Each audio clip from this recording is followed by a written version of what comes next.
removing Palaszczuk have been ongoing. The Health Australia Party has warned they may shut down. Do you stand by that claim you've never lied in public office? That's why you will always see the facts first on 6 News.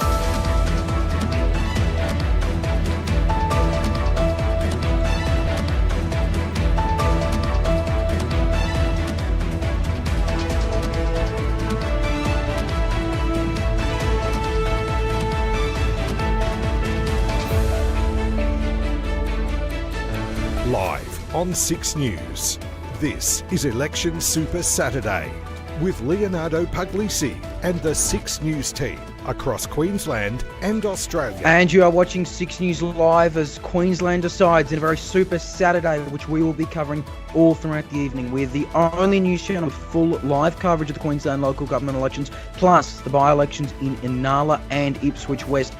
And we'll also give a bit of a mention to the South Australian First Nations voice election, but there is so much to follow tonight. We have Brisbane City Council, Gold Coast City Council, a bunch of regional areas where mayoral races could be key, a lot of former MPs contesting, and really, you could also see, believe it or not, despite the margins, Ipswich West could flip. It could be a huge night with implications at the local and state levels. And again, we're the only news channel where you can watch that full live coverage for all of the results. There are 77 mayoral, 501 councillor positions up for grabs. And if you've got results you want us to follow, send a message in the live chat and we will bring you those latest results. Polls have just closed and we'll be bringing you updates from one of these counting centres in a moment. Of course, there are a lot of other headlines to follow, and we've also just learnt some breaking news out of Victorian state politics. For that, we're going to go to the latest headlines on the hour, every hour as we do here on 6 News. Here's Austin Pollock.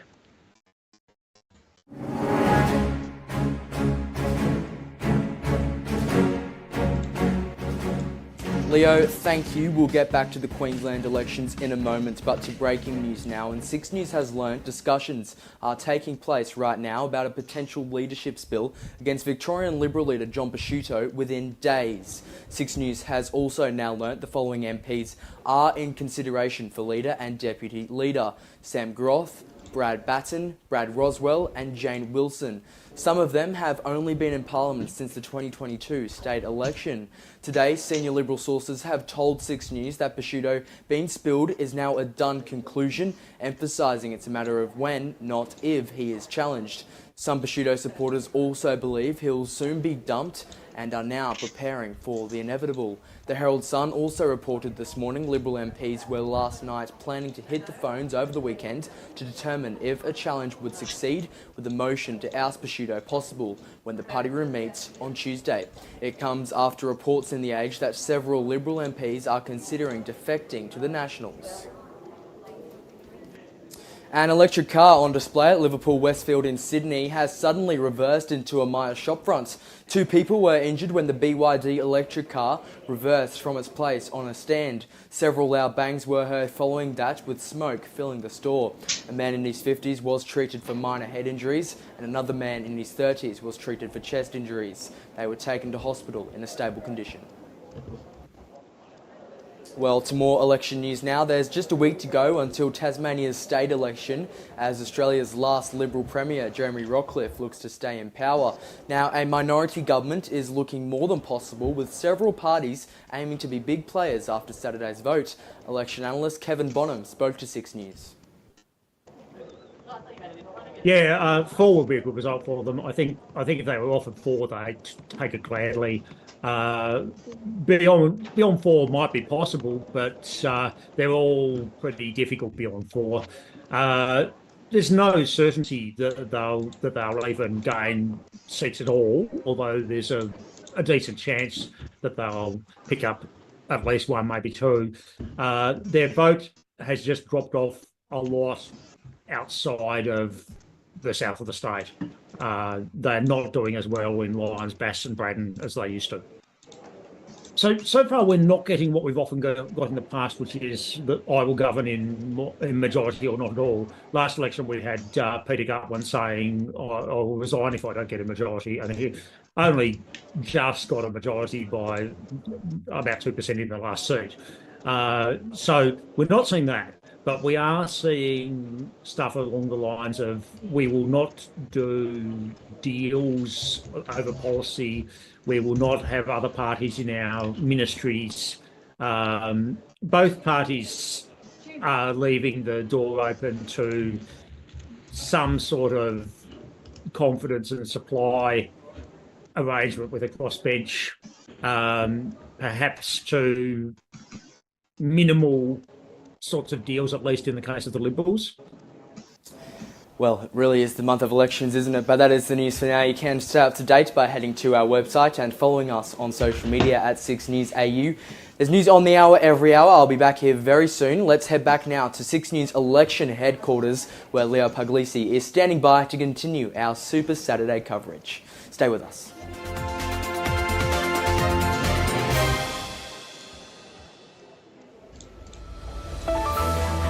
This is Election Super Saturday.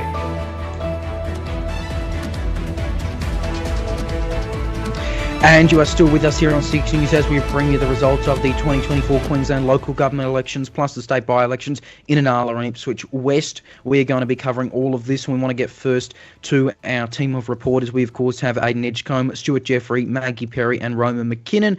And we'll be going to Roman first. He is in Moreton Bay, where there are not actually that many races happening, more than a few uncontested, including the mayoral race, but he's at one of the counting centres now. Roman, good evening to you. What do you make of this race so far, given, of course, you've got hundreds of thousands of people, over 100,000, I think, something pretty significant, who don't have to vote? Yeah, good evening, Leo, and good evening to everyone watching at home. I'm at a counting centre in Moreton Bay. As you can see behind me, a very interesting race in Moreton Bay. 5 out of the 12 wards, the candidate was elected early, meaning they had no contenders for that ward. All of the pre-poll and postal votes will be counted from the Moreton Bay region behind me, so very interesting as the night goes on. Polls have just closed across Queensland and ballot boxes are right now starting to be counted, so a very interesting night ahead, especially all across Queensland, but Moreton Bay and southeast Queensland as well. Granted, there's over 10 wards, but in terms of activity, in terms of like signage, Roman, and given, of course, the main race, mayoral race, again, that is also uncontested, has there been much action on the ground? Would people in Moreton Bay know there is an election on if they weren't following the TV or media or social media? Well, obviously the ECQ has handed out those this is an election in a few weeks' time, those little cards that you do get, but not a lot, especially in Moreton Bay. It's been more centralised towards Brisbane, where the race for City Hall is well and truly underway. It'll be very interesting to see that as well, but not a lot of media attention in Moreton Bay, probably because, well, there's no one contesting Mayor Peter Flannery. I spoke to him on Monday. It was a very interesting chat. He was he was very positive in his outlook, and he said he was quite surprised that there was no contenders. So very interesting this time around, rather than 2020, where he had a 5-way race for the mayoralship. Yeah, it's going to be interesting following all of those other southeast Queensland. We can't forget there are more in southeast Queensland outside of Brisbane, but we'll keep crossing back to you, Roman. Thank you. Thanks, Leo. All right, just some breaking news now. And 6 News has learnt, and you've seen this in other media reports, that some places are having to turn people away because of lack of ballots. There have also been lengthy lines. One of those lines where there have been quite a few people away is in the Toowoomba region, where we have our GovCheck editor, Stuart Jeffrey. Stuart, good to chat here. So, look, it has been interesting. You think, I mean, first of all, it's good that there's people turning out right for the regional council election. But that is a bit of concern that there have been those significant lines with waits of at least half an hour, we're hearing. Yeah, even as polls opened this morning, there were already lines of 30 minutes, 40 minutes. Even I heard that's a 1 for 50 minutes at a couple of polling booths. Harristown High School had queues out the gate most of the day. It's been absolutely inundated. That's even with a high number of postal votes and early votes. And yet there's still been a struggle for the system to kind of keep up with these. I know, for example, of several booths where the staff just was so inundated that things called to a stop, even for absentee lines. Like people who are voting outside of their election. So it's just been a mess for everyone all day. Toowoomba, of course, being one of the more affected by this, without the resources, plus, of course, a lot of councillors running. We don't have any wards, so it's all councillors running together. So that means you've got a lot more stuff to try and worry about. And when it comes to gaining votes as well. So it's definitely become a long night in Toowoomba with so many candidates, with so many seats available in the council. Yeah, speaking of the candidates, and we'll keep talking about them throughout the night, essentially a party, Say No to Woke, they're running in Toowoomba. They have two candidates, the main one, and if one of their candidates is elected, the one who will be elected is Nathan Essex. Talk to us about the visibility of his campaign. He's certainly gotten some social media traction. He's made national media. He was on Andrew Bolt's Sky News show. We, of course, I think were maybe the first media to point him out, and your humble little image seems to have gone on bunch of media. Talk to us about what you've been seeing from that campaign, who I think probably have a decent chance of getting elected. Well, somehow my photo and Essex both ended up on Sky, so you decided which one there is more important. Definitely, Toowoomba, very, very conservative region. Look at we were a hub for the no vote in the Wood campaign, and against same-sex marriage. Also, one of the few electorates federally to vote against same-sex marriage. Of course, that was voluntary, and the federal borders aren't the same as the council borders, but one still stands that it's quite a conservative electorate. Toowoomba North, the northern half of the town, as the name suggests, definitely a bit more left. Of course, you've got Terry Shine up there, who is a former Attorney General for the Labor government in Peterborough. So there are some big names, but Essex definitely. I would have him down to win maybe the set, like one of the last two seats on the council. But definitely, I've seen him out and about. I've seen a few candidates out and about, but Essex has been out and about more than once doing meeting groups and the like. Some councillors have not been doing as much, but I'm definitely seeing a lot of community engagement by Essex. His signs are up everywhere. Contrast that with Adam Carney. I haven't seen any signs for him. I went out hunting today, and I've only seen two signs from Adam Carney, and they've both gone up today, as far as I know.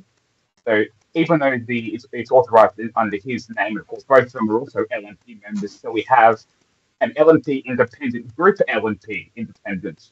It's a mouthful to say. But definitely, he's one to look at. You've also got Hartwick, who is, I believe, AusFeds. They're soon to be registered, I'm pretty sure.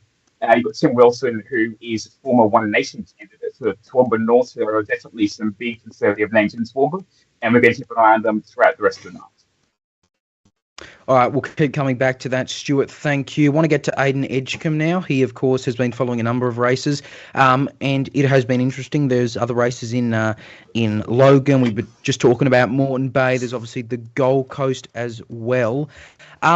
Aidan, what do you reckon is going to happen tonight in some of those races, but also particularly I want your thoughts on Brisbane as well? So obviously from Logan, I'd love to talk about it all night, but there's not much going on. But in terms of Brisbane, I'd predict that Adrian Schrinner will likely be retained as Lord Mayor. As for the Brisbane City Council, I reckon it'll go ALP Green in some form of collaborative agreement. Not likely to be a formal coalition as such, but I do believe that there will be a change of government and it will involve some sort of deal between them. As for the by-elections, Ipswich West and Inala, obviously both very strong, very safe Labor seats. And although there has been quite a sort of negative sentiment around Queensland, with many projecting at the state election in October will fall to the LNP, but I do still predict that Labor will retain the two by-elections of Inala and Ipswich West, mainly just due to the fact that they have such a big margin that they can afford some cuts to it. They can afford to have some pretty significant losses and to still retain the seat. And as for the Gold Coast Division 7, obviously, there's been a lot of media talk around that, but I do think the independent LNP candidate, Ryan Lumsden, will be re-elected. Yeah, we'll be following Div 7 all night. Ryan bayldon-lumsden, of course, he is the current councillor accused of murdering his stepfather. We know, of course, he has maintained his innocence this entire time, and he is running for re-election, as he can do. He's currently suspended from council. We'll keep coming back to that. Aidan, thank you. And waiting patiently in Banana Shire is our very own election reporter, Maggie Perry, who, of course, has been really following a lot of the preview of these results. And it has been interesting, of course, seeing how many races have been uncontested, as we was just talking about. Her mayoral race, Banana Shire, that is uncontested. Maggie, great to talk to you. First of all, how much have you been seeing in your local area in terms of signage awareness that there are races on? And we know, I believe, your area, your council does have wards, unlike a few other regional areas. Yeah, I mean, I've seen one corflute, I believe, but that's about it. I don't think there's much awareness for the local election. We don't even have polling places. We just have postal voting. I expect the count to be pretty fast because the turnout seems to be pretty low in these rural areas where there's not really much awareness of these council elections. It's mainly independents, not many party members. Yeah, it's always a shame. We love party members running, don't we? Outside of that, we want to get, of course, the main show tonight, Brisbane City Council. What do you think will happen there? Because the Greens, while not necessarily gaining control of council, seems like they could have a pretty decent result. And there was that one poll out only the other day suggesting they were up by 6%, more than 6% in both the Lord mayoral and ward races. I'm just a bit worried because of optional preferential voting. On a federal level, the Greens were able to succeed because of just how well the Labor preferences went to them compared to the LNP. But on a local level, they don't actually have to preference. And so a lot of those Labor votes will go into the exhausted pile rather than to the Greens. So I'm a bit worried that the Greens won't really see much of a bounce compared to what a lot of people have been saying they'll get up to 7 wards. I don't really expect that just because of how preferences don't really flow to them as much. Yeah, and I think some of the races that Greens people have been talking about their best chances in, they are ones where in 2020 they were already finishing in the top 2 candidates, right? So, it's obviously hard for them to then jump Labor. And then also, by the way, we can't forget 2 state by-elections, Maggie, Ipswich West and Inala. Inala, that seems pretty safe Labor. Of course, it was Anastasia Palaszczuk's seat. Ipswich West, some Labor people believe there could be a swing of up to 20% against them, more than enough to lose the seat. And Stephen Miles has admitted publicly he's expecting a very significant swing in both state by-elections. What do you make of that? Well, Ipswich West is certainly interesting. It's held by 14%, but it definitely can't be considered safe tonight. There's been a lot of campaigning throughout the entire southeast Queensland metro area, which will certainly help the LNP, who probably wouldn't have campaigned as much in the area. It's important to note about the seat that it was held by One Nation in 1998, and they could potentially make it to the top 2. I believe they came second in 2017 in the seat. So I think a One Nation gain isn't completely crossed off. Labor will have to be very worried because they're losing a incumbent, I believe, Jim Madden, who's running for the Ipswich City Council. And we'll follow what Jim Madden does on the council level. Interesting. He resigned very last minute, ridiculously last minute, to be able to chuck this by-election on with the Inala and local. And only 4 candidates there. Greens aren't running. So it'll be interesting to see how that goes. But we'll keep covering it all night. Maggie, thank you. All right. Lot of races, of course, we want to follow. Let us know in the live chat what you want us to watch. And you, of course, see our fantastic 6 News team here. Stuart Jeffrey, Maggie Perry, Aidan Edgecombe and Roman McKinnon. You are watching this all night. We'll, of course, get to the latest headlines at the top of the hour. And we are seeing those reports that some people across Toowoomba and in other areas as well in Brisbane have been unable to vote. Talks about running out of ballot papers and concerns about potentially understaffed Electoral Commission of Queensland ECQ resources. We'll keep following those all night, but the first results will eventually start to trickle in. It is, it's very, very early. There's not a single result in at the moment, but we'll of course keep following them for you. By the way, and Stuart, this is something I want to get your thoughts on. We can't forget that tonight, and I believe polls have closed for that, the very first South Australian First Nations voice to Parliament election on. Now, that is a non-partisan race. There are a few candidates for that. Obviously, not as much media coverage as you'd imagine, but it'll be interesting to see what happens there. And I guess it is a nice contrast because in Victoria, with the First People's Assembly, they don't provide vote totals. They just provide the list of winners. They give us nothing. But we're getting full results for the South Australian voice, so that should be nice. Well, I think the more important thing to consider here is that South Australia was the only state to reject the federal voice in all electorates. Yet they're one of the first to have a state-based voice. So I think that's actually probably the more interesting question there is to look at who will be voted into there, because we do have that contrast between supporting a state-based system versus a federal system. Of course, the two can coexist, but that wasn't the question put at the referendum. But regardless, you are right in that this is going to be very formative for South Australia, especially going into the next couple of years, potentially seeing more treaties discussed. Queensland has discussed one several times. So definitely going to see if South Australia's model, where they do release more information during the election, will flow of the other states, and could they even convince Victoria to realize the error of their ways and start giving us more information about the elections? Because we always love more data. We do, and I think it might aid and abet some of the conspiracy stuff or speculation. We're getting the full results, and that's really good to see. Yeah, probably won't. SA Voice has been designed for quite some time, so we'll follow that. Interestingly, something else that's interesting, and you've been talking about it, and you've got a piece coming out later this weekend as well on it, but the power that these Queensland councils have. We have to remember, you think of City of Melbourne, City of Adelaide, City of Sydney, right? They're just braced around the CBD. City of Brisbane is ginormous. It is ridiculously large. 26 wards. It effectively operates. This is why ABC does coverage on their website. This is why you're seeing all this talk about it. It is huge. It is significant. And might I add, it is, again, it's just hard to understand how large it is. It was created 99 years ago, I believe, the first Brisbane City Council election was under the new Brisbane City Council. But talk to us about that kind of power that they have in Queensland, especially Brisbane. Yeah, Brisbane, in fact, you want to talk about power. Brisbane had its own special legislation. So Local Government Act 2009 applies to all councils except Brisbane. Brisbane gets its own act. That's how powerful and big it is. You're correct. It's the biggest council in Australia. It also has more power than any of the other major cities. So it was the result of some amalgamations made during 2009 is when they were officially passed into legislation.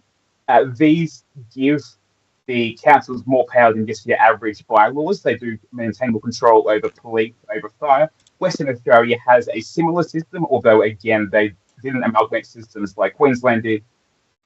So, yeah, you're having these massive number of wards in Brisbane. And, of course, this is the upside of having the larger wards is, or the larger councils as well, is that you have more centralised systems, especially included in Brisbane, for example. Defenders of the system will say, well, it's good because that way, you've got more centralized control over your police, over your fire, over your land. You can use them a lot better. But opponents to that will say, yeah, but the issue then is democracy. Are people truly getting the interests represented in the council? So there are, of course, arguments either way for that. And in fact, the election before that was introduced was basically an election on that topic. The LNP, I guess the Liberals at the time, promised that they would scrap the system. Of course, they didn't get in. It was retained by Labor. And so now we have this current system that we have where you have powerful councils, and they also have usually higher paying seats as well. Yeah, look, we'll keep covering that, and we note, of course, there are no results in yet. Some interesting comments from Ben Raw on the tally room, who we've, of course, been speaking to, friend of the channel. He said, quote, and this is interesting, I'll get your thoughts on it again, Stuart, there was a big uptick in pre-poll voting yesterday, pretty standard. More than 5% of all voters cast their vote on Friday, meaning 25% of all enrolled voters cast a pre-poll vote.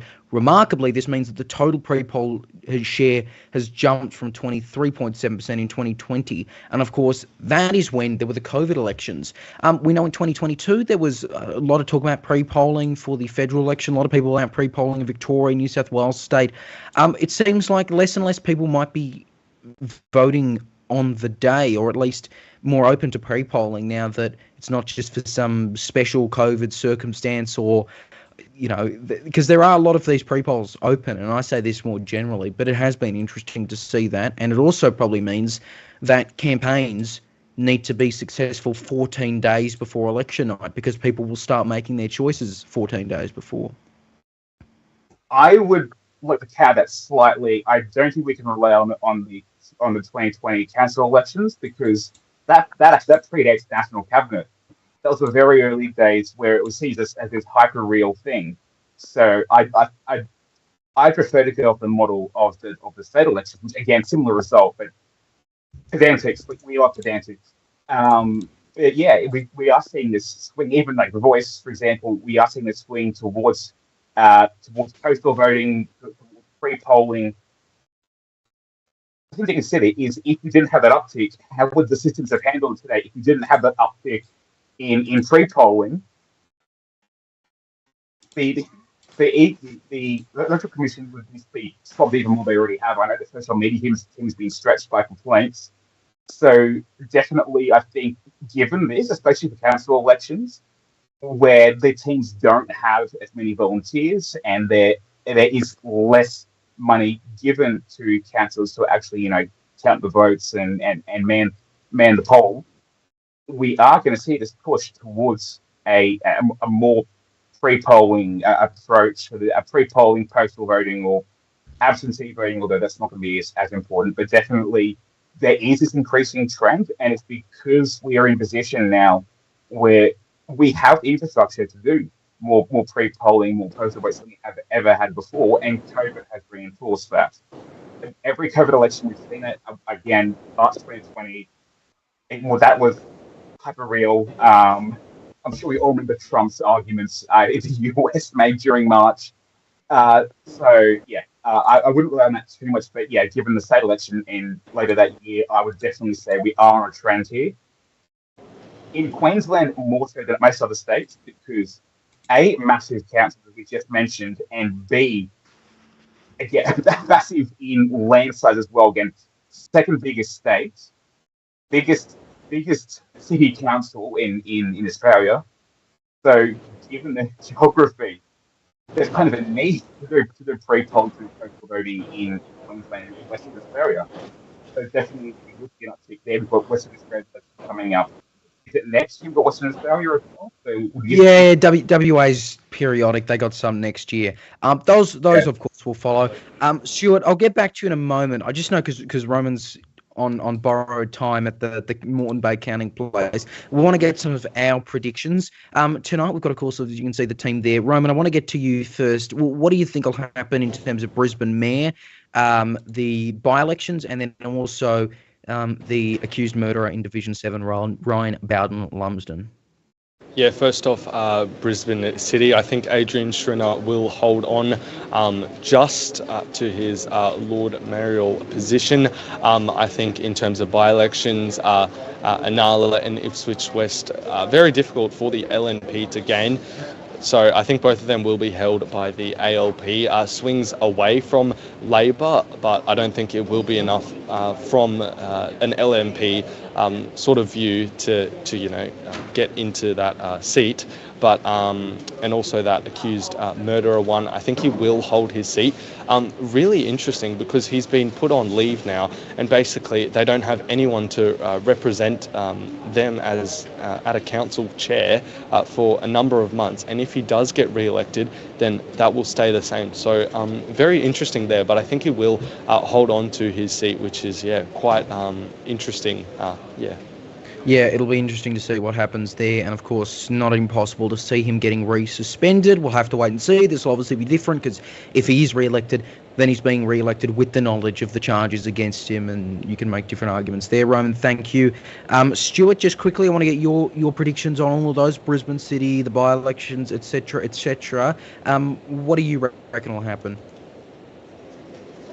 Well, as the rural representatives here of the region, the regional areas, of the rural areas in Toowoomba, I big city politics. Brisbane Lord Mayor, I'm predicting that will go towards again an LNP retention there. Inala, Labour hold, but I'm predicting a bit of a Greens swing there. We need to keep an eye on what happens to the Greens Council elections in inner city Brisbane, because that's going to tell us what happens at that election.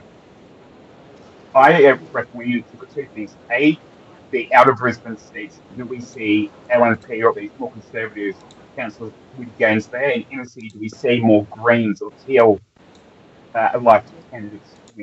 That's something we really need to look at for the election later on this year. But putting that aside, I'm considering saying that that the Greens will make gains in the Brisbane City Council, and we could see a plurality, a strong crossbench, and I doubt we'll see a Labor Greens alliance there that would kind of harm the Greens' chances in that election. So we could do this kind of hung council, which is a very unusual term to have.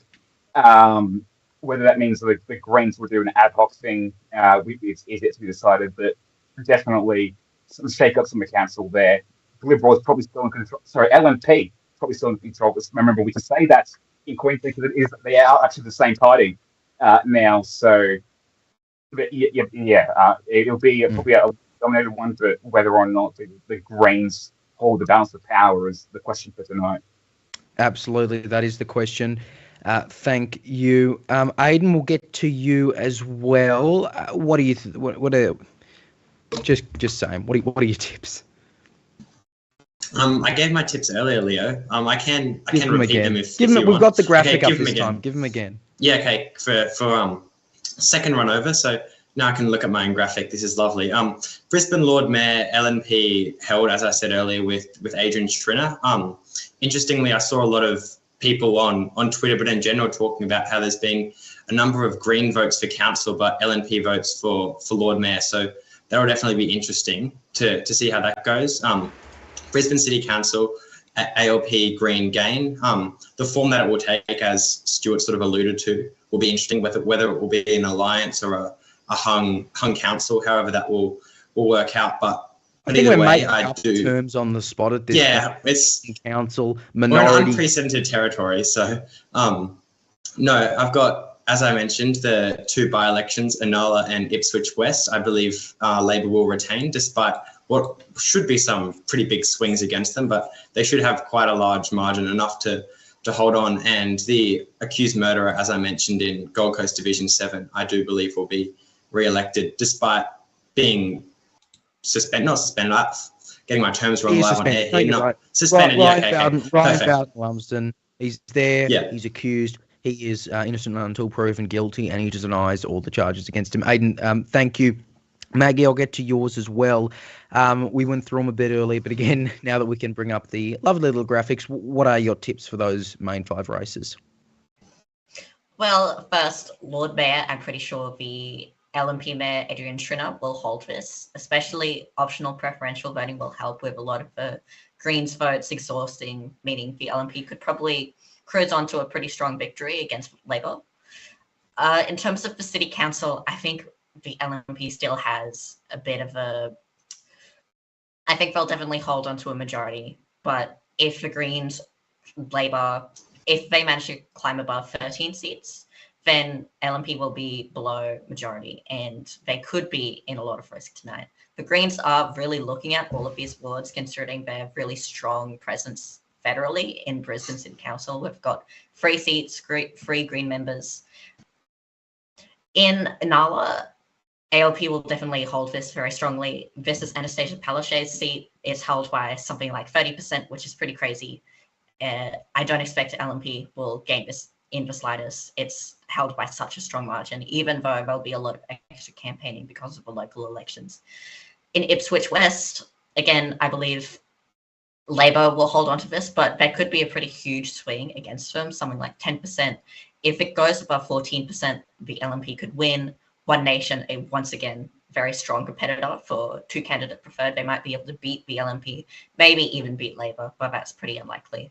And last, I think the accused murderer in Division 7 will probably hold a seat despite all the controversy. I'm not sure many local residents are really knowledgeable about this whole situation. It's definitely very bizarre. And we note he also has a 30% margin, right? Like, it is ginormous after preferences. Maggie, thank you. And then I'll also happily make my predictions, and I'm notorious for getting them wrong. But Brisbane Lord Mayor Shrina hold, Brisbane City Council LNP hold, Inala and Ipswich West ALP hold. Although I'm desperately trying to lean away. I think LNP's probably got a chance in Ipswich West. And in Division 7, independent LNP hold. We note, of course, Joe Wilkinson is a significant challenger in Division 7. He is also independent LNP. When we say independent LNP hold, we are referring to Ryan Bayldon-Lumsden, the incumbent. If we say gain, you can assume we're talking about Wilkinson. Of course, the main independent challenger is Jenna Schrader. We do have the very, very first results in. They're early. They're one ward in Brisbane City Council, but why don't we just bring them to you anyway? It's Bracken Ridge Ward. The incumbent, of course, Sandy Landers from the LNP. She got 61.6% after preferences. Labor's got 38.4%. The primary vote, 59.8 LNP, 37.3 Labor, 2.9 Greens. There are 121 votes in, with a 15.7% informal rate. Does this mean anything? No, but those are the early results we can really bring you. There is not that much to hold. It is a marginal LNP seat for what it's worth, held by, I think, just over 4%. They are, as it stands out of Brisbane City Council, the only results we have at the moment. And in a moment, at the bottom of your screen, we'll also be bringing you the tally all night. We'll have the wards. Again, it's 26 wards in Brisbane. And we'll also, there they are, we'll give you the results out of Inala and Ipswich West. Just again, a note, and we'll keep reminding you all night, that tally does not include the mayoral race in terms of Brisbane. That is specifically for wards only. 26, of course, is the amount of wards, and I'm not very good at maths, so someone else can tell me what the magic number to get a majority is. But the LNP definitely has it significantly an advantage, right? Labor has 5 wards at the moment. The Greens have 1. There's also 1 independent. LNP sweeping majority, and there were actually in 2020 0 changes to the results. Stuart, that's cruel. You can't say that in the chat. All right, you're still watching us here on 6 News all night. We're going to be bringing you these results throughout the evening. We've got our team there, Maggie Perry, Stuart Jeffrey, Aidan Edgecombe and Roman McKinnon, who will be bringing you results right throughout the evening. We do have some early Lord Mayoral results. We want to get Roman McKinnon on that. Roman, what are they telling us? Again, noting, of course, they are extremely early. 200 votes counted, Leo, so not a lot you can really bring out of it. Two candidate preferred, Adrian Schrinner is leading 58.7% to Labor's Tracy Price, 41.3%. Primary votes, 54.7% to Schrinner Price, 38%. Greens 3.3%, the independent Bruce Tanti 1.7%, legalised cannabis Clive Brazier 1.7%, and Gilbert Holmes 0.6%. So yeah, not a lot in it, but I'm imagining Roman, these are the results out of Bracken Ridge Ward only, which kind of lines up to the results we just mentioned there. So nothing we can dramatically read into it. I can tell you now, Jonathan Sri Raghunathan will not finish with 3.3% of the vote, but we'll have to see on that. But interesting. But I wouldn't be surprised, Roman, if that eventual two-party preferred, something like 58-42 LNP versus ALP, I wouldn't be surprised if that's something close to the final result. Yeah, because there was a two candidate preferred before, obviously today, that was similar to that. I just wanted to mention Brackenridge is where Tracy Price actually voted, so there's something in that as well. They also crossed over Schrinner and Price at Holland Park during the middle of the day, so that's another thing as well. But I believe the Greens definitely will get higher than 3.3%, particularly in Brisbane CBD, like we saw at the federal election in 2022, how in that inner city Brisbane really helped them for the Greens. So I believe something like that again will happen at a local level. All right, thank you, Roman. Everyone in the chat, let us know where are you watching from tonight, and if you're in Queensland, let us know. Give us your council, give us your ward. Why don't you just give us your full address as well? We want to hear from you in the live chat. Give us your predictions as well. Let us know what races you want us to follow. At the moment, we can probably tell you about 99% of them are 0% counted, 0% informal, 0% formal, and 0 results because it is just too early. But again, it is, of course, Queensland. They are on standard time. They don't have daylight saving there. It's unfortunate, but it's 6:40 their time, 7:40 for most of the country. And we will, of course, keep bringing you those results. We'll, of course, get to the headlines at the top of the hour. It's always good. I'm talking about next hour while we still got 20 minutes to play out here. But there really just are no results in here. So someone wants to help me out here. But yeah, Brackenridge, I'll just repeat those results. We're at that stage now. Again, I'll repeat those results. LNP, ALP on two-party preferred, it is 61.6% LNP to 38.4% Labor. And on first preferences, Greens have 3%, Labor's got 37%, LNP has 58%. That is with just 121 votes counted. Again, it means nothing, but that is an interesting result there. Some of the more other results that we'll be following, of course, Toowoomba, you've got Say No to Woke running. You've got some wards that the Greens are hoping to gain, particularly Paddington ward. They're really confident there. The Greens are also confident about their first ever win outside Brisbane City Council at a local level in the Ipswich Council election, I believe in Division 3. They are pretty hopeful there. They are, of course, Ipswich has 4 two-member wards. It's a bit of a bizarre thing they've got going on there. But yeah, these Lord Mayoral results, again, they are extremely early, but maybe gives you a bit of an, a bit of an idea of what we could be seeing throughout the evening. I also want to bring you just quickly as well some of that polling that we had the other day, which was interesting. Came from Demos AU, and the two-party preferred for Mayor was 57.7 to 42.3 in Schrinner's favour, and at the ward level, 43% LNP, 31% ALP, 25% Greens. And if that actually happens for the Greens in Brisbane City Council, that will be pretty good for them. But it's a real wait-and-see situation. We don't have the AJP or the CLM running this time. Not that they were significant factors in the results last time, but yeah, we of course can't forget the 2 state by-elections, which we will of course have to follow. There's not that much we know of them yet, but of course both are ALP held and both have currently 0 results in. Ipswich West, of course, was formerly held by Jim Madden. He's currently running for Ipswich City Council. That is one where the ALP believes they could have a swing of up to 20% away from them. Inala was, of course, Anastasia Palaszczuk's former seat. We don't expect the ALP to lose that, neither does the ALP, although Stephen Miles has publicly said he's expecting a significant swing in both seats. Of course, by the way, you can follow us on Twitter at LocalElectionAU, where we'll have full results from after tonight. We'll bring you the latest breakdown of everything that's happening. And mind you, we also have there the results of all the other council elections. That's our dedicated local elections account. You should follow it. It's LocalElectionAU. Election, no S, because there's a character limit, which is a little unfortunate. Keep me bored in the live chat. Will you just keep us coming in with the results? We will keep following them. We do want to hear from you, of course. Division 7 is the particularly interesting race. And look, the other day we spoke to Jenna Schrader, one of the independent candidates running in that ward. She's a former member of the Greens, being backed in a personal capacity by several high-ranking local Greens members. However, she's not formally endorsed by the party in any way. But we spoke to her the other day to discuss how the turnout is going while going up against an incumbent who is not just suspended from council, but is charged and accused with the murder of his stepfather and could be resuspended as soon as he's re-elected, if he is re-elected. Here's Jenna Schrader. Big turnout. So the first day, I've been at Runaway Bay pre-poll most days, and we've had people sort of out to the street lining up to get in, you know, trying to beat the crowds, but being the crowd. We were on the news that Monday night, so Tuesday was also really, really busy. It's tapered off a little bit today, but I've got lots of people coming through from Division 7, which is really great to see.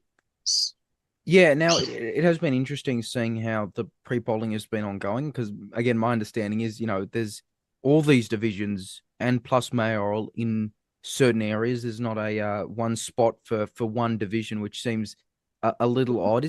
Are you finding that it is a bit hard to get your message out when you're not sure if the person who's approaching the area is necessarily from the division?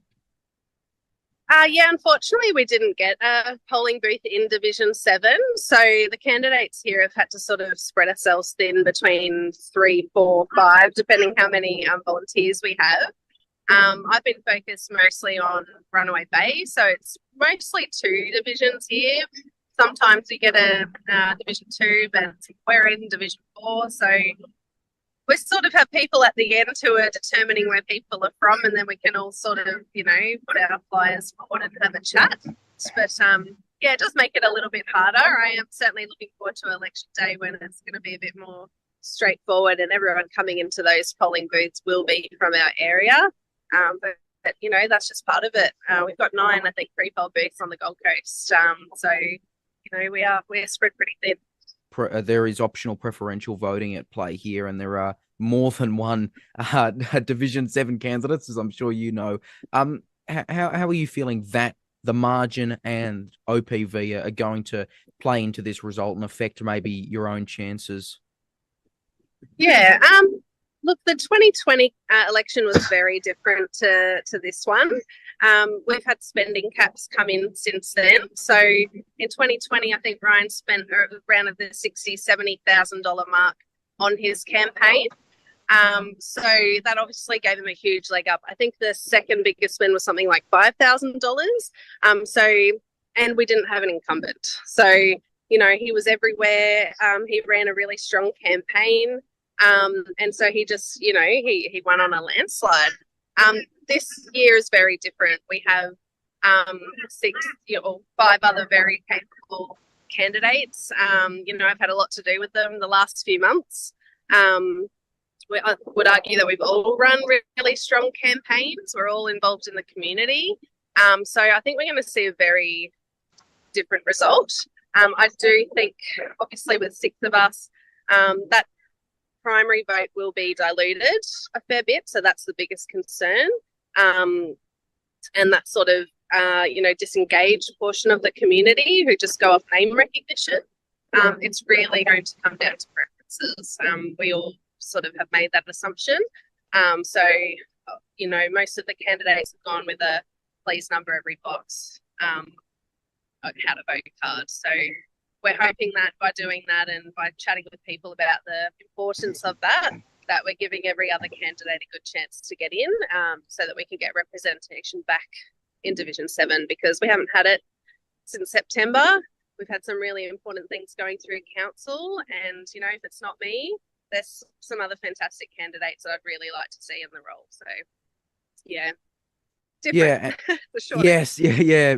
Different is putting it lightly. Obviously, when we spoke in January, you know, pre-polling hadn't started. A lot of people were still announcing candidacies and putting their name in. And you mentioned that at the time, Ryan Bayldon-lumsden, he wasn't really out there much. He had, started to, not really active on socials. What about now? Have you seen him out at pre-polling? Because I know some of the footage we're seeing, some of the only footage we're seeing, it's just roadside appearances from him.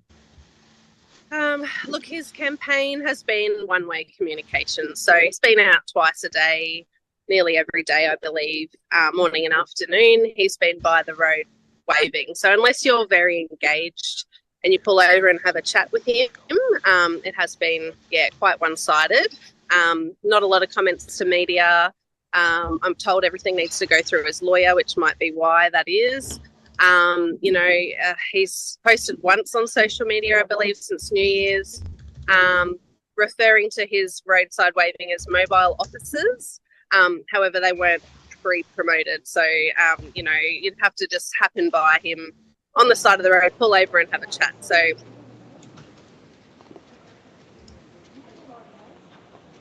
you're still with us here on 6 News as we continue our coverage of the Queensland local government elections. You were just hearing there from Jenna Schrader, one of the many candidates running for Division 7, which of course is on Gold Coast City Council, and is the incumbent is the accused murderer, Ryan Bayldon-lumsden.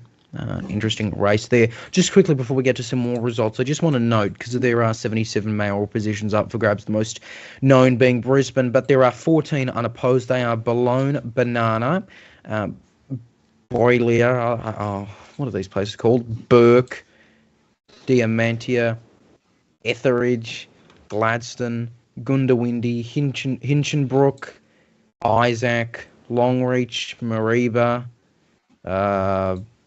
Merwa, Moreton Bay, and Richmond. So more than a few mayors being returned or elected unopposed. We do have some early results in from Gold Coast City Council, I believe. Stuart Jeffrey's with us. Stuart, what are we seeing here? Yeah, so I'm currently looking at the Division 7 results. We have some figures in, and it's definitely interesting. Bayldon-lumsden is currently ahead. He's got 61% of the vote. The next closest is Wendy Coe, who's only at 15%. So very early figures in. That's 61% primary? Actually, hang on. We might have more figures in. Just refresh the page and see what pops up. Yeah. Hang on. I think he's definitely ahead on primary.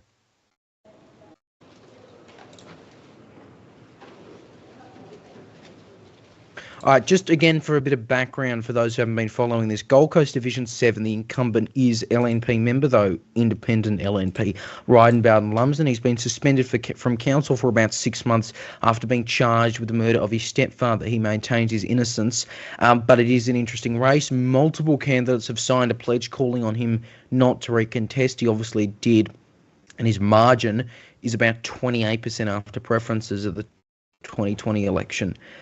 Jenna Schrader, Joe Wilkinson are the main contenders there. That is, again, we'll be following it all night. That is Gold Coast Division 7.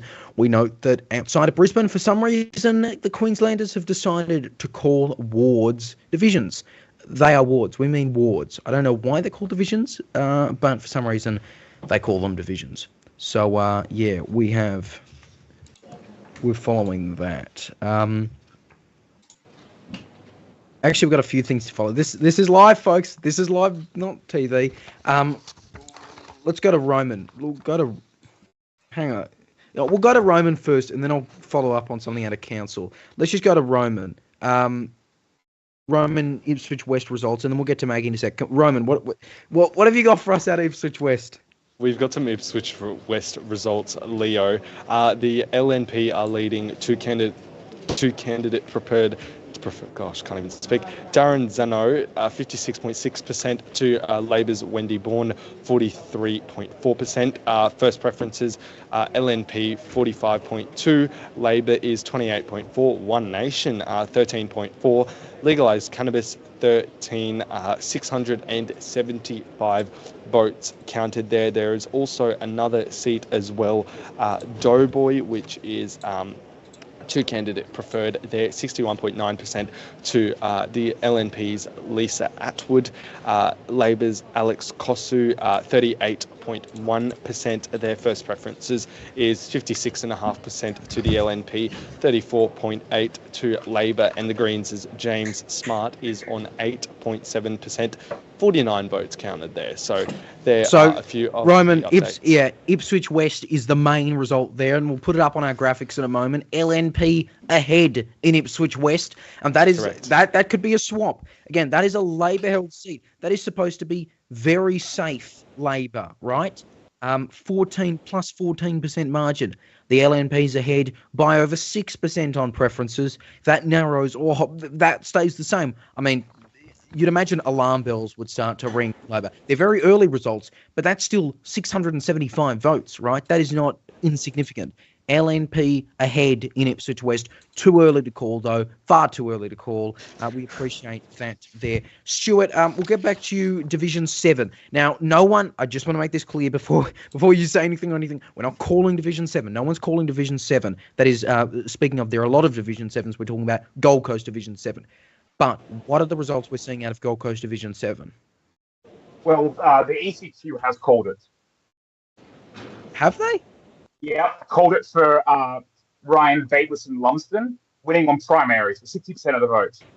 They've counted 75%. He's been declared by the ECQ as the winner. I'm gonna imagine that could be. We'll check back on that because that seems ridiculously early. So we won't make a call there yet. I know the ECQ is just following it, but yeah, we're just because I'm looking at my version of the website and I am not seeing results. Refresh it because We'll follow it. We'll follow it up. We're not making any results yet, but there's a lot in.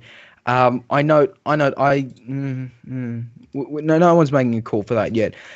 Some other interesting races. 50% of the votes in. Sally O'Neill is leading in Barkershire for mayor, if anyone was interested in that. Most of these results have less than 1% in. So let's just hold off on talking about Div 7 for now. I want to get to Maggie, though, in Prompshu, on Ipswich West. And maybe it's just because I predicted Labor. Maybe it's all that. But if that holds, Maggie, I mean, that would be, 20% swing to the LNP from Labor? That sounds like more than a big problem for Miles. It's a pretty shocking result we've gotten so far. There's 2 of the 20 centres coming in. Important to note the two-party preferred is projected by the ABC, but it's not actually counted. I'm pretty interested by legalised cannabis at 13%. This is a result we've seen early on in by-elections in Fatton and such, where they get pretty high early on.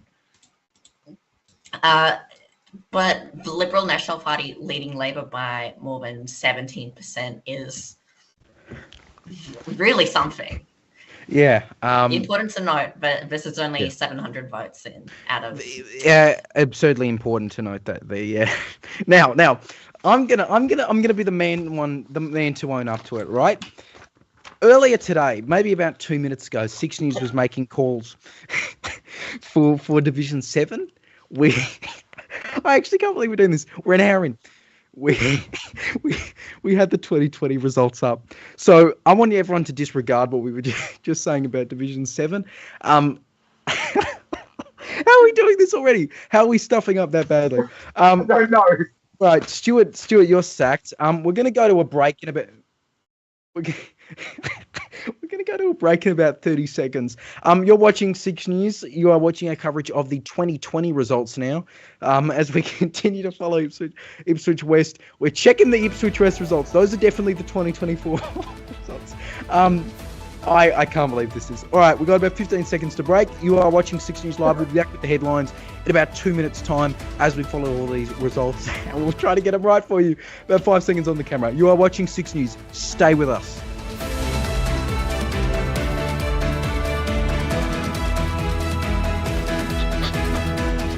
This is Election Super Saturday.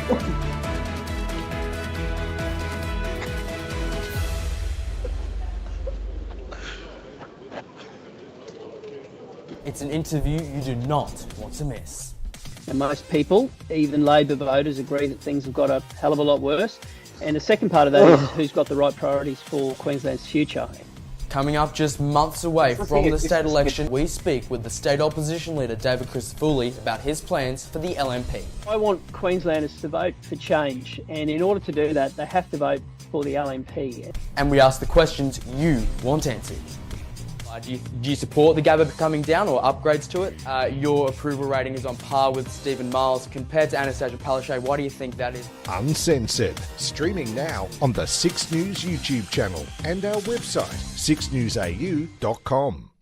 From the moment you get up, 6 News has you covered. We'll keep you informed with what's happened overnight, both here at home and overseas, and let you know what to expect right throughout the day. Extraordinary scenes overnight. Going to be a big day. The news starts here every morning on 6 News.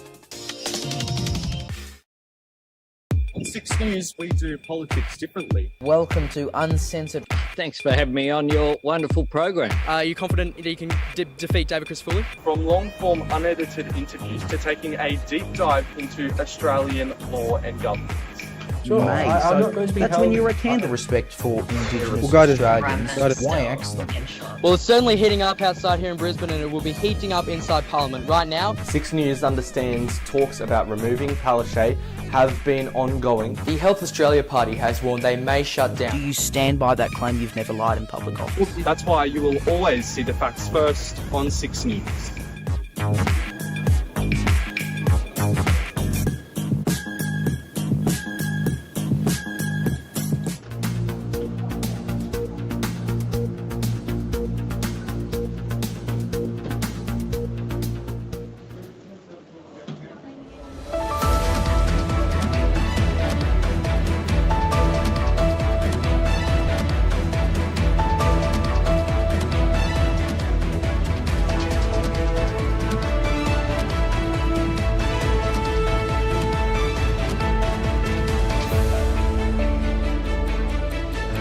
Live on 6 News. This is Election Super Saturday with Leonardo Puglisi and the 6 News team across Queensland and Australia. And you are watching 6 News Live as we continue our coverage of Super Saturday in Queensland, the 2024 local government election results, plus the 2 by-elections in Inala and Ipswich West. And in Ipswich West, it is a fascinating contest. Labor is losing, and of course that is the seat they hold with more than 14%. They are losing to the LNP based on around 700 votes we've seen. It could be early, could be indicative. They were preparing a big swing, and sources were telling us they were fearing up to 20. That's what it's looking like on the results now. Inala, too early to call. We don't have any calls in for Brisbane City Council. We also note that, again, we just want to reiterate, there are no results in for Gold Coast Division 7, and it has not been called for Ryan Bayldon-lumsden, the accused incumbent who is accused of murdering his stepfather. There are no results in for that yet. We're also following some big breaking news out of Victoria in terms of their state politics. This is a story we've been following for the past couple of days, past couple of weeks. In fact, for that, as we do on the hour every hour, we're going to go to the very latest headlines. Here's Austin Pollock.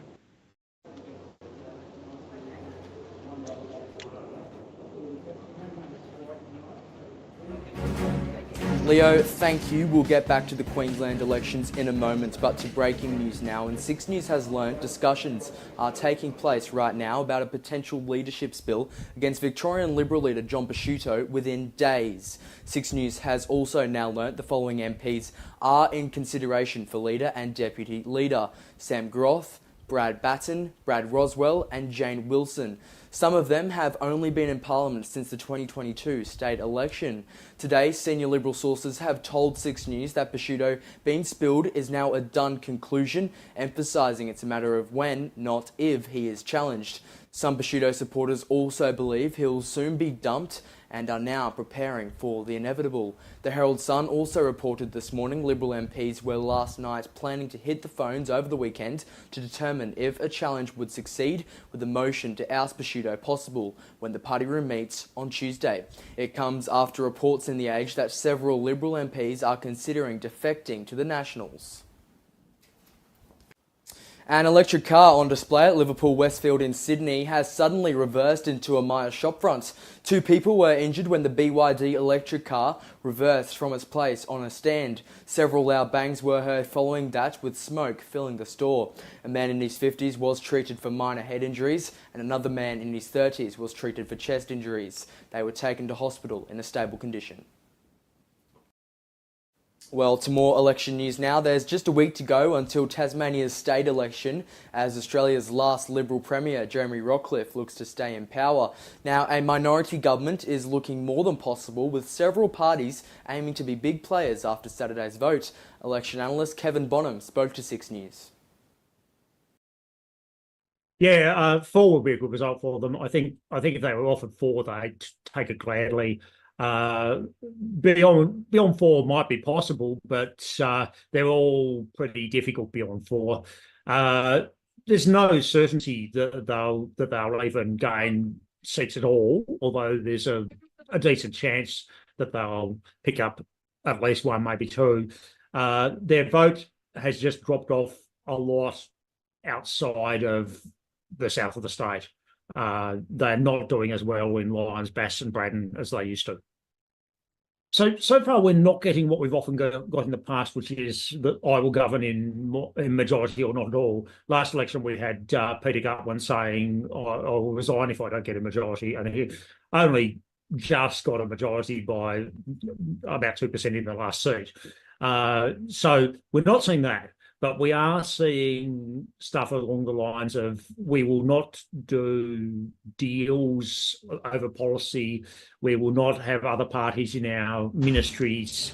Both parties are leaving the door open to some sort of confidence and supply arrangement with a crossbench, perhaps to minimal sorts of deals, at least in the case of the Liberals. Well, it really is the month of elections, isn't it? But that is the news for now. You can stay up to date by heading to our website and following us on social media at SIXNewsAU. There's news on the hour every hour. I'll be back here very soon. Let's head back now to 6 News election headquarters, where Leo Puglisi is standing by to continue our Super Saturday coverage. Stay with us.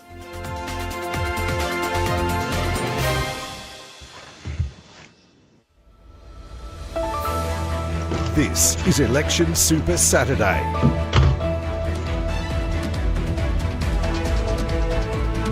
You're still with us here on 6 News, covering the latest results on a number of by-elections and, of course, the Queensland local government elections. They might take a back seat as we follow Ipswich West, though.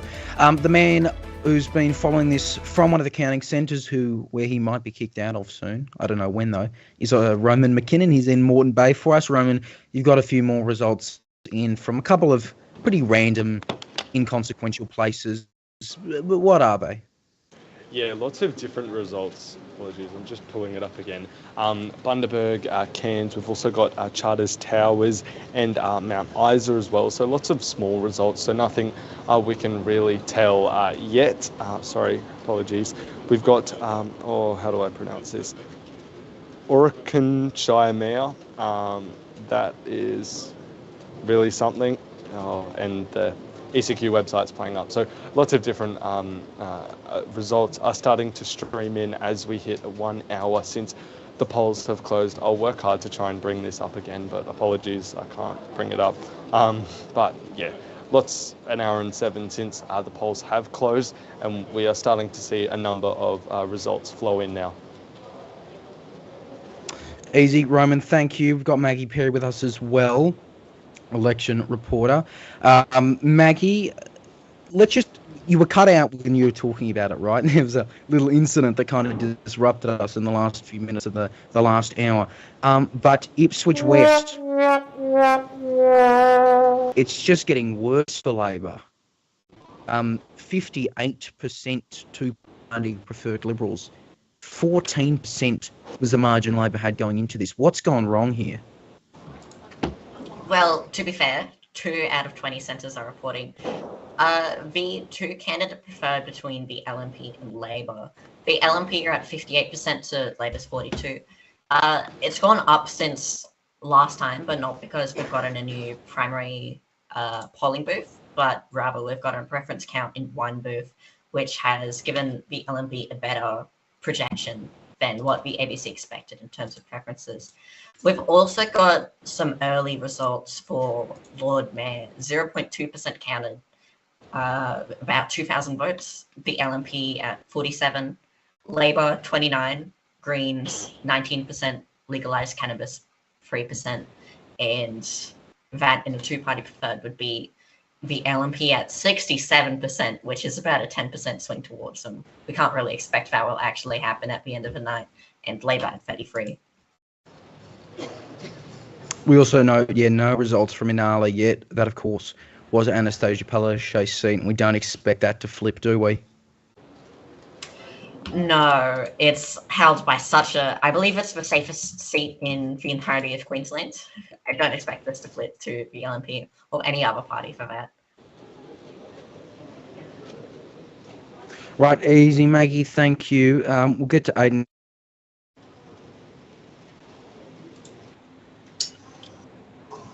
More some of the local races. What have we got? Audio is just cutting out before. So I was looking at the a lot of mayor results. There was some from Lockyer Valley, some from Cairns, but what's interested me the most now is McDowell from the Brisbane City Council, which has just had fresh results coming in. 7.4% counted. The LNP incumbent Tracy Davis is 70.2% on two-party preferred, opposed to Labor at 29.8%. So that was held by a 13.5% LNP margin. And based off these, I want to say early results, but that's 7.4%, somewhat substantial. That is quite a significant swing towards the LNP in that seat. So that's going to be quite interesting to follow. But what I will say is that was one of the 11 polling centres with that data. So whilst it was quite a large overall percentage, that's only one polling centre. So ABC hasn't called it yet. And to be more certain, we'll have to see more results come in from a wider range of polling centres. Oh, we've lost Leo. That's wonderful. No, okay. So, goodness me, this is how it's going, isn't it? Okay. Peter Flannery, welcome to Six News. Thank you. Good afternoon. Perfect. You're running uncontested at this year's election. Was this a shock to you when no candidates were announced? Yeah, it was a bit of a shock. Normally, council elections, you have a number of people putting their hand up to contest your position. But we knew it was right before the election period started, usually 6 to 12 months before it. The community get a bit vocal if there's concerns out there, and it was very, very quiet. So we knew that something different was happening this time, and myself and 5 other councillors have been uncontested. I think it shows that we seem to be heading in the right direction of what we're doing. Tell us, what has been some of the major developments and goals that your team has completed since 2020 in the last term? Yeah, when we come to council, there's a fairly new council. My first term as mayor, so we wanted to rebuild the confidence that the community had in council, because it deteriorated over the years. So that was a big focus of us. We want to be transparent, we want to be open and honest in what we're doing. And we want to take the community on the journey, I suppose, of where we want to get to. We've come through 15 years as a local government, formed through amalgamation process. So there was a number of 3 councils coming together in the past. So three distinct different community groups, I suppose, out there that had their focus and their passions in that area. So it was about bringing them together as one united group through, at the time, we were the Moreton Bay Regional Council. And part of our journey was to become a city council, so it could unite the whole area under one banner and really project who we are and where we want to head into the future. And we became Moreton Bay City Council last year, the 3rd largest local government in Australia, with 500,000 people that live here and depend on us to do our job well. So it's been a journey. We had COVID as well in that a number of years ago. And just to keep up the demand, we've got 240 people a week moved to the city of Moreton Bay with this South East Queensland draft plan that came out. So they're the figures we accommodate. We've got area to grow in, we've got growth areas, but we also need to make sure that major infrastructure is being supplied to go along with that growth, and that's the challenges we have moving forward. Yeah, just on that, you just mentioned Moreton Bay recently changed its name from Regional Council to City. What outlines do you have planned for Moreton Bay in the future? Yeah, it was in line with our regional economic development strategy. So once again, it's something that this council put together early on in 2021. We came up with a strategy of how we wanted to see the economy grow within the city of Moreton Bay, our 4 pillars of focus we're going to have. And it all went hand in hand, I suppose, that we wanted to create employment opportunities in the city here of Moreton Bay. We don't want people travelling to Brisbane CBD and getting on that Bruce Highway or congested other public transport systems to try and get there. So we made a conscious effort to attract businesses here, make sure that we try and get, our focus is to try and get people to live and work, work closer to home where they're living, and to cut down. You're watching 6 News. Thanks for joining us on this Queensland local election night. It seems that we have lost our chief anchor Leo for some reason. I'm not sure why, just online issues of just getting the better of us again. We're going to take you now. That was just Moreton Bay City Mayor Peter Flannery, who is running unopposed. We're going to take you to a report about that. He is one of a number of mayors that are running unopposed across Queensland. We're going to take you there now. We're in the local government area of Moreton Bay, where 5 out of the 12 wards are running uncontested, including the mayor position. We spoke to Mayor Peter Flannery earlier during the week. Take a listen to what he had to say. Yeah, it was a bit of a shock. Normally council elections, you have a number of people putting their hand up to contest your position.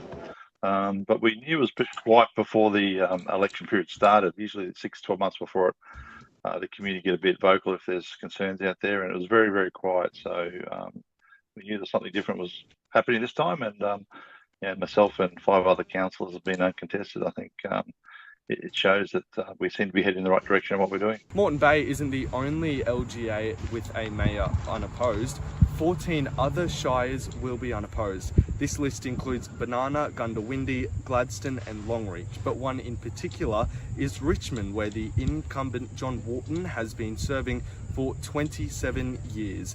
In just a small town between Mount Isa and Townsville, with a population of approximately 500. He was elected back in 1991 and is now 70. By the end of his next term, it will become 31 years. And as you heard just before, Mayor Peter Flannery was surprised when he had no opponents up against him. 15 mayors and 46 councillors will be all elected early, the most since 2012.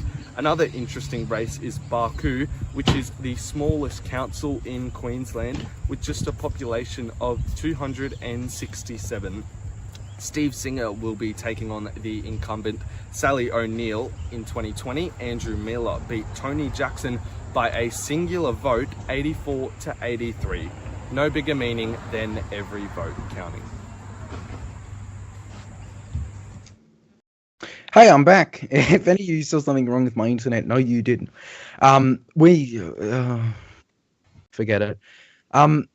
We're still with us here. We want to make a prediction now. I think we are calling something, or at least the ABC's making a call. I just want to follow it. This Brisbane City. The LP's called one ward, and which one is it? No, they're not. Where are they calling this ward? Anyway, let's get back to Ipswich West, I reckon. And I'll talk to you, Maggie, about it. Again, this is twice now. No, this is the third time we've tried to talk about it and something's gone wrong. So this better hold up. 58% two-party preferred for the LNP so far. What do you make of that there? And also, by the way, might I note, again early, legalised cannabis has 4% more than One Nation. They're at 16% to 12%. Well, I just wanted to correct you on the projection. I don't think the ABC projection is really updated with the new primary votes. It's probably about Labor 52 to LNP 48. So they've got a slight lead right now against the LNP, but it's still pretty bad news. That's what, 12% swing away from vote? Anyways, primary vote. The LNP at 37%, Labor 35%, legalized cannabis 16%, and One Nation at 12%. I wonder if the LNP, if they could get low enough from the primary vote, maybe legalized cannabis could overtake them. I think that would be pretty funny to see. Yeah, legalized cannabis seems to always do pretty nicely in Queensland. They did well in you remember the Fadden federal by-election last year. They just pop up well. I think that's where they got the name as well. I think that predates the National Party, the National Legalized Cannabis Party. That is, I am ranting on something that doesn't matter now. We'll just keep following some of these results here. But Yeah, we'll just see some of these. ECQ website, we're following a couple of results, most notably some former MPs being the George Christensen and Andrew Laming. George Christensen's running in Mackay, Andrew Laming is running for Mayor of Redland, both former LNP members, by the way. George Christensen's running with Mackay first. He's also a One Nation member. Andrew Laming has quit the LNP and is now fully independent, for what it's worth. Meanwhile, in terms of actual Division 7 results in the city of Gold Coast, there are none. There are no results from the city of Gold Coast yet, so we won't say another word about that for now. Any other results you guys want us to follow as well? Let us know in the live chat. We'll bring you the latest updates on that. Obviously, there are some results that come in a little earlier than sooner, which are no surprises. Obviously, some other interesting races we've got. Gold Coast, outside of Gold Coast Division 7. We want to go quickly, though, to Gold Coast Mayor. Aidan, you've got a bit for us on that. Tom Tate's the incumbent. He's independent LNP. He's running for a record 4th term, and he's ahead at the moment. What can you tell us? Yes, he is ahead as I just wait for the ECQ website to load. So Tom Tate is currently ahead with 1,251 votes. That's 52.13%. And now that's primary votes. So currently he's leading on what I saw was 0.4% counted, but he's leading already with the majority of primary votes. Next best as I scroll down, Eddie Saroff with 18.63% is the next best. And there's a big split with a lot of candidates between 3 and 7%, but currently the incumbent Gold Coast City Council Mayor Tom Tate, as you mentioned, running for a 4th consecutive term, I believe you said it was, is ahead and looks to be ahead. So that will be one to follow, as you mentioned, Gold Coast Division 7. Nothing from that yet, but Gold Coast Mayor does look to be a very strong showing for the incumbent Tom Tate. Roman, you've also got some results for us out of, again, more of these random obscure areas I'm now finding out exist in Queensland because they have local government areas that share their name. What can you... Yeah, I've got some results from Jamboree. To candidate preferred 67.3% to the LNP's Sarah Hutton, Labor's Lily Golafshani, 32.7% there. Not 61 votes counted, so not much you can go off. 61% primary vote to the LNP, 22 to Labor, and 17% to the Greens. We did just get updated on Ipswich West, so from the start, that first result that came in has significantly changed actually. To candidate preferred right now is 58.4% to Darren Zano, Wendy Burns 41.6%. Primary is a lot closer actually, 36.7% to the LNP, Labor 35.1%, legalised cannabis 16.1%, One Nation 12.1%. So it's a little bit closer, but Labor at the moment is suffering a 15%. I think slightly ahead in some of these counts. As you say, yeah, obviously too early to call. What'll be interesting, I think Maggie and I will both be very interesting to see this when it ends, where the legalised cannabis preferences flow. Because their voters are all over the shop, right? They are just full of random takes. It's always fun. By the way, I should know, Jamboree's a Brisbane City Council ward. It's not an LGA. I really... This is why we have to have 4 Queenslanders to balance out what I'm talking about here. Disregard some of what I'm saying. Actually, probably don't. No, I'm usually good at this thing. Again, the LNP has 1 ward from what we're hearing. Most of these places have no counts, though. Some of the more areas for Greens, no counts. The Gabba, no counting. Paddington, no count. Walter Taylor, no count. What kind of a name for a ward is that? Anyway... we'll keep following those, and then some of the other results. Again, there are races for a lot of mayoral places. Some of them are getting in really fast because they have really, really small populations. I reckon, again, some of these shires have 40%, in other places have a bit less. Roman, we'll get back to you.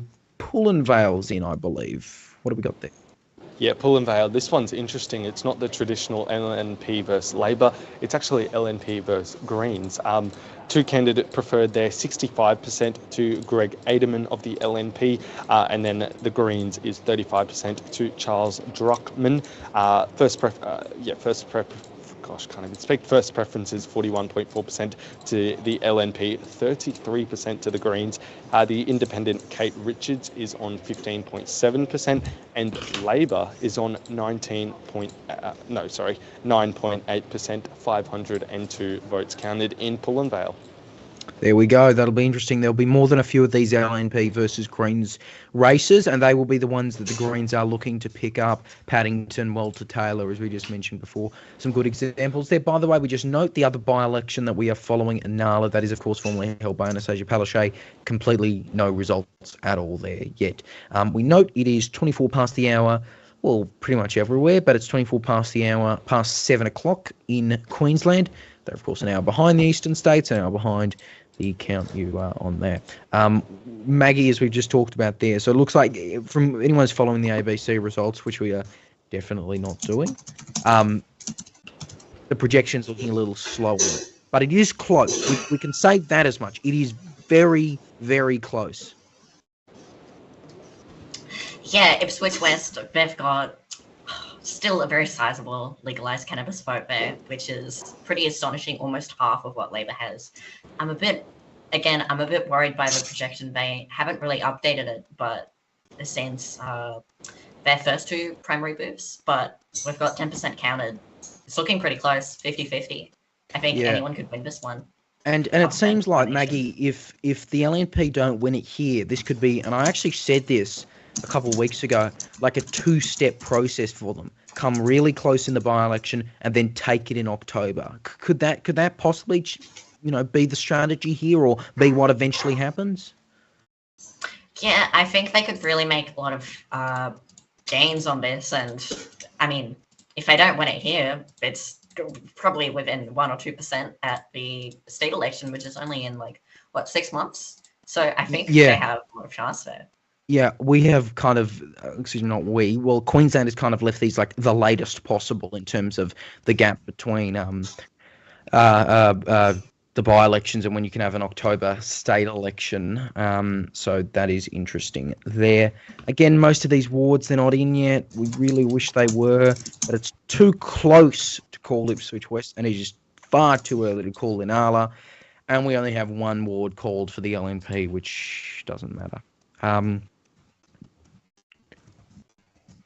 Again, for those who are following the ABC count, I'm just speaking, we just, again, spoke to Maggie about it there.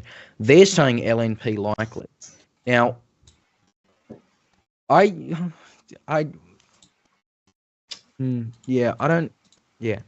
look, it might just be too early, but I will safely say LNP ahead. And to the annoyance of the great man behind the graphics tonight, we're going to change that column again. LNP ahead, Ipswich West for now. Or at least it's too close. But it seems LNP ahead. We're not saying likely. No one at this network saying likely. But they're ahead. LNP is ahead in Ipswich West. Let us know, of course, what results you want us to follow in the live chat. There are 501 councillor positions up for grabs, 77 mayoral, although a bunch uncontested as well. No, I am not calling it. I will not be bullied into making an early call yet. But we will see. We will see. They are far behind. It is look. It might be Labor over. It might be. They might be miles behind for the Premier. Yeah, I'm sure the papers will be running with that tomorrow.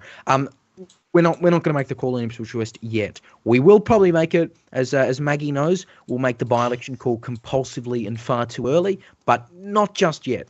Any other results you want us to follow? Please let us know in the comments. All right. You know what? All right, let's turn to Andrew Laming. Let's see what great results we have out of the Redland mayoral contest. Andrew Laming, of course, former LNP MP, is running there. He's now an independent, by the way. He's not independent LNP. He is just straight independent. And if the fantastic ECQ website will load for me under the strain of my internet connection, it will... This is having to scroll down. See, Brisbane's nice and easy. It's just at the top. I'm scrolling out forever. All right, that's not loading. There is another MP, of course, running. George Christensen. He's running for Mackay Council. Someone else has the page loading. Aiden, what have you got for us out of Redland? Okay, so out of Redland, I've got Josh Mitchell, sorry. Common mistake with the surnames and first names, but he's on 67% of primary votes. Andrew Lamming is only on 14.24%. So very, very early results coming in, only 0.54% counted as the last time I saw, and it's going up each second. So now 69.76 for Josh Mitchell, 14.23 for Andrew Lamming. So it is ever changing. As I've got the website up in front of me, the graphs are changing, but it does look like Andrew Lamming is quite firmly ahead. Again, only 0.5% of the vote counted, and I'd imagine that would only be one polling place. So it's definitely not indicative of anything substantial yet. We're definitely not calling it, but early signs for Andrew Lamming, the former LNP member, as you said, not too great. Yeah. Joss Mitchell, she has, of course, been pretty prominent. She's running under the Joss Mitchell Leading Change sort of party thingy. There's a third candidate who isn't significant enough, I guess, to get any vote here or much attention, but it'll be interesting to see how Andrew Lamming goes. He's been running on a lot of issues of crime, bit of criticism of that. He's made some national media attention ahead. We're not going to make that call yet. I can't actually see on the graphic if we just said gain, but he's far behind is what we're saying. Far, far behind. So ignore any graphic that just said he won, or maybe it didn't. I can't tell. I love live coverage. This is fun. Apparently he's trailing, I would say this is way too early, Aiden, because he's trailing also Cindy Corrie, the third candidate there, who's not doing too well. Anyway, more results from Brisbane City Council. Let's go back to Roman McKinnon, who's not in Brisbane City Council. He's in slightly less interesting Moreton Bay. Roman, what have you got? Yeah, a few more results coming in for the Lord mayoral race in Brisbane. A whopping 0.7% counted to candidate preferred, 67.3% to LNP Adrian Schrinner against Tracy Price, who is at 32.7% first preference, 46.5% to Schrinner. Price is on 27.9%, 18.4% to I'm gonna botch this. Jonathan. 3.9% to Sri Raghunathan. There we go, 18.4% to him. Legalised cannabis, 3.9%, 1.9% to Bruce Tanti, the independent, and 1.4% to the independent Gilbert Holmes. So, a few more updates from the Brisbane City Lord mayoral race. And that'll be, of course, interesting. It'd be interesting if in the not impossible circumstance, I know Stuart and what's his name? Aiden were predicting this on whether it could be LNP mayor but Labor Greens on council, and that actually happened in 2004. Campbell Newman won mayoral, but Labor had majority of the wards, which is of course interesting.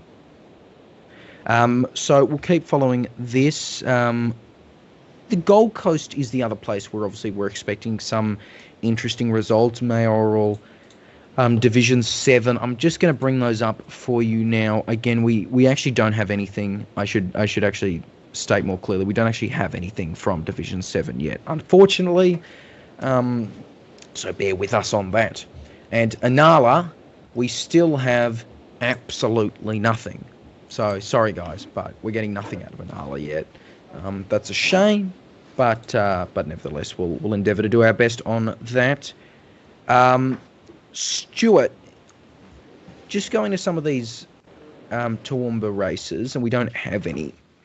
But what we talked about last hour was interesting, because you've got Say No to Woke, which is essentially an independent LNP pseudo party. Both of the members are independent LNP. It's an independent LNP group. But there's only one of those candidates who's had a real profile, and that's Nathan Essex. Just tell us more about what you saw back from what we spoke about earlier. Yeah, so there have been a few candidates like this, so we haven't seen anything from them really. I've missed my family to go around town. We've covered, I think, every booth we've pretty much been covered today. I've hit most of them myself, and no signs for several candidates.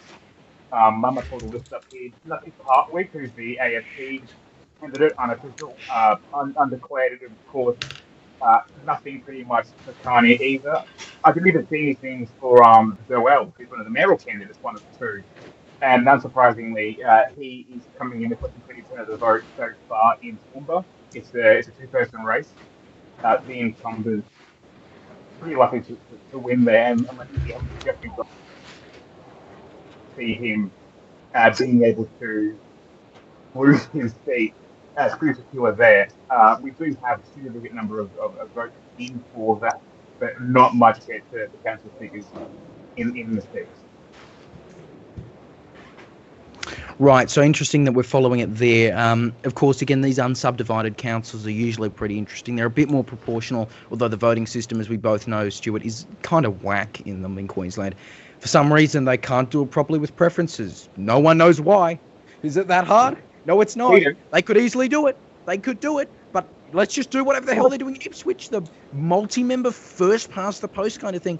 Anyway, we'll keep following Toowoomba there. Also unsubdivided again is Mackay, where you've got George Christensen. Yeah. So I really wish we could bring you inala results, guys. It's actually bugging me where over 90 minutes in we've got nothing. Again, in Ipswich West we've got a bit more. 54% two-party preferred now. It's narrowing for the LNP, but it's interesting. We're seeing still. So that's interesting. Again, only one ward we want to call for the LNP at the moment in terms of Brisbane City Council, and again, most races across the state have nothing in, which is a little annoying. But some of them should come in fast. There's a chance they could come in like really fast in one go. Just for the record, since I'm kind of notorious on this bad predictions thing, I just want to remind everyone what I said at the start of this, right? And I was maybe too confident about this, but I said Brisbane Lord Mayor LNP hold, that'll probably hold. Brisbane Lord Mayor, Brisbane City Council control LNP hold, will probably hold. Ipswich and Inala, Ipswich West and Inala, ALP, probably got Ipswich West wrong. Although again, our sources were telling us possible 20% swing, might be more than that. Good sources we have in Queensland Labor. They're nice to us. And Gold Coast Vision 7 independent LNP hold. I can't make a judgment call on that. We've got nothing from it yet, which is a little unfortunate. I'll cross back to Aiden Edgecombe in a moment because I want to get to some of the Gold Coast mayoral stuff. It's very early again, but of course, that is an interesting race. It was in an honourable mentions for top 10. Tom Tate looks really ahead, doesn't he, Aiden? Like ridiculously ahead. A lot of candidates here with optional preferential voting. That might contribute to a bit of a factor in terms of the final count.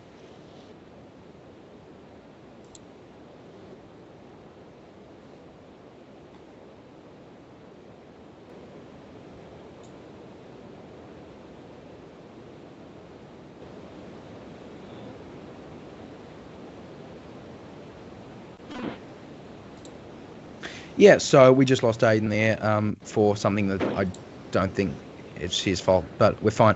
We'll get to Maggie. We want to focus on some of the wards out of Brisbane City Council, and of course, there are 26 of them, right? This is essentially like a small state. This is I think this is more than the amount of seats the Northern Territory Parliament has.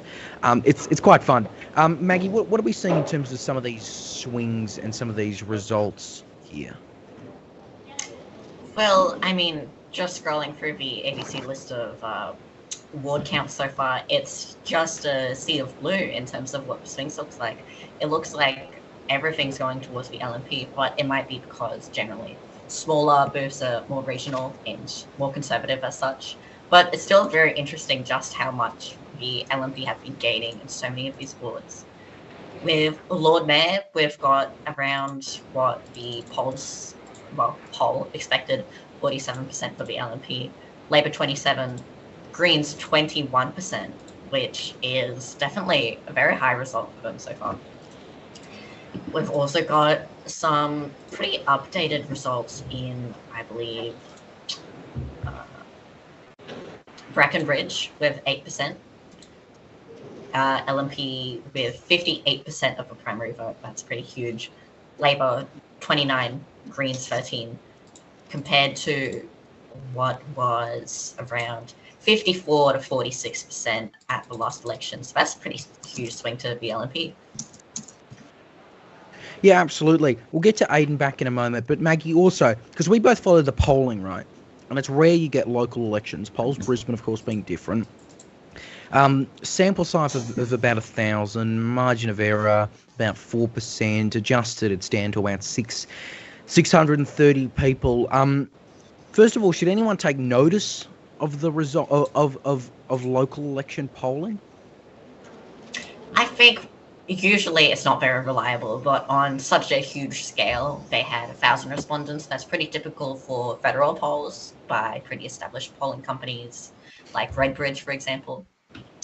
But, I mean, as Leo said, Brisbane City Council is basically its own state. I think it has more people than Tasmania, definitely more seats than the Northern Territory, also more seats than the ACT, and more seats than Tasmania currently until the election, which is in just a week.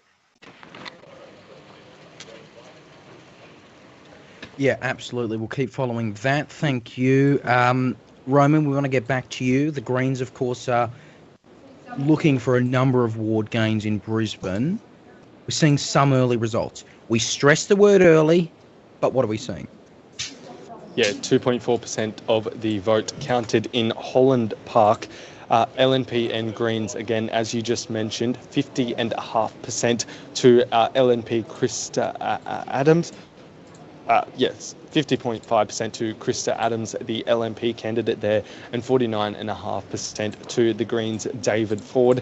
In first preferences, 42.6% to the LNP, 31.3% to the Greens, and 26.1% to Labor. 779 votes counted in Holland Park, and another one that's in that inner city area where the Greens are, yet again on, in for the challenge.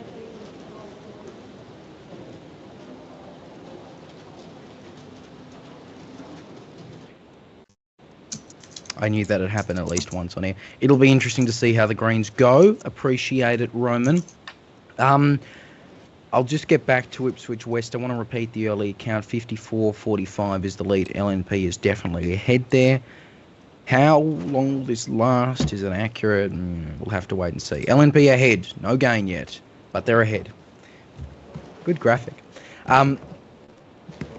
That, of course, is just for Ipswich West. Inala is still too early. There's nothing out of Inala. I'm actually going crazy here. There is not a single result out of the Inala electoral district, and it is really bugging me here. But yeah.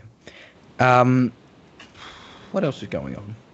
What else is going on? Let us know in the live chat what you want us to follow. Aidan, just on Gold Coast again, it is interesting because we've been talking, and I'll talk to Maggie about it soon as well, the optional preferential voting factor. That'll be obviously irrelevant if Tom Tate finishes with over 50%, which he's got now. But 9 candidates total, 8 against him. I mean, if you're genuinely trying to bring down Tom Tate, that seems like a pretty bad strategy given the leakage of preferences and the exhaustion of them. And again, that sometimes happens, like the 3 candidate races in Brisbane, for example, but 9 when you've got messaging to just vote 1. That seems like it'd seriously harm the anti-Tate movement, if you want to call definitely. it a movement. It's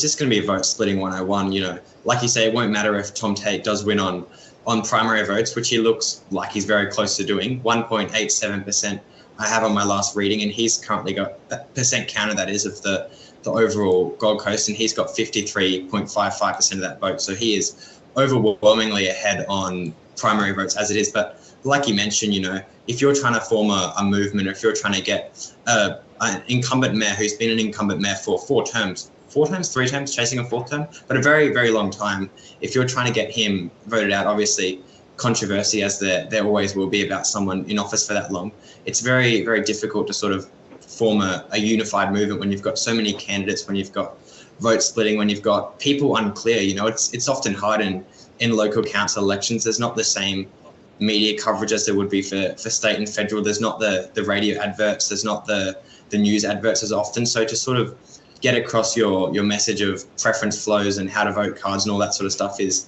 going to be quite difficult. You know, I've heard of a lot of people that are just rocking up today and voting for whoever's got signs or whoever they've did a last minute Google search on. So in terms of if you are trying to get Tom Tate voted out, the way it's been done sort of with however many candidates, it's not going to be super successful. But either way, as it's just come in now, 54%. So the votes keep coming in as I speak, but he's now got 54% of the first preference vote after 2.5% counted. So obviously too early to call still, but it looks quite likely that he will maintain his current lead, irrespective of any preference flows or anything like that.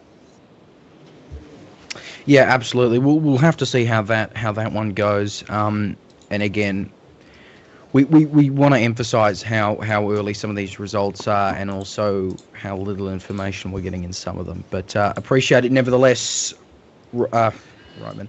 Aidan, thank you. I'll get back to Maggie now. In terms of the Greens, right? They start off, Maggie, with one ward. They start off with the Gabba ward. I have no doubt, even with no results in, they should retain that. That, of course, was Jonathan Sri Raghunathan's former ward. But in terms of a good result, what would it look like? 2 wards total, 3, even getting up past the ALP, who, mind you, again, they only have 5 going into this. I'd say they'd have to gain multiple wards for it to be a good night. I think we've definitely been expecting a very good result for the Greens with polls, with their green slide in 2022 in the city. Brisbane, anything less than, say, 3 wards, I think is a bit of a disappointment for them. They've been expecting some seats like Corporoo, Pollenvale, Central, Paddington. A lot of these are pretty close to the Greens. They've been campaigning very strongly in there. Yeah, absolutely. And by the way, again, for those just following along at home, we still don't have any results out of Division 7 on Gold Coast City Council. Little unfortunate. We will endeavour to bring you some when we can. But of course, one of the main candidates, opponents to Ryan Bayldon-lumsden is Jenna Schrader. She's a former Greens member, backed by a few Greens members in a personal capacity, but she's running and is an independent. We spoke to her a little earlier. So the first day, I've been at Runaway Bay pre-poll most day, and we've had people sort of out to the street lining up to get in, you know, trying to beat the crowds, but being the crowd. We were on the news that Monday night, so Tuesday was also really, really busy. It's tapered off a little bit today, but I've got lots of people coming through from Division 7, which is really great to see. Yeah, now it has been interesting seeing how the pre-polling has been ongoing, because again, my understanding is, you know, there's all these divisions and plus mayoral in certain areas. There's not a one spot for one division, which seems a little odd. Are you finding that it is a bit hard to get your message out when you're not sure if the person who's approaching the area is necessarily from the division? Yeah, unfortunately, we didn't get a polling booth in Division 7, so the candidates here have had to sort of spread ourselves thin between 3, 4, 5, depending how many volunteers we have. I've been focused mostly on Runaway Bay, so it's mostly 2 divisions here. Sometimes we get a Division 2, but we're in Division 4, so we sort of have people at the end who are determining where people are from, and then we can all sort of, put our flyers forward and have a chat. But yeah, it does make it a little bit harder. I am certainly looking forward to election day when it's going to be a bit more straightforward, and everyone coming into those polling booths will be from our area. But that's just part of it. We've got 9, I think, pre-poll booths on the Gold Coast. So, we're spread pretty thin. There is optional preferential voting at play here, and there are more than one Division 7 candidates, as I'm sure you know. How are you feeling that the margin and OPV are going to play into this result and affect maybe your own chances?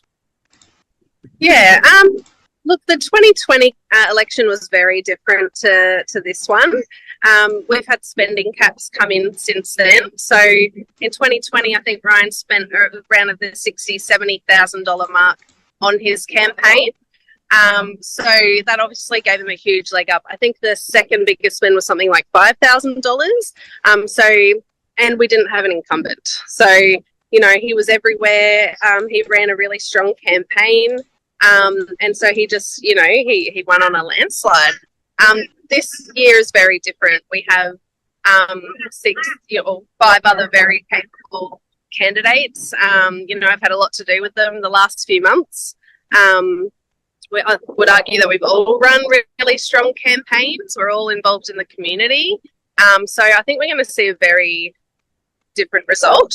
I do think, obviously, with 6 of us, that primary vote will be diluted a fair bit. So that's the biggest concern. And that sort of, you know, disengaged portion of the community who just go off name recognition. It's really going to come down to preferences. We all sort of have made that assumption. So, you know, most of the candidates have gone with a please number every box how to vote card. So we're hoping that by doing that and by chatting with people about the importance of that we're giving every other candidate a good chance to get in, so that we can get representation back in Division 7, because we haven't had it since September. We've had some really important things going through council, and, you know, if it's not me, there's some other fantastic candidates that I'd really like to see in the role. So, yeah. Different. Yeah. The different is putting it lightly. Obviously, when we spoke in January, you know, pre-polling hadn't started. A lot of people were still announcing candidacies and putting their name in.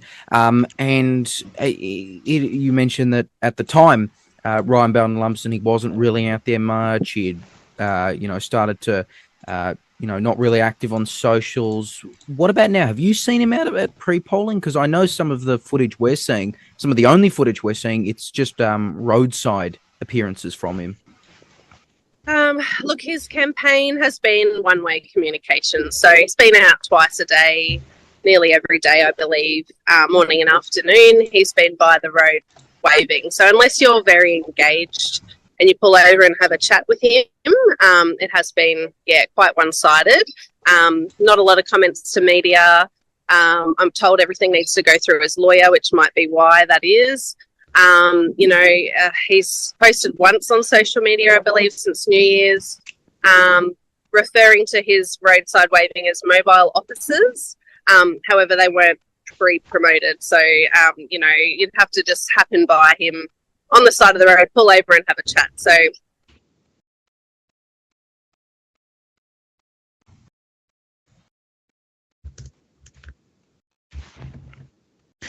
and you're still with us here on 6 News. No one noticed. We are following a couple of results here. Just something interesting. Something from Braden Smith. He's a senior Greens member on the Gold Coast.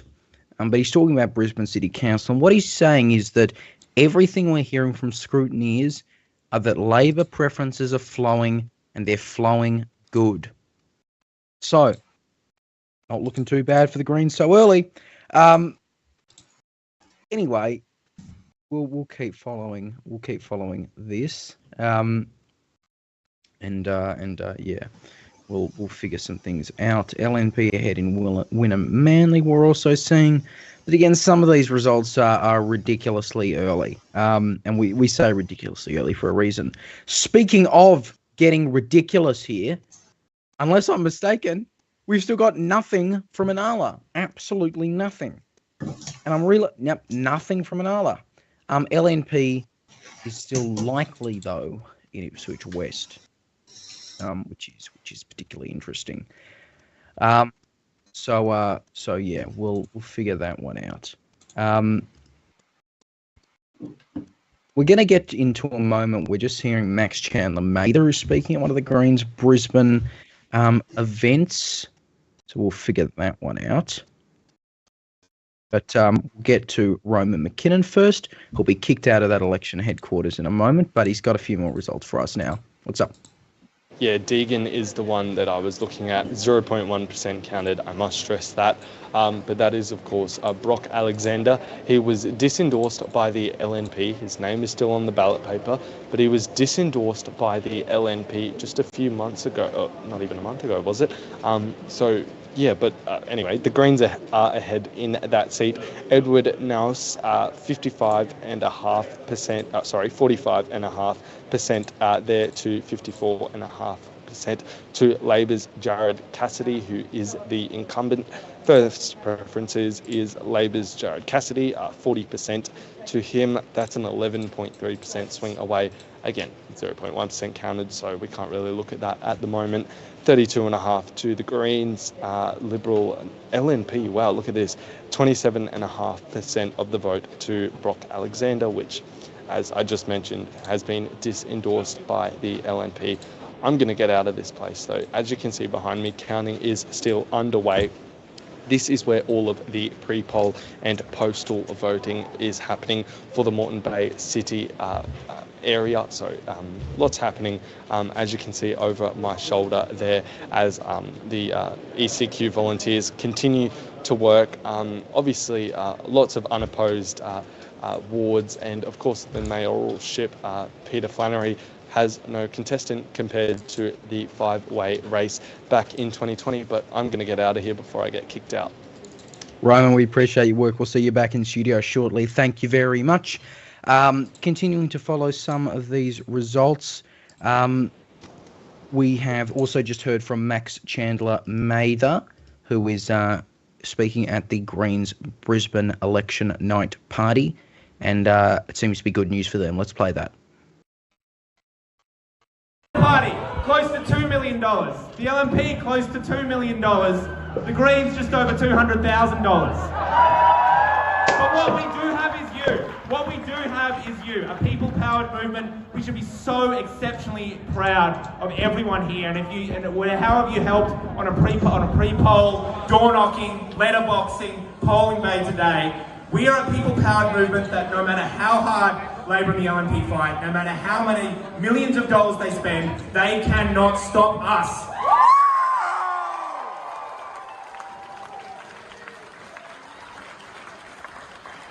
And this is a council campaign that has been brilliantly led by Jono, but also by, and big round of applause. Yeah. God, they didn't see him coming, did they? They tried. I didn't know. I always think with Jono, they don't really know how to deal with Jono. They sort of try to attack him, and then it just makes him more popular. They try and accuse him of having, he's got a vacancy levy.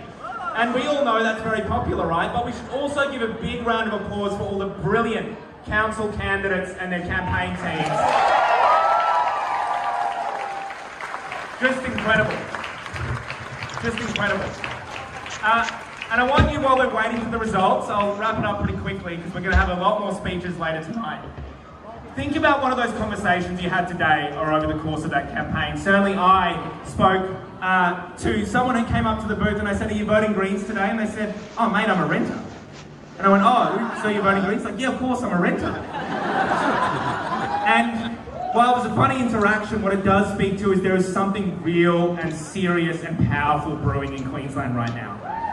And it is off the back of thousands of people's countless hours of hard work in building a movement that says to people doing it tough, says to people who can't afford the rent, says to people who are having to choose between paying the rent or feeding their kids, that we are on your side, that we are a movement that will fight for them, that we are a movement that is made up of people like that.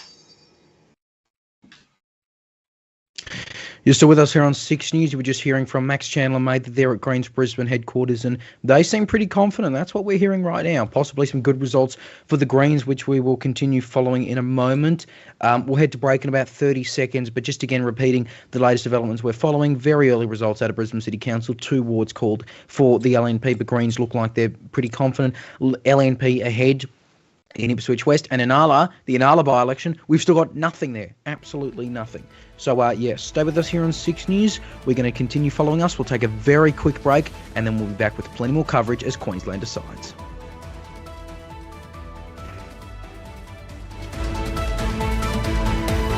This is Election Super Saturday.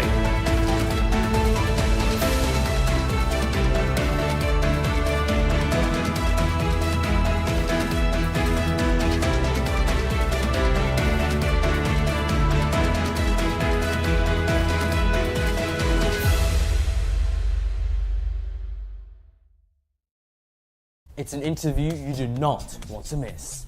And most people, even Labor voters, agree that things have got a hell of a lot worse. And the second part of that is who's got the right priorities for Queensland's future. Coming up just months away from the state election, we speak with the state opposition leader David Crisafulli about his plans for the LNP. I want Queenslanders to vote for change, and in order to do that, they have to vote for the LNP. And we ask the questions you want answered. Do you support the Gabba coming down or upgrades to it? Your approval rating is on par with Stephen Miles compared to Anastasia Palaszczuk. Why do you think that is? Uncensored. Streaming now on the 6 News YouTube channel and our website, SIXNewsAU.com. From the moment you get up, 6 News has you covered. We'll keep you informed with what's happened overnight, both here at home and overseas, and let you know what to expect right throughout the day. Extraordinary scenes overnight. Going to be a big day. The news starts here every morning on 6 News. On 6 News, we do politics differently. Welcome to Uncensored. Thanks for having me on your wonderful program. Are you confident that you can defeat David Crisafulli? From long-form unedited interviews to taking a deep dive into Australian law and governance. Sure. Mate, I'm not going to be that's held when you recant the respect for Indigenous Australians. Why excellent? Well, it's certainly heating up outside here in Brisbane, and it will be heating up inside Parliament right now. 6 News understands talks about removing Palaszczuk have been ongoing. The Health Australia Party has warned they may shut Do down. you stand by that claim you've never lied in public office? That's why you will always see the facts first on 6 News.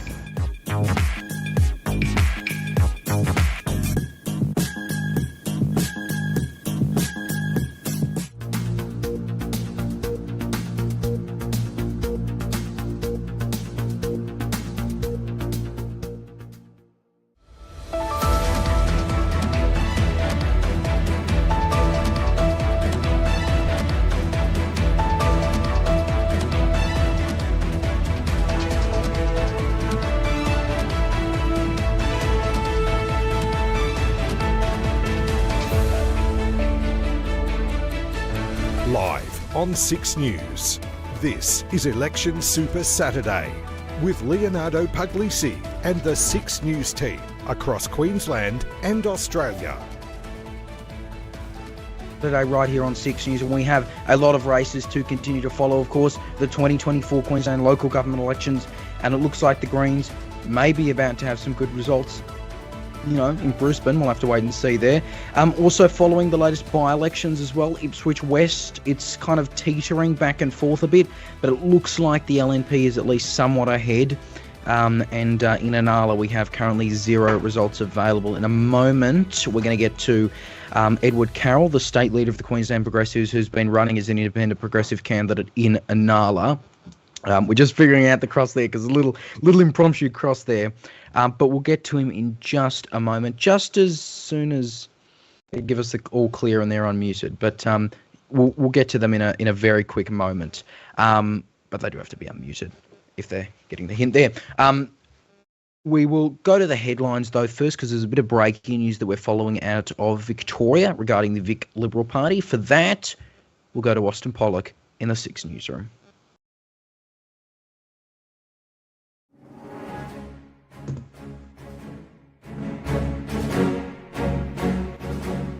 Leo, thank you. We'll get back to the Queensland elections in a moment, but to breaking news now. And 6 News has learnt discussions are taking place right now about a potential leadership spill against Victorian Liberal leader John Pesciuto within days. 6 News has also now learnt the following MPs are in consideration for leader and deputy leader: Sam Groth, Brad Batten, Brad Roswell and Jane Wilson. Some of them have only been in Parliament since the 2022 state election. Today, senior Liberal sources have told 6 News that Pesciuto being spilled is now a done conclusion, emphasising it's a matter of when, not if, he is challenged. Some Prosciutto supporters also believe he'll soon be dumped and are now preparing for the inevitable. The Herald Sun also reported this morning Liberal MPs were last night planning to hit the phones over the weekend to determine if a challenge would succeed with a motion to oust Prosciutto possible when the party room meets on Tuesday.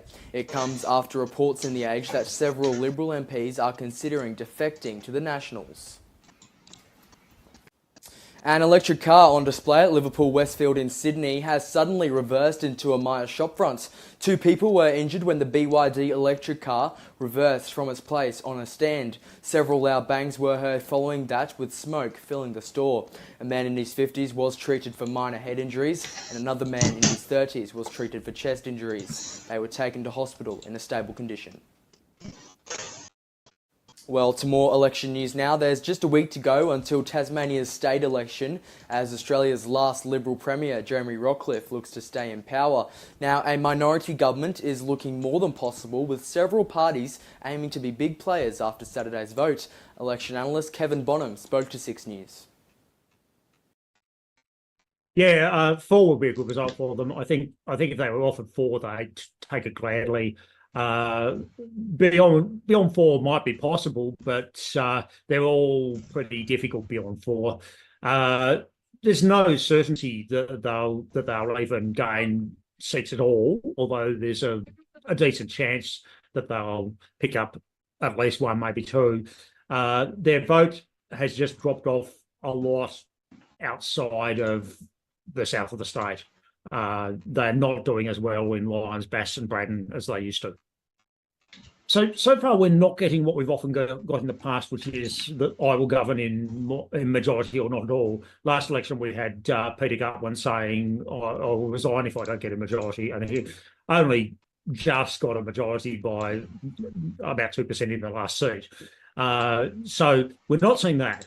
But we are seeing stuff along the lines of we will not do deals over policy. We will not have other parties in our ministries. Both parties are leaving the door open to some sort of confidence and supply arrangement with a crossbench, perhaps to minimal sorts of deals, at least in the case of the Liberals. Well, it really is the month of elections, isn't it? But that is the news for now. You can stay up to date by heading to our website and following us on social media at SIXNewsAU. There's news on the hour every hour. I'll be back here very soon. Let's head back now to 6 News election headquarters, where Leo Puglisi is standing by to continue our Super Saturday coverage. Stay with us.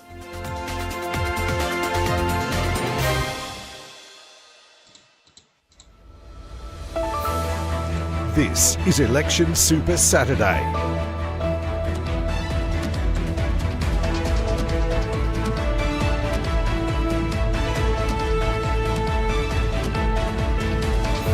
Covering a lot of elections tonight. The Inala by-election is one of them. We are results-less for them, though. One man who might be able to tell us a bit more on the scene is Edward Carroll, State Leader of the Queensland Progressives, and also a candidate in the Inala by-election, running as an independent progressive. It's great to see you again. Great to be here tonight. So we don't have any results. Have you heard anything at all since polls closed? Nothing yet. We've had a couple of people come back from scrutineers, but there's not really any definitive results coming through. We've been keeping an eye on the different polling. It looks like they're focusing on the Lord Mayor race and Ipswich West. There's a bit more media coverage over that one as well, so I'm not too surprised there. So hopefully soon, in the next half hour or so, we're going to start to see the Inala results come through. Well, it's actually really, really great timing that we've got you on, because we literally just got the very first Inala results as we started speaking, and they are as follows, and you're hearing them for the first time as I am. On two-party preferred, 54-45 Labor's favour. On preference, on primary vote, 37% Labor, 24% LNP. Independent 13.8, Greens 9, and then a couple more. And for what it's worth, you have 2.3% out of 761 votes counted. What do you make of that? You're hearing that the first time as we are. That's really good to hear. is interesting because a lot of the concern with by-elections always is turnout, right?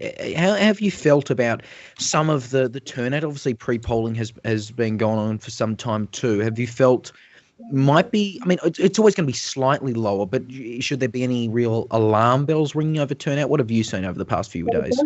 So I think the fact that it was held at the same time as the council elections has really helped the turnout. We should see good turnout for both of them because you've got that need to come in anyway for those local council votes. We saw all day for polling really long lines. So at almost every polling booth we were at, the wait times were a little bit slow at times, and there were a couple of people that made a few comments about that to us, about the long waits. But the atmosphere was really good, was really positive. So we're hoping it's going to be a really good turnout.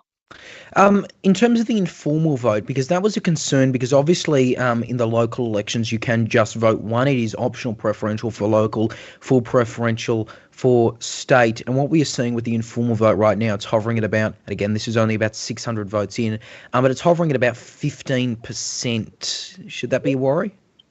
There could be some cause for concern, and certainly early on in the piece, I was talking with the Electoral Commission about what their sort of messaging would be, considering we have those two different voting systems.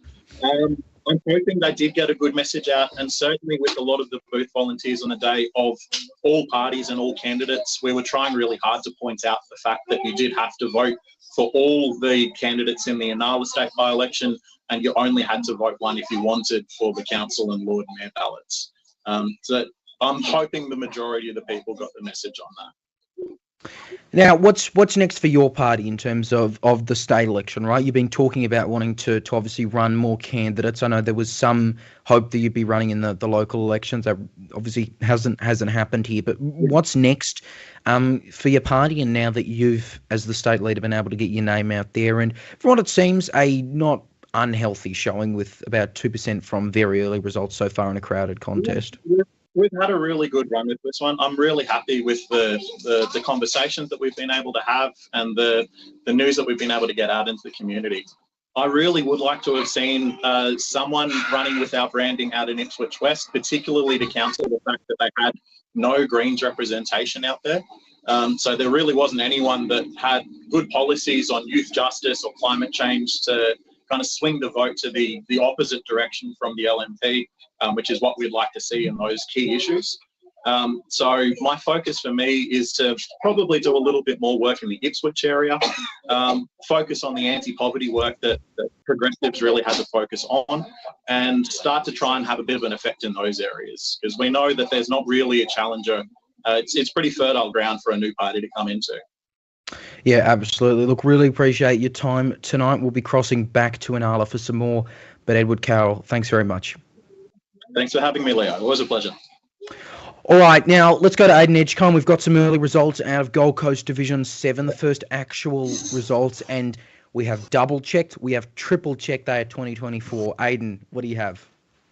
Well, I wouldn't even necessarily say early results. Well, they are early, but 11.67% of the total vote counted, which is quite substantial now. I'm just getting it up as my website reloads, but we've got quite an interesting vote split here now. The optional preferential voting, as we've spoken about earlier, is coming into play. So we have got Joe Wilkinson ahead on 26%, followed very closely by Ryan Lumsden, as we mentioned, the incumbent accused murderer, on 24.66%. We've got Jenna Schroeder, as we played the interview clips from earlier, on 19.6%. And then we've got Joel McInnes on 14%, Bruce Biat on 5.37%. So that's going to be pretty much impossible to tell until we get a more substantial preference count and until we get a lot more results coming in. So even though there's quite a substantial amount of the vote counted, just the way the system works with the preference flows is going to be really interesting, given there's three candidates up there that have got close to 20% or over 20% of the primary vote. So in terms of how the preferences are going to flow, what other polling stations are going to do, it's going to be quite tough to tell. But very early signs show Ryan Lumsden behind quite slightly, but definitely don't count him out. I mean, there's no way of knowing how the other preferences are going to flow, if they flow, and what the future results are going to hold. But that is some somewhat early results for you, with 11% counted.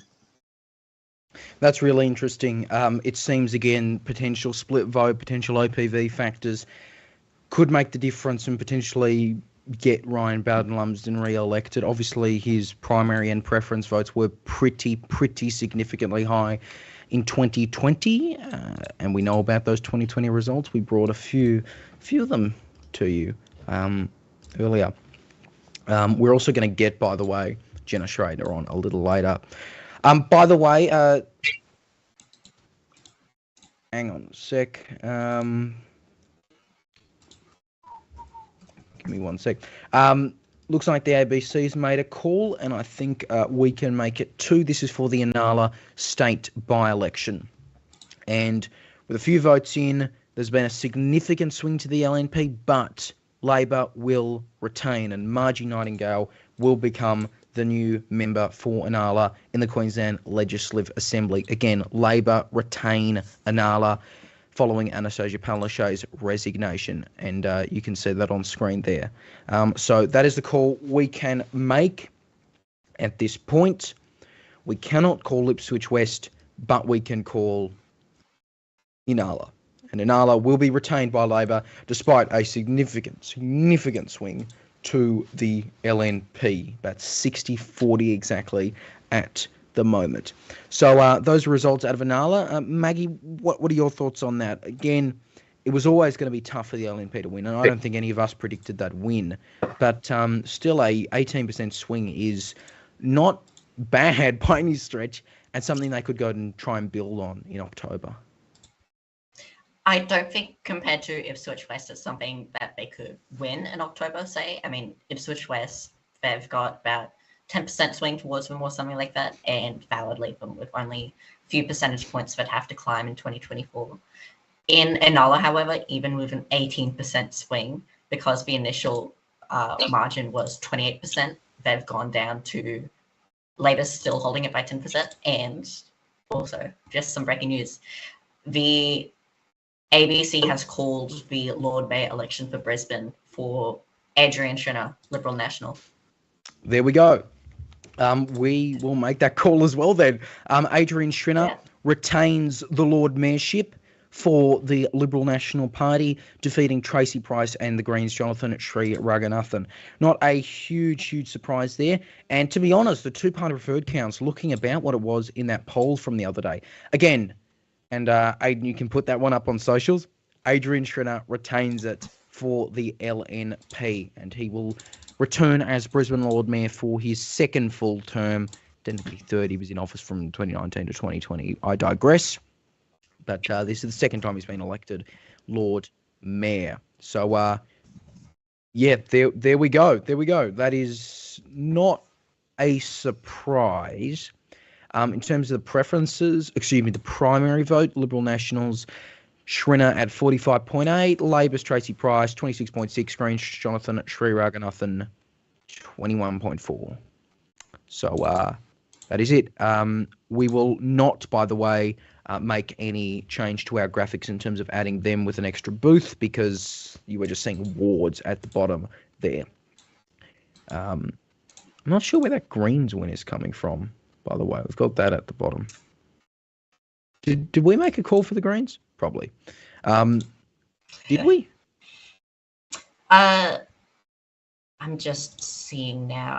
I think the ABC might have called Paddington for the Greens. Paddington's, yeah, that's early. I was just thinking that's that a game. call. Yeah, I was thinking that called the Gabba, but no results in yet. So I think we will call Paddington then. I think we've got the graphic up for that. Hurry up, Austin. No, I'm fine. He's doing a great job.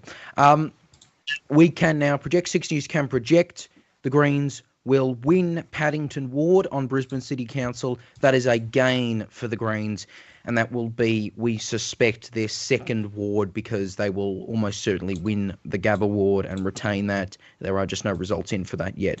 But the Greens will win Paddington Ward on Brisbane City Council, beating the LNP there, and they've got about 55% of the two-candidate preferred vote now. That is the call we are making just after 9:15 Australian Eastern Daylight Time, 8:15 in Queensland. We project the Greens will win Paddington Ward. So as you can see there, they would be more than happy with that result. And of course, we will continue to follow all the details out of that. Let's see what else we're covering. We want to go back to Inala for a moment, the Inala state by-election. Because there's been more than a few candidates we know running there. Nader Hernandez is one of them, an independent candidate, one of a few independents running. She joins us now live from, where you just saw Edward Carroll. We'll bring her up now, but again, I'll just repeat those Inala results for you as we bring her up, which are interesting. We are calling that for Labor, who have about 55% of two-party preferred now. Nader, it's great to talk. So talk to us about, first of all, before we get to some of the results, what it's been like in terms of running and specifically getting people out there and just the message that there is a by-election on as we talk about turnout. It's been a little bit difficult because a lot of people couldn't differentiate between the state by-election and council. And there was a lot of confusion between, for example, numbering every square and, the preferentials, and when you didn't have to, which is with council. So we had a lot of donkey votes. I did about 30 minutes of scrutineering in one of our local schools. So there has been, I think it'll be interesting to see the result tomorrow or the day after.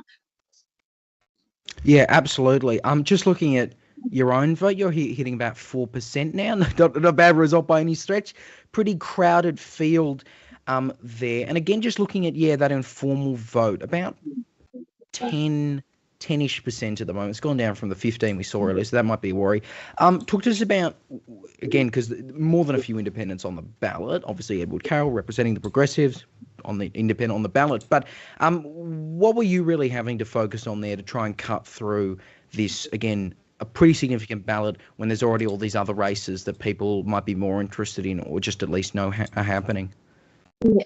So I guess for me, this was a very interesting time because I actually had no intentions of running. I actually nominated the day before the nominations closed. So I've only actually realistically run a 5-week campaign. Mine was more about really giving back to the community. I had a lot of community groups ask me to nominate, and I thought, you know what, I'm going to give this a go. I want to be a choice for them. I want to be an alternative choice for them, a strong voice that does a lot of work at a local level. And because I do so much work and live locally, work locally, volunteer locally, I wanted to really raise issues about crime. I wanted to raise issues that are important to people that, for example, also our health system. I wanted to give them an alternative choice and really showcase that, you know what, it's okay to do this. Even if you're coming at the last minute, I wanted to be a choice for them. And it was a really positive experience, to be honest, especially at the booth. Obviously, there's been a significant swing away from Labor we're seeing here. And you mentioned crime there, which is a good segue because that seems to be the issue the LNP's really been campaigning on. A lot of people have been talking about it, understandably. We expect it to be a huge issue in the state election campaign. I think it is hard. We know the margin is rapidly changing, but if it ends up at something like 55-45, as it's kind of trending towards right now after preferences, do you reckon this might be one that Labor could or should be worried about losing in October? Again, which seems remarkable given you just look at the margin in 2020 with Anastasia Palaszczuk. I think there's a chance, and the reason being is that I live locally, work locally, and I volunteer locally. So I understand the same issues that have the same issues as anyone else. And for example, crime is a big issue. And I think people are going to be very trusting. I think they're going to give Labor a chance again. And however, if nothing changes, I think the October election is going to be very telling. All right, we'll keep following it. Really appreciate your time. And, of course, Edward Carroll, someone we spoke to earlier. But will be interesting to see how these results are tracking, although we have, again, called it for Labor. Thank you very much for your time. Thank you. All right, that was the latest from Inala there. We want to track over to Ipswich West in a moment, which is LNP is far ahead in terms of the swing, 17% swing there. Slightly less than the Ipswich swing, the Inala swing for what it's worth. LNP ahead at ALP, retain Inala. For what you're seeing, 5 wards called for the LNP, 1 for the Greens, 1 for the Independents. We're just trying to get some results up. Apparently, ABC's website's crashed, so makes it hard for us. Nevertheless, we will continue following this. Want to get to Stuart Jeffrey now, who's been following Gold Coast City Council Division 7. Again, I think he's following the right results now. Yeah, what are you saying? What are we saying here? I have the correct figures this time, and unlike last time, Ryan Bayldon-lumsden is not leading. He's coming in second. Currently, the top 3 we've got Bayldon-lumsden obviously coming in second, Jack Wilkinson in first, and Jenna Schroeder, who we had on earlier, sitting in third. All of them sitting above 20%. We don't have any preference figures in yet, but they're the front runners. Right. We've also made that call again for some of these Brisbane City wards and, of course, Brisbane Lord Mayor. We hope we didn't go too early with them, obviously, but we never will. But nevertheless, interesting what you're saying there from Gold Coast Div 7, and we're also following Gold Coast Mayor, which we'll get to a little later. Patiently waiting in the sidelines, Maggie Perry, who's been following some of the regional mayoral races. And again, all these councils have a directly elected mayor. That is 77 councils, so 77 mayors, 14 races uncontested, though, including her own in Banana Shire. But Maggie, what are we seeing in some of these mayoral contests? Well, I've just been looking at about a dozen regional contests, but with councils that are around 50,000 to maybe even 300,000 people. So there is a bit of influence in these. I'll start off with Bundaberg, where Jack Dempsey, former LNP who ran for the seat, got 13% in 2022. Seat of Hinkler is currently falling way behind, which is a loss for not the LNP, he's former LNP, with about 8% counted. In Cairns, incumbent Mayor Terry James is behind with about 9% counted.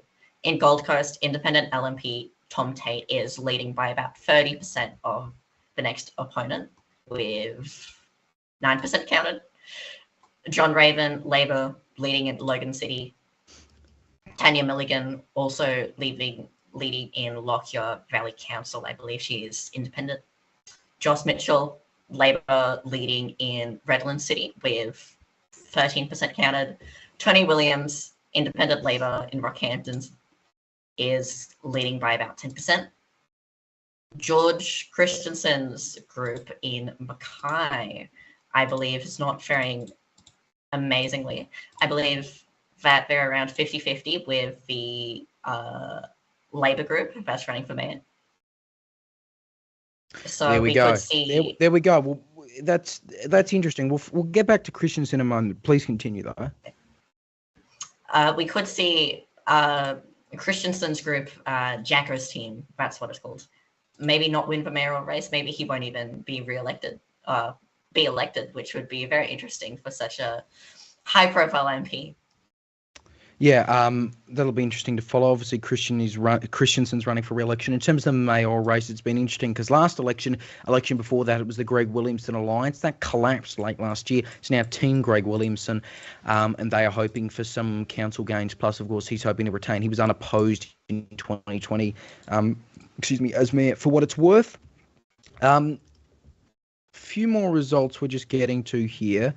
What we can say, and apparently the ABC's website's having issues, which again is why you should only be watching us, by the way. LNP 5 wards, Greens 1, Independent 1, ALP 0 out of 26, of course.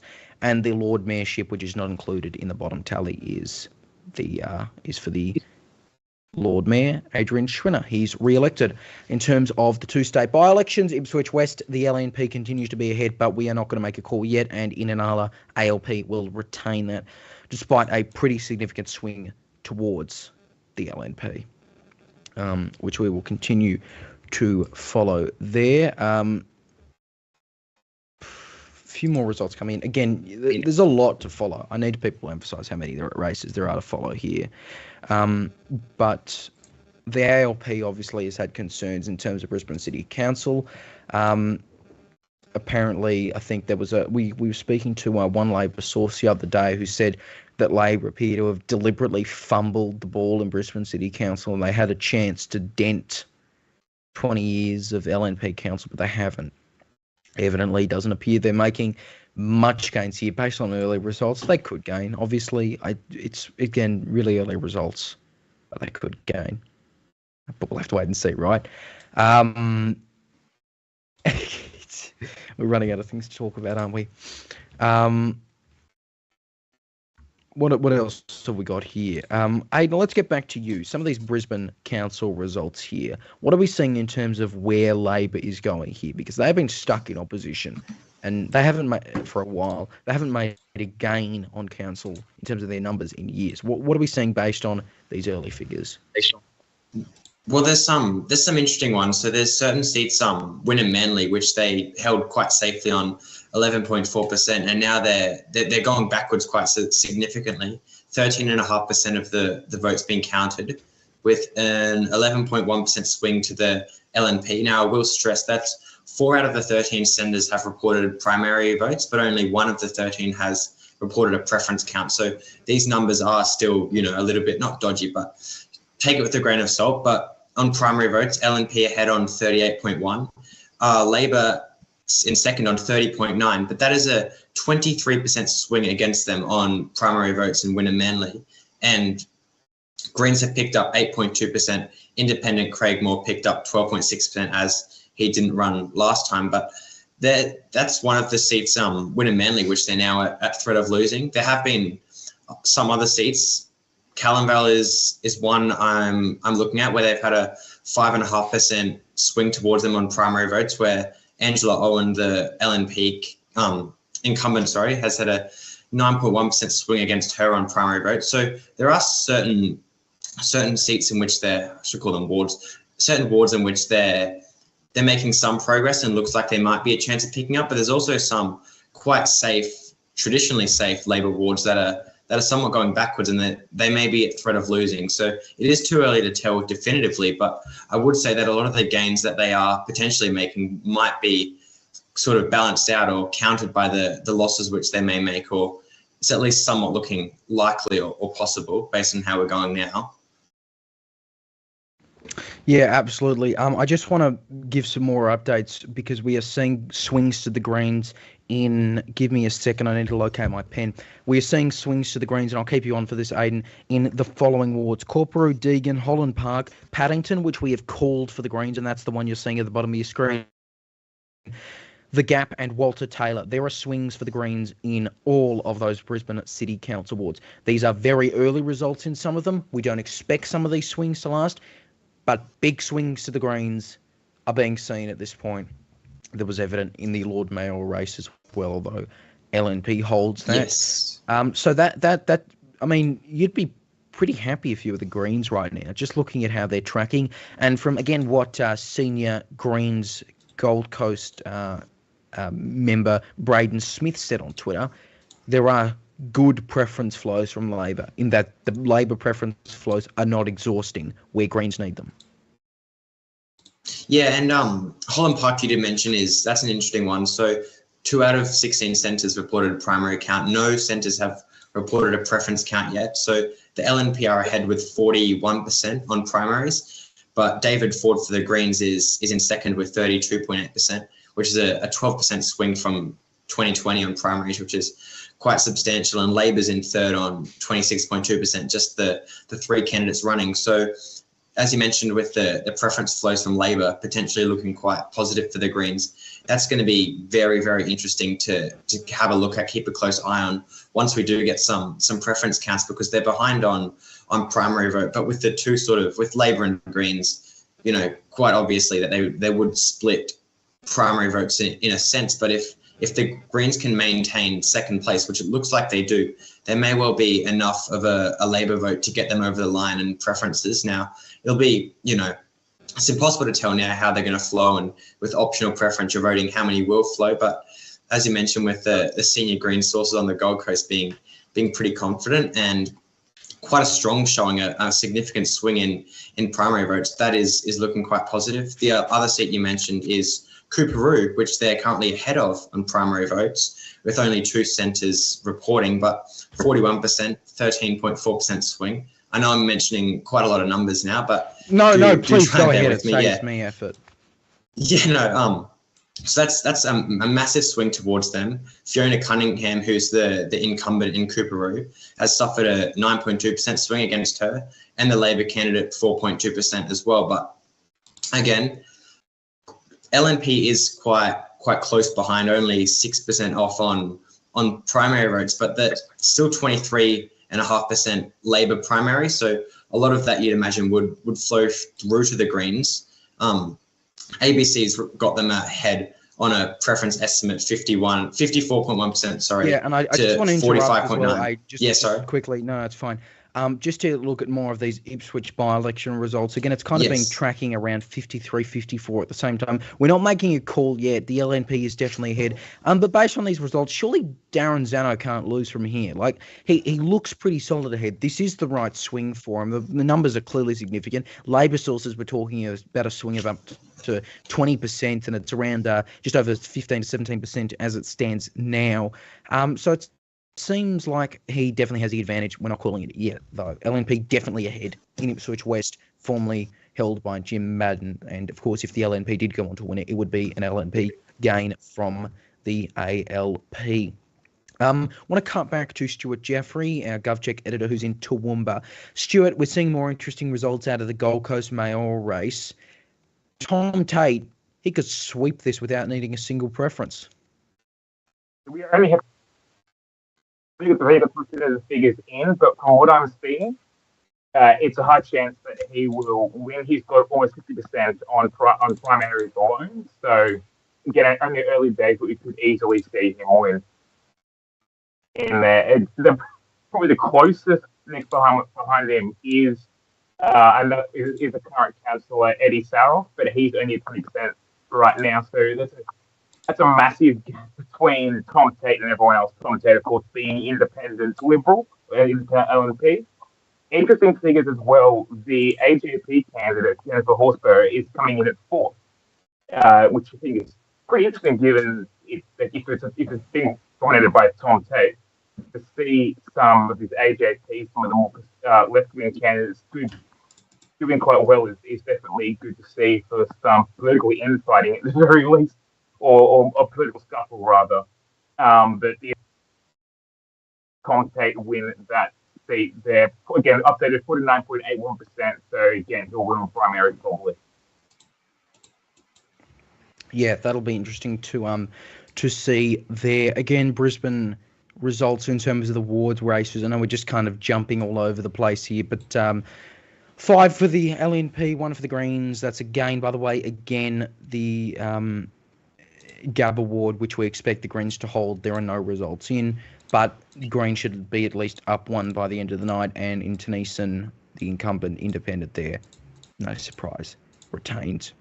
We'll come back to Stuart in a moment. We're just continuing to follow some of these other races for you. Let us know again in the live chat, what races do you want us to follow? There are a lot of them. 501 councillor positions, 77 mayoral. We'll try to get up some of the stuff from, is Mackay up yet? I'd love to see what's going on in Mackay Regional Council. Apparently nothing is up for Mackay yet. Ignore that. Redland Mayor. Can we go back to Redland Mayor? I'm bringing that one up now. Come on, ECQ website. Lock in.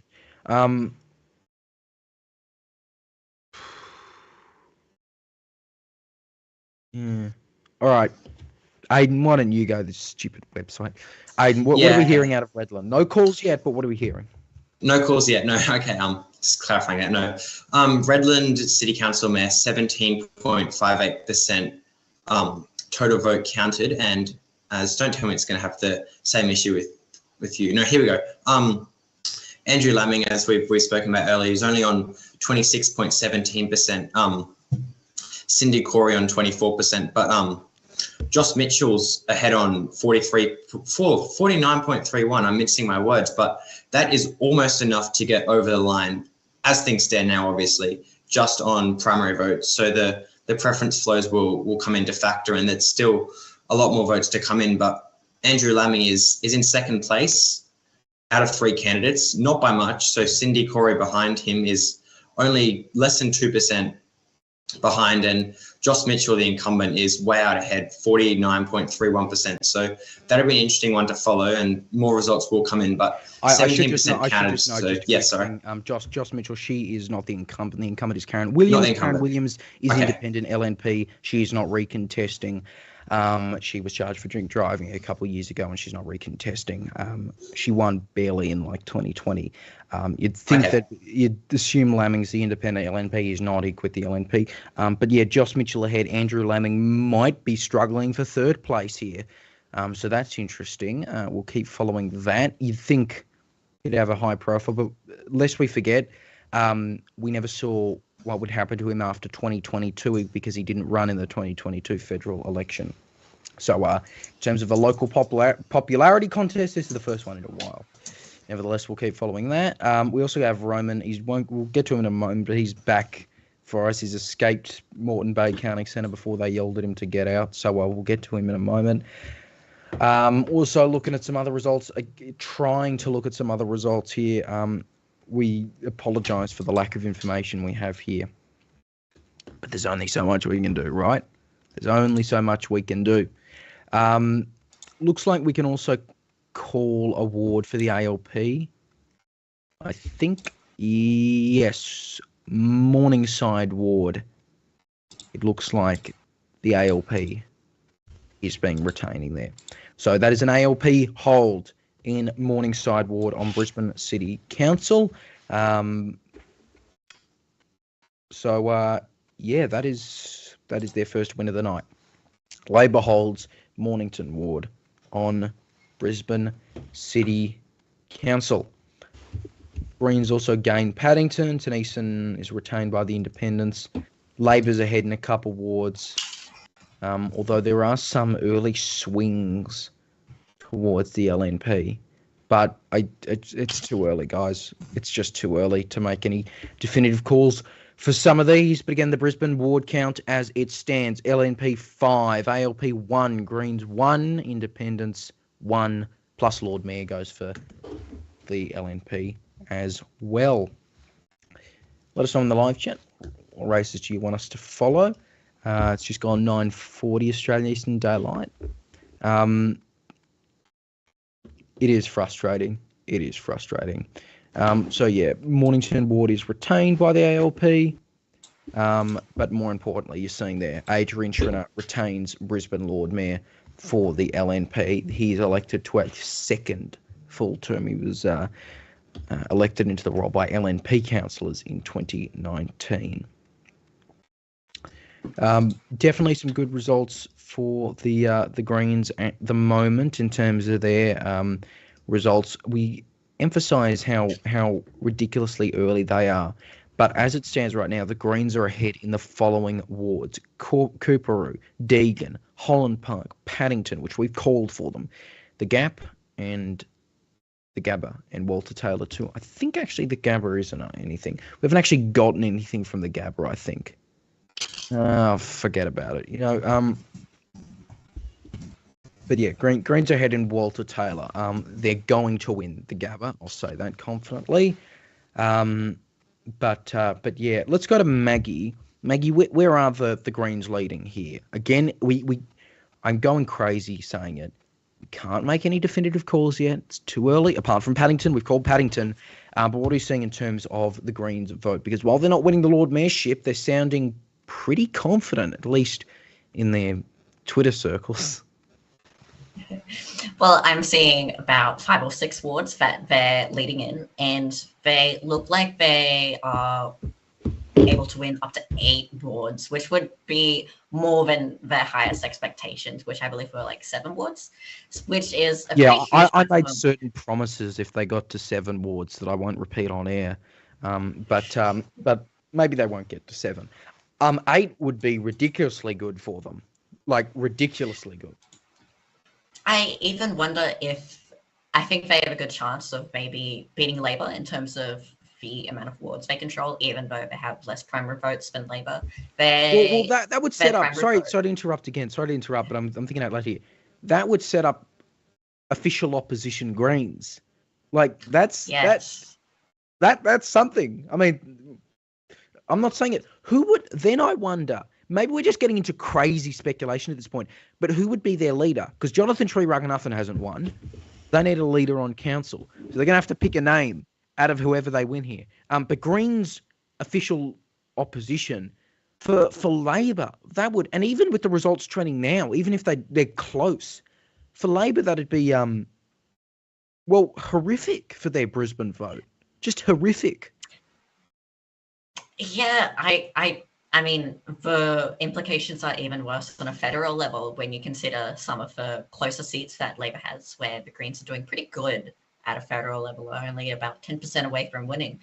I'd love to see these ward numbers overlaid on federal seats and see maybe the Greens might be able to pick up 1 or 2 extra seats and, you know, really cement their control over their current 3 seats in inner Brisbane.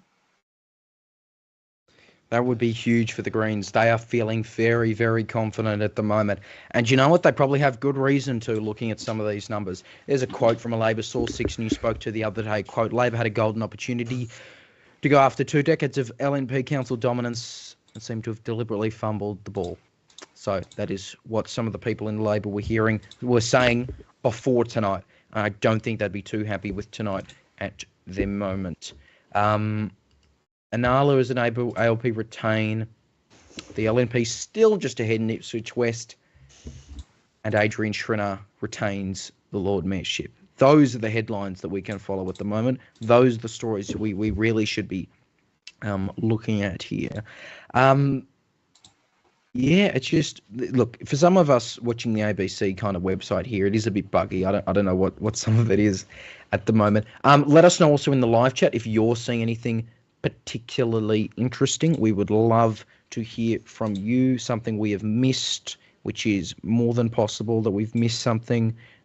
Please let us know in the live chat. We would love to hear from you. What else are we following here, Maggie? Help me out here.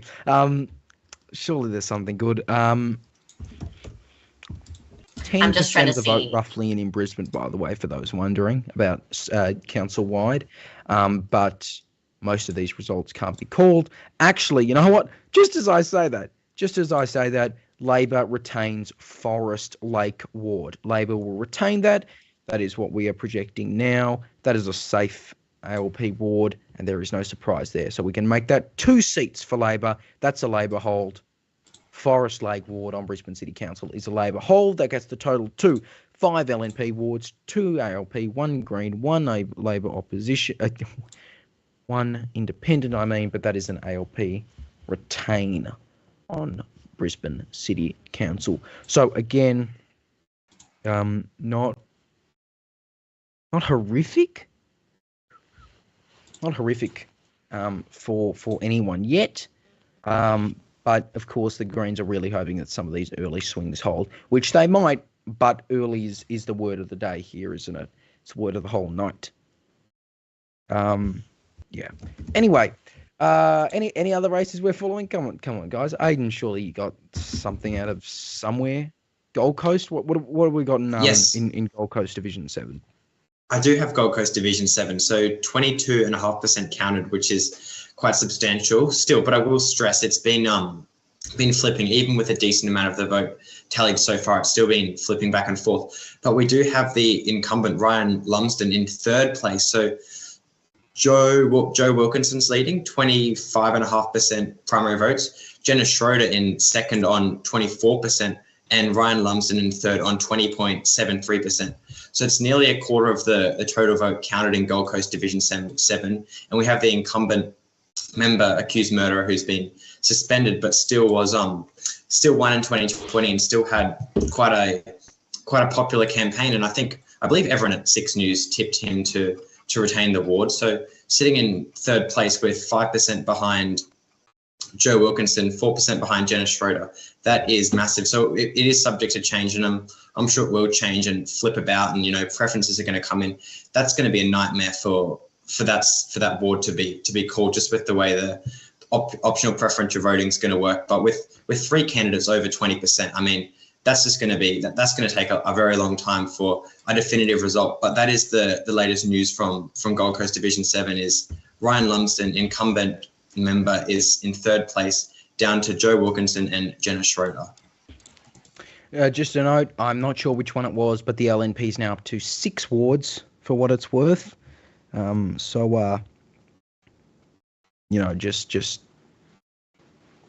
we'll add that. That's 6 wards for the LNP on Brisbane City Council, which is interesting there. Some more interesting results we're just continuing to follow, and again, we know that some of these results are a little early. We'll bring in Roman McKinnon now. Coopero, the ABC's making a projection. Well, actually, they're not. They're putting them ahead. I'm seeing too early. What are we seeing in that ward? Mine says retain on mine, so it looks pretty good. Even though there is a 2.1% swing to the Greens, it looks like the LNP will retain that seat of Coopero, which boosts their seat count up to 6. Apologies. The incumbent Fiona Cunningham on 2 candidate preferred, 53.5% to the Greens. Kath Angus, 46.5% of the vote, with just under 5,000 votes that have already been counted, 14.9% there. So, I guess we could see how this one plays out. I won't. I think. I think we won't call it yet, I reckon. Maggie, I mean, I'm looking at this, Maggie, and I just don't see the call being made yet. I'm not sure why they're calling retain at this point.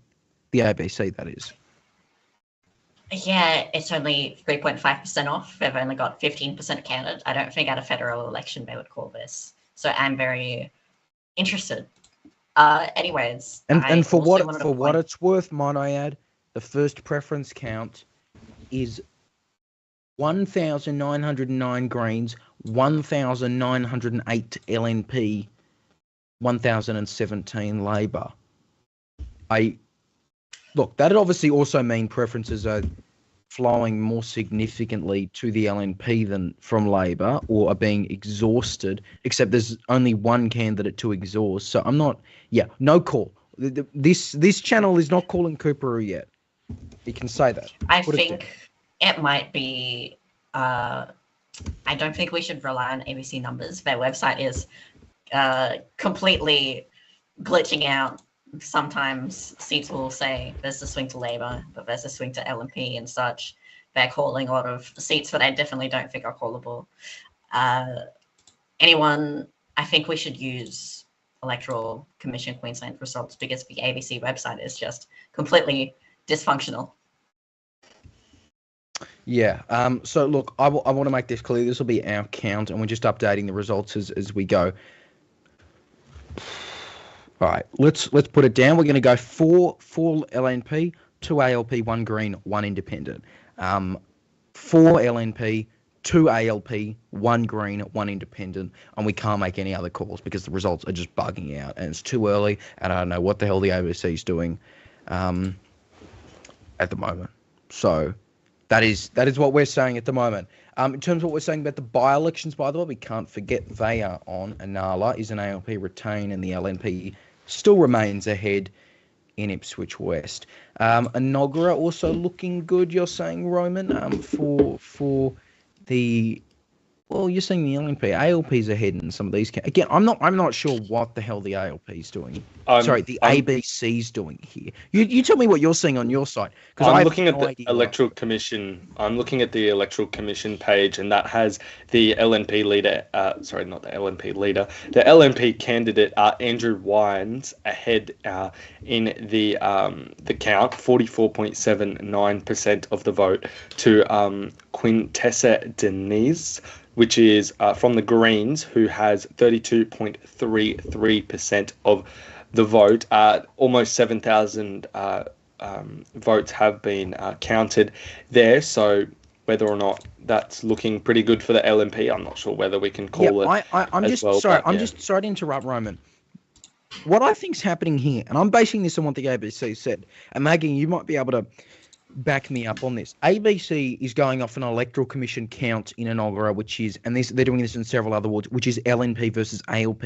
But these awards where the Greens are leading, or a second, or at least ahead of Labor on primary. So the preference count becomes meaningless, the proposed LNP ALP preference count. So disregard like 90% of what we're seeing here on the ABC website. Follow our coverage only, which is definitely not based on them. 4 LNP, 2 ALP, 1 Green, 1 Independent. That's all we can say at the moment. I don't know what they're saying in Inaugural, but it's wrong at the moment. I really have no idea what their website's doing here. The ABC has Inaugural as the ALP ahead in preference counts. That's their projection. The current count says 60% to Wines and 40% to Taylor Wojcicki, but which is really weird. Again, Roman, I'm not arguing with you, obviously, but like they're going off an Electoral Commission count, which is LNP ALP, whereas Greens are ahead by over 10% on primary, and surely it'd be LNP versus Greens at the end of the day. So, well, you'd think that, but it's the ABC, exactly. I think at the moment we're seeing a lot of notional stuff, so we'll keep seeing them. It's interesting seeing how it's swinging, but I can't make a final call here. Anyway, I might just want to update on who's leading in each seat. So currently we've got 12 LNP ahead, 7 Labor, 6 Greens, 1 Independent. That's not to say that's what the seat count is, but that's who's currently leading on estimates based off the Electoral Commission website rather than ABC. Right, yeah. This is what happens when there's limited media coverage and a slow Electoral Commission website. Sorry, guys, we're doing our best. One day, Maggie and I, you and I will get together and we'll make the 6 News supercomputer and we'll be able to get these results right. One day. You can support that happening, by the way, patreon.com/6NewsAU. Go to the YouTube link for that. patreon.com/6NewsAU. Hey, after the headlines, by the way, in the next hour, we're going to be speaking with Jenna Schrader, Gold Coast Division 7 candidate. Maggie, you might be able to update her on the numbers, and all of you can update her on the numbers for all I care. But we'll speak to her live. We'll get the latest on that. And, of course, that is where Ryan Bayldon-lumsden, the incumbent councillor, is accused and charged with murder. He, of course, maintains his innocence throughout this entire process, and that's a very interesting result and race to follow.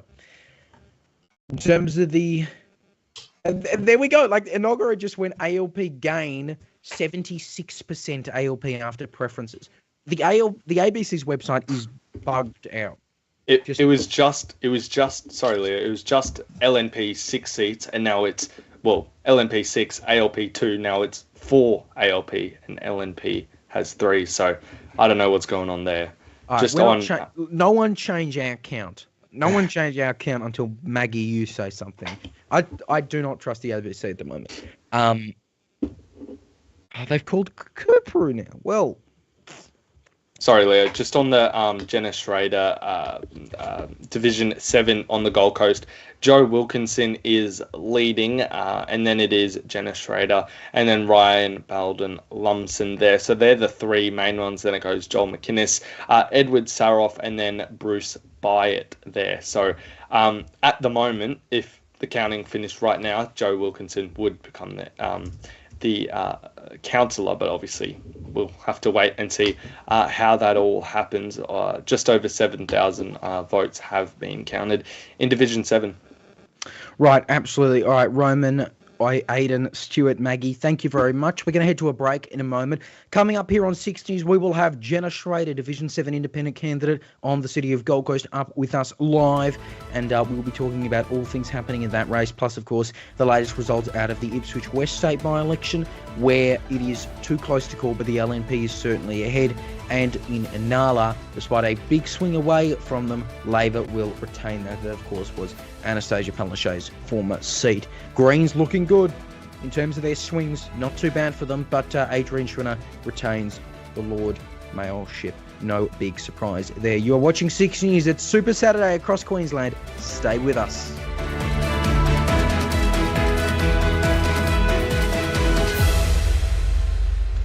This is Election Super Saturday.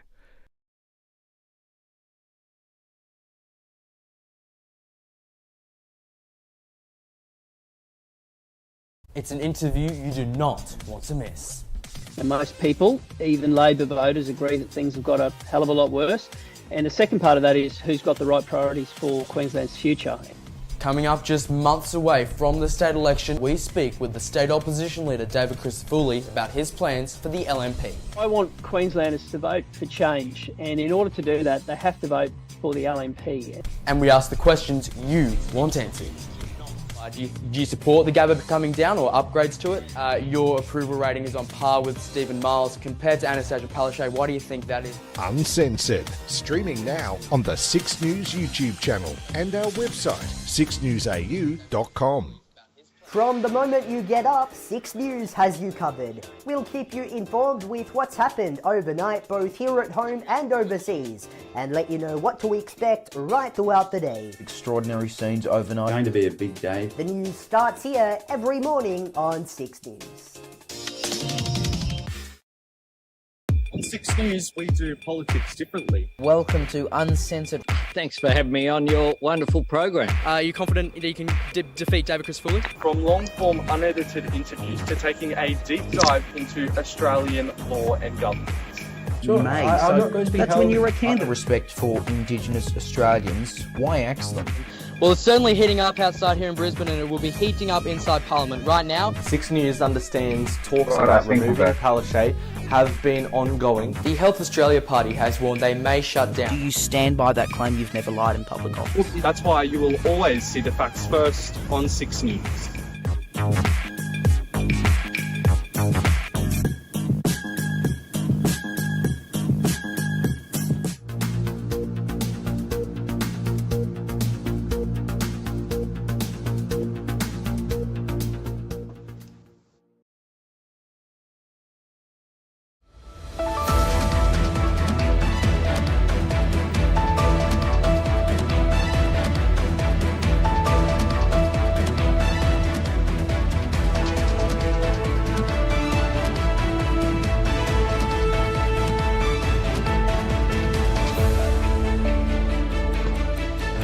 Live on 6 News. This is Election Super Saturday with Leonardo Puglisi and the 6 News team across Queensland and Australia. It's just gone 9 p.m. in Queensland. You are watching 6 News Live as we continue our coverage of Super Saturday across Queensland. And there are so many races that we are continuing to follow. A lot of them, of course, in Brisbane City Council. And in a moment, we're going to speak with Jenna Schrader. She is an independent candidate for Gold Coast Division 7. And we will get to her in just a moment. But just a quick update, of course, for those following the state by-elections.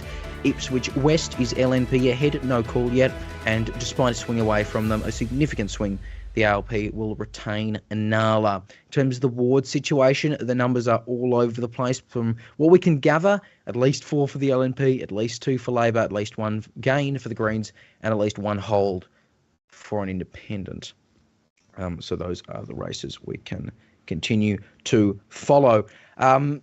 So much to unpack here, but we want to get to, and I think she might have to unmute herself because we might have accidentally put her on mute, Jenna Schrader, independent candidate for Gold Coast Division 7, running against, of course, Ryan Bayldon-Lumsden, the incumbent independent LNP councillor who is accused and charged with murder, although he has maintained his innocence throughout this entire process. We also note he is currently suspended from council. Jenna, I think we're able to bring her up now. I'll see if she's on air, but yeah, there she is. Great to chat with you. How are you? How's the day been? Yeah, really good.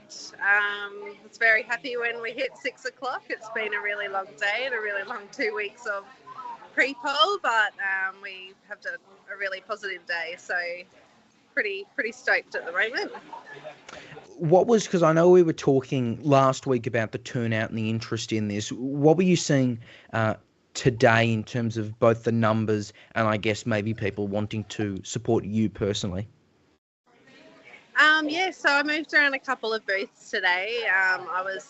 So I'm a Labrador local, and I was at a couple of booths in Labrador, and it was all feeling extremely positive. So lots of people letting me know that they were voting for me, and I also headed to Arundel for a couple of hours, and was really, really positive. I think people really appreciated seeing all the candidates out and about, and just really good vibes. Lots of positivity all day. Really, it's just been a really good time. Really. Now, I just want to, I'll give you and the audience some of the results we're seeing now as it stands. I want to read them out for Division 7. No jump scares for you, I hope. But this is what we are seeing at the moment right now. Joe Wilkinson is at 25%. You're at 23.5%. Bayldon-Lumsden's at 21%. So Ryan Bayldon-Lumsden may not even make the top 2 in the end, which would be more significant because, unless I'm mistaken, his messaging was definitely focused on voting one for him, which could really impact preference exhaustion if the final count ends up being you versus Wilkinson. Am I correct? Yeah, I think all but one other candidate had number every box, and all of them put me ahead of Joe. So I think if it's going to come down to myself and Joe, I'm in a really good place at the moment. Ryan did use that messaging, but we all still were, well, I certainly was saying, please number every box to everyone who I saw holding any kind of how important it is to get representation back into Division 7 and to please number every box to give us a good chance of having that. So, I've had a couple of friends who are here to my side scrutineering, and the preferences are quite honestly all over the place. They're saying it's really hard to follow those second preferences, but I just hope that messaging that we built. Yeah, we probably won't make any calls on the race tonight, but definitely it would really change things if it ended up again being you versus Wilkinson and Ryan Bayldon-Lumsden's taken out of the count here. Just talking about what we've spoken about before, I guess. Do you think? And I know you were in the BBC talking about this the other day as well. How many people do you think were really aware of the situation? Maybe not just knowing Bayldon-Lumsden's name. It's not hard to know an incumbent's name, but knowing the situation and knowing that he was suspended. Was that something that there was a lack of awareness of among Division 7 residents? Unfortunately, a lot of people not aware. So even today, I spent a lot of time at one polling booth that was understaffed chatting to people. And, unfortunately, a lot of them still just did not know. After I sort of ascertained that they were likely to vote for me, I was saying, please number every box. It's really important we get a representation back. Please pop our suspended councillor last. And I got a lot of blank stares. So, I explained it to people that, surprisingly really large number who weren't aware, who were actually really shocked and uncomfortable. By the time they reached the door, they'd, spoken to Ryan's representative who was there, who was, continuing his line of promoting himself, that he'd been advised there'd be no further suspension, which we now know after that BBC article that the Premier has not spoken to Ryan or Ryan's lawyer since his suspension. So that advice that he's been speaking about is certainly not state government. At the end of the day, that's who has the final say on whether or not Ryan is suspended if he gets in. it's really quite disappointing to know that sort of line of promotion of himself has essentially been or a bit of a lead on, I guess, for the community. So, yeah, huge number of people still not aware. Definitely a lot after today, and I'm sure they're hopefully going to start to see and pay a bit more attention to our media, because obviously there's a huge amount of disengagement, and we need to fix that. We need to get people back engaged with government. And, that's been my goal from our first conversation. I've told you how I've been doing that in the community for quite a large number of years. And if I get in, I'll certainly my focus is on engagement. So hopefully we get that back. Yeah, and we'll have to wait and see on that. I just have to ask, because you are here, Tom Tate looks like he's just been re-elected. Any reaction? Any surprise at all? No surprise. No. We had 9 candidates. I've been at the polls for 2 weeks. I think I've seen 3 or 4 of them with sort of regular-ish volunteers at pre-poll. Today, I think 3 or 4 again, same sort of ones. And unfortunately, none of them really ran a very strong campaign, so I'm not surprised at all. So I did see Ruth Tate when I was leaving this afternoon or this evening, and I said to her, I'd wish you luck, but I don't think you need it. So yeah, I don't think anyone too surprised. Yeah, and I believe one of the mayoral candidates, Eddie Saroff's son, was also running in Div 7. For what it's worth, he's at about 12% of the vote, 11.59 as it stands. But really interesting to follow. Absolutely no calls can be made out of Division 7 yet. This is one that could take a while. Preference count could be extraordinarily different to what we said, but updating you and updating the audience on the numbers again. 25.04, Joe Wilkinson. 23.56, yourself, Jenna Schrader. 21.19, incumbent Ryan Bayldon-lumsden. We'll keep following it. I'm sure we'll catch up again in the future. Jenna Schrader, thank you so much. Thanks for having me. Have a great night.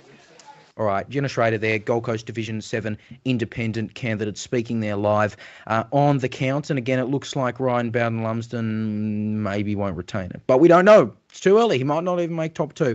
As you just heard there, Tom Tate is claiming victory, which is no surprise. And I think we are happy to also, without jump scaring our great behind-the-scenes team, we can project Tom Tate is re-elected on Gold Coast City Council. Independent LNP is secured, and that is another term for him. He might not stand again, but that's a record 4th term. Tom Tate claiming victory, and as he should, because he's won.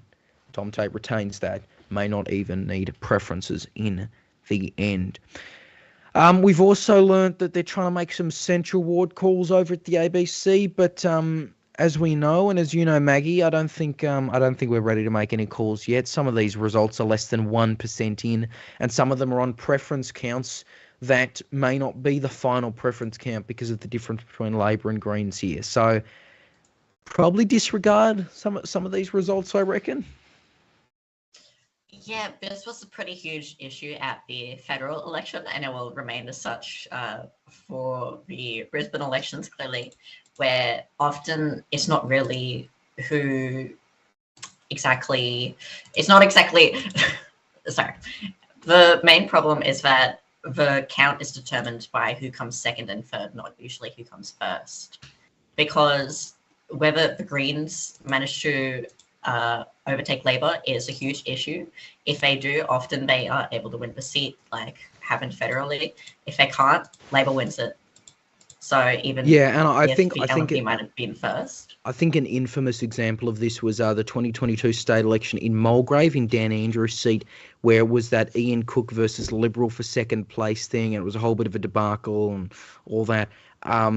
Disregard some of this. I think also a lot of this ABC coverage, by the way, is automated. So I think it's their computer writing out gain, hold, swing, or whatever. It's kind of effing up at the moment.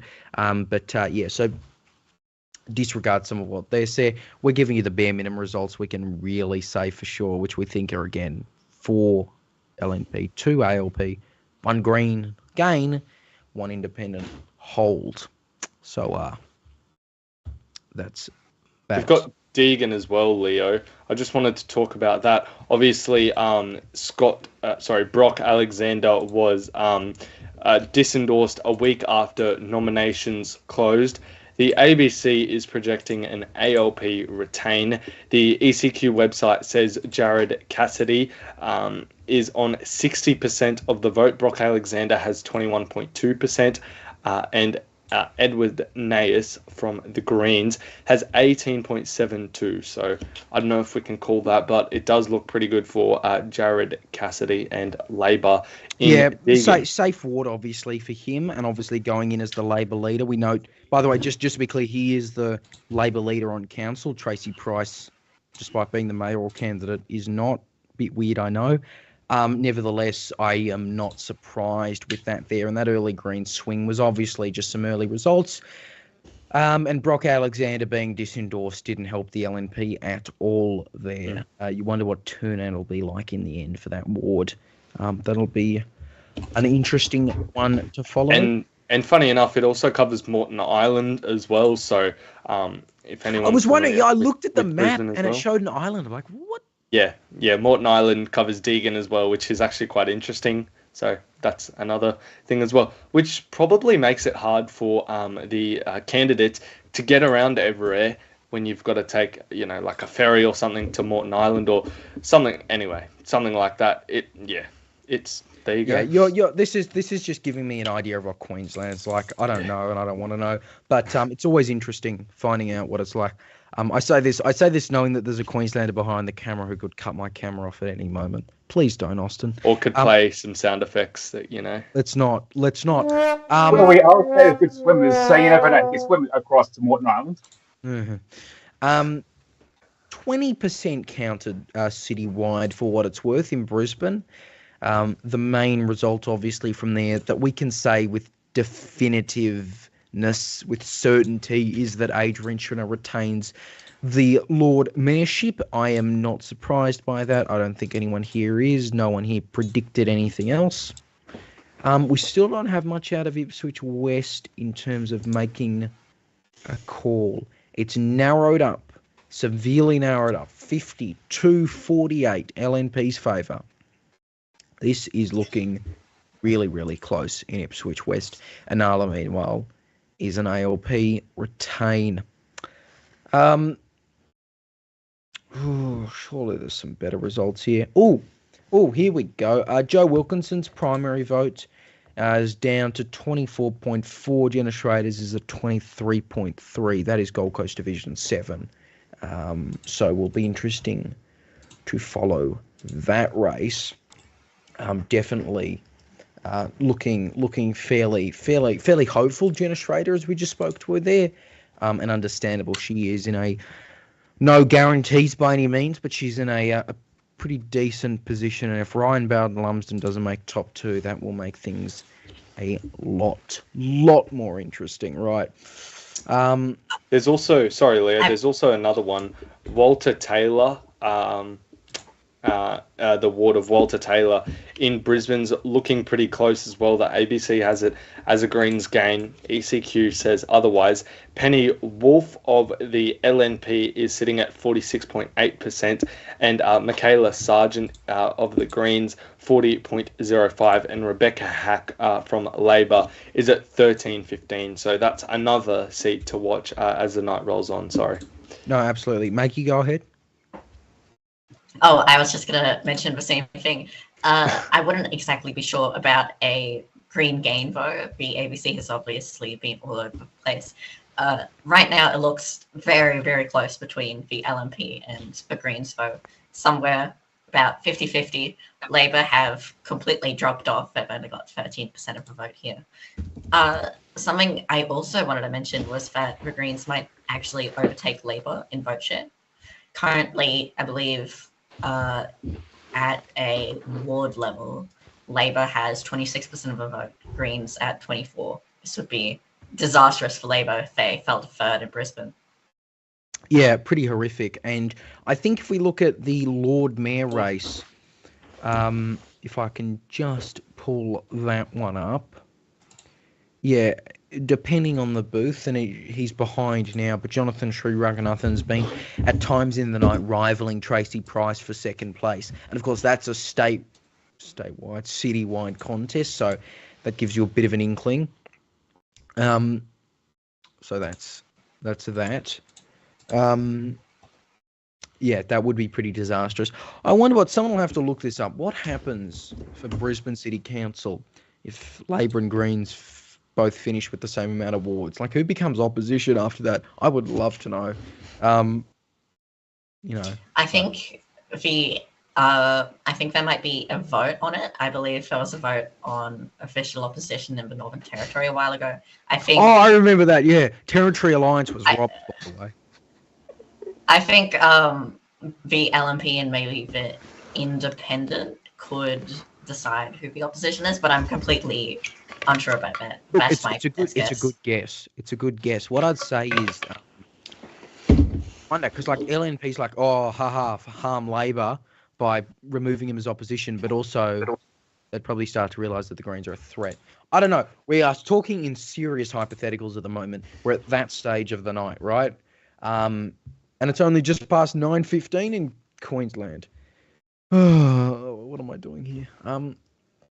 Surely there's some more results. Come on. Where is Mackay? I want to see if George Christensen's in or not. That's like the only race I've been trying to get up all night. I'm begging someone to get something up for Mackay. George Christensen running with, as you were talking about before, Maggie running with Mackay first. Jacko's team, Mackay first, that is. Come on, Mackay. Give us some results. Nothing. Still nothing. In terms of the mayor, though, and this will be interesting because it might be replicated at the division, the ward, it's only one ward level, with about 40% in for Mackay mayor, it's going to load. It's taking a while to load on me. Come on, ECQ. Oh, okay. Interesting race alert. Steve Jacko Jackson is ahead for Mackay mayor by about.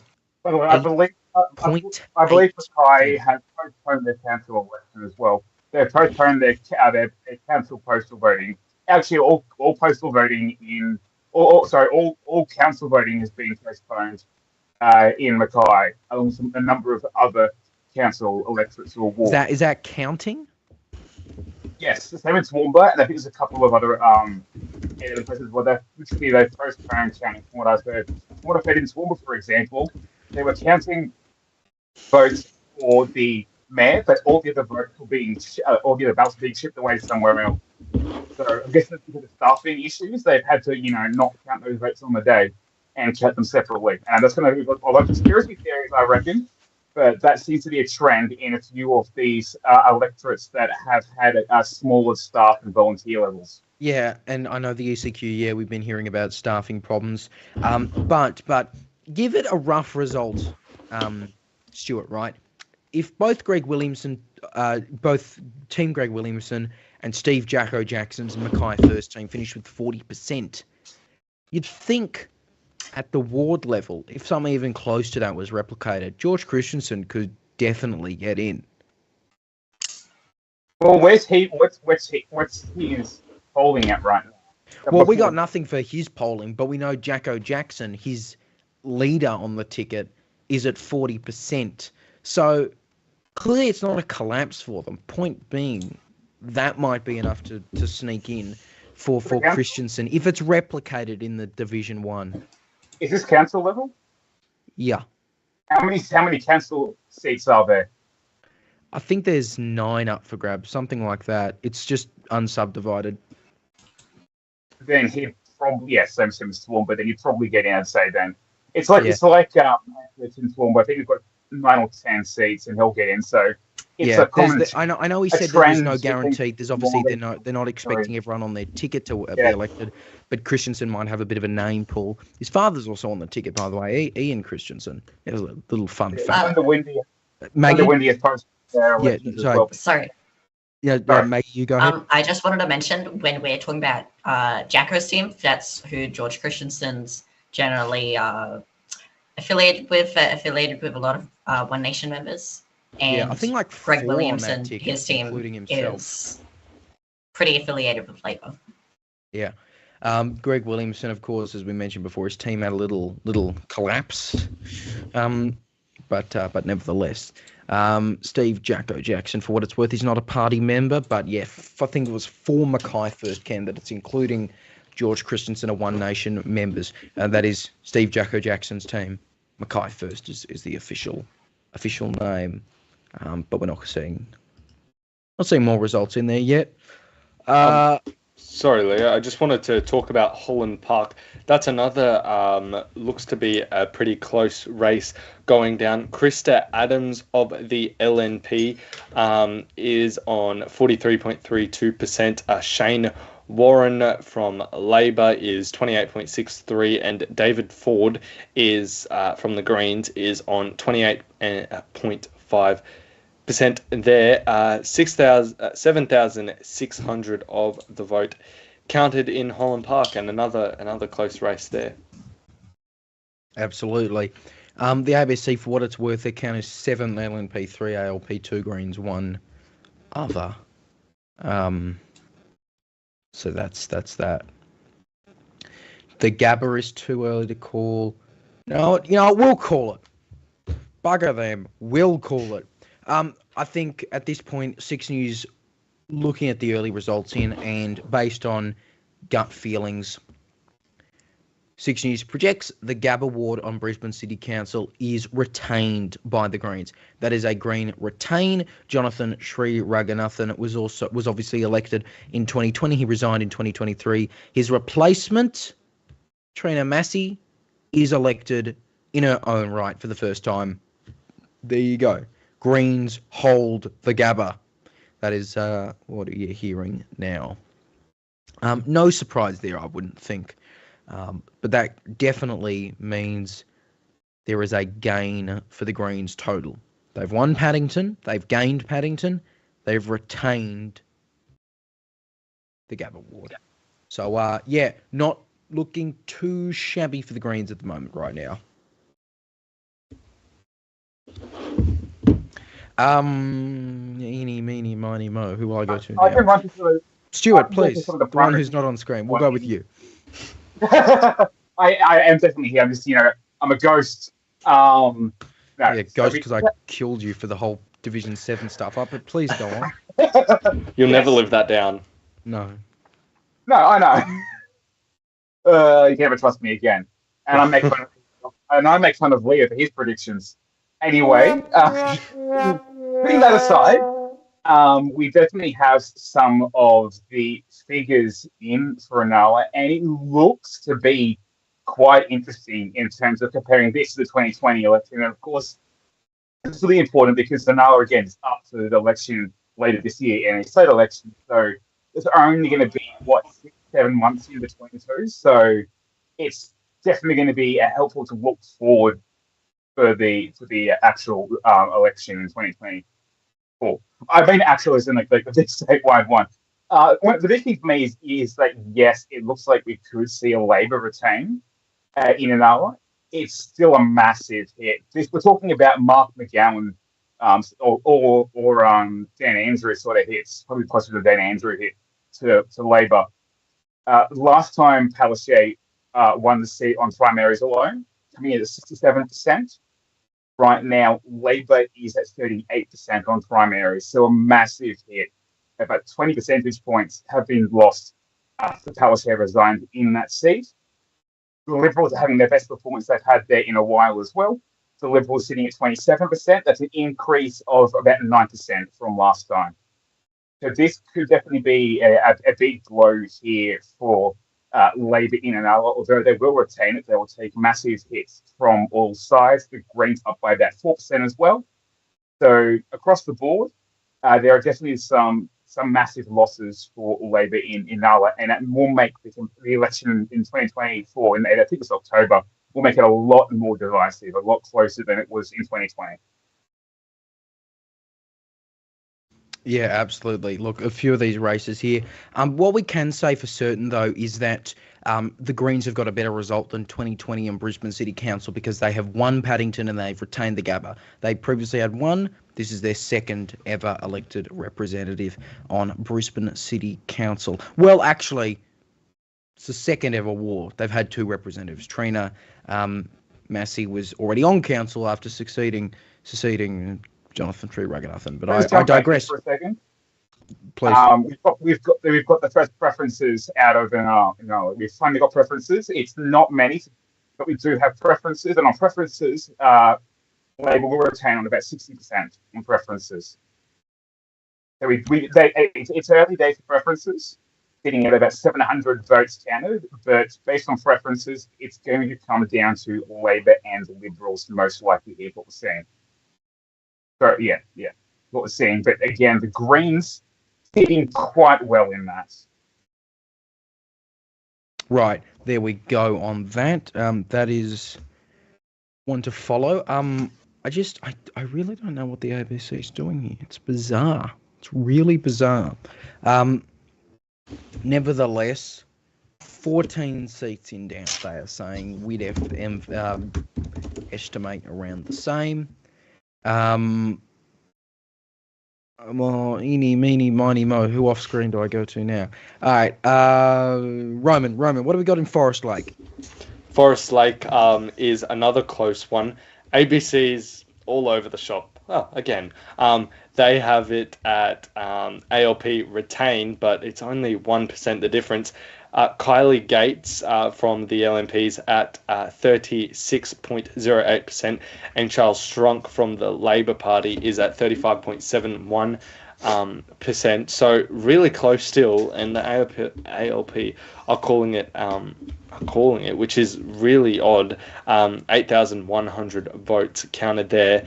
Another really close one, and there seems to be quite a few across the Brisbane City Council. Yeah, no idea what's going on there. We're going to get to Ipswich back in a moment. What have we got out of another ward, though, Aidan Edgecombe? Okay, yes, I've got Callanvale. Finally, my turn for the eeny, meeny, miny, mo. I am very, very lucky to be able to know.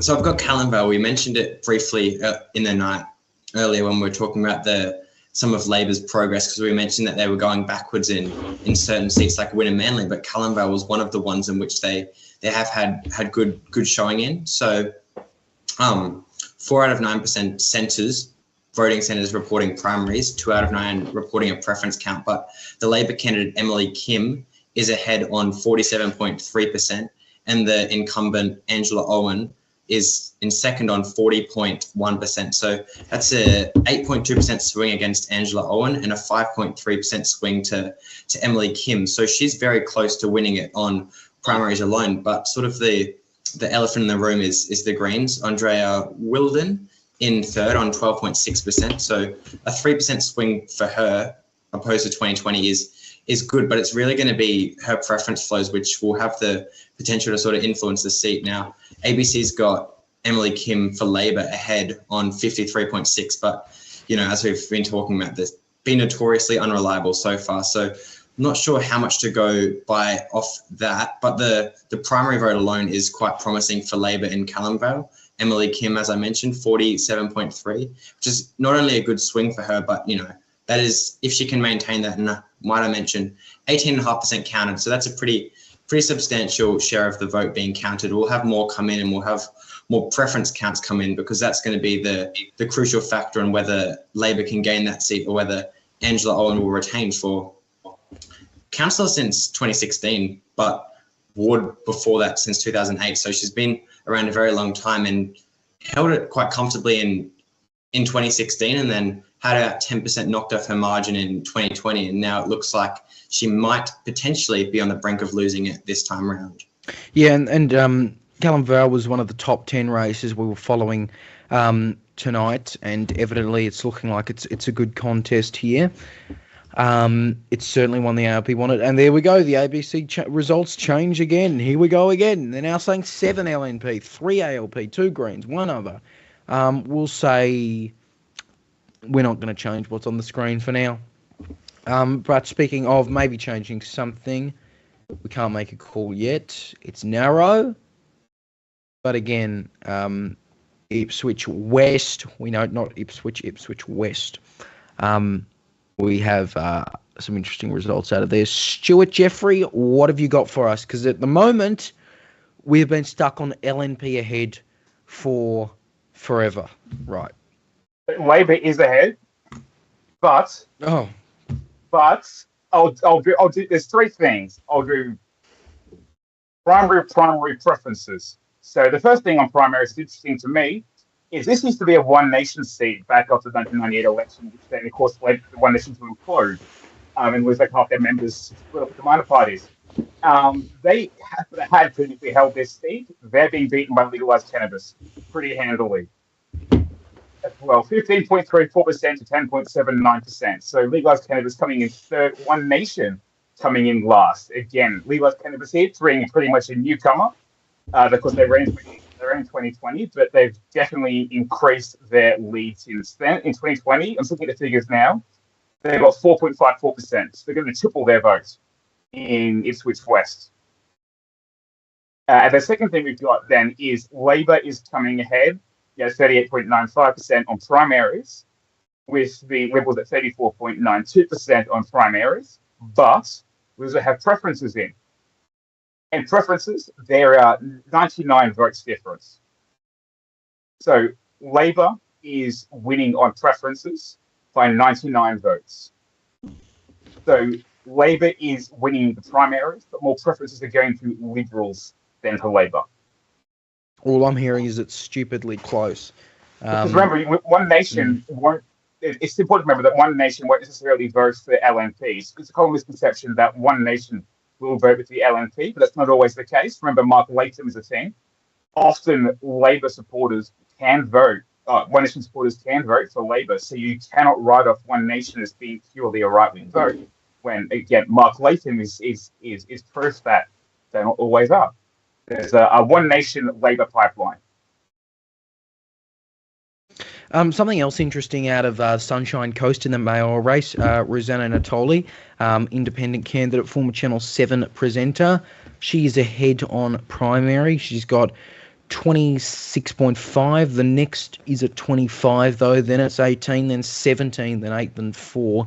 Can't make any calls there yet, but it's looking like it's really close there. That'll be another one to keep an eye on. Again, these South East Queensland non-Brisbane councils are pretty close. Roman, you've got some more info regarding the Greens. And by the way, just quickly, I should update, we're moving Ipswich West back to too close to call because, quite frankly, it is. And I don't know, again, what the ABC computer's going by. Roman.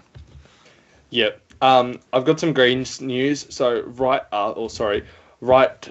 before we called, right after we called the Gabba seat, the Greens also celebrated and partied because they declared victory in that seat. What's her name? Trina Massey. She said, quote, "What unmistakably, undoubtedly, unapologetically has happened is a shift to the Greens. We ran a big ideas campaign on what Brisbane could be." So she's taking credit there. She also said, "While the results are still coming in, we are celebrating a change in Brisbane. This is a part of a chain of events that started 30 years ago. No matter what happens next, we have already won." So that is from the Gabba councillor Trina Massey. Right, interesting there. We'll keep following that. We should note, by the way, just looking at the ECQ website, I estimate off the top of my head, half these races are under like 5% counted, if not counted at all. A lot of these races they've just straight up not counted or started counting. Palm Island has nothing, by the way. If anyone was interested in Palm Island Aboriginal Shire, they have no counts at all. Neither does Peru Shire, for what it's worth, if it's worth anything at all. But again, 77 mayoral, and we will cover them all.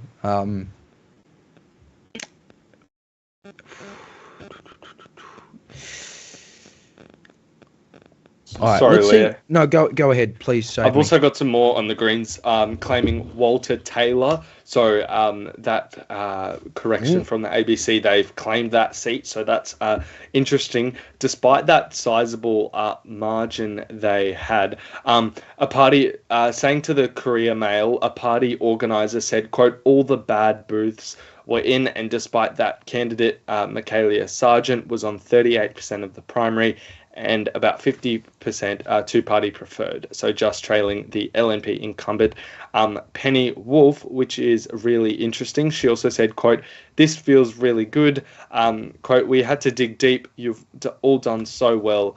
Every time I stumbled, every time I was tired, there was someone there saying, I've got you.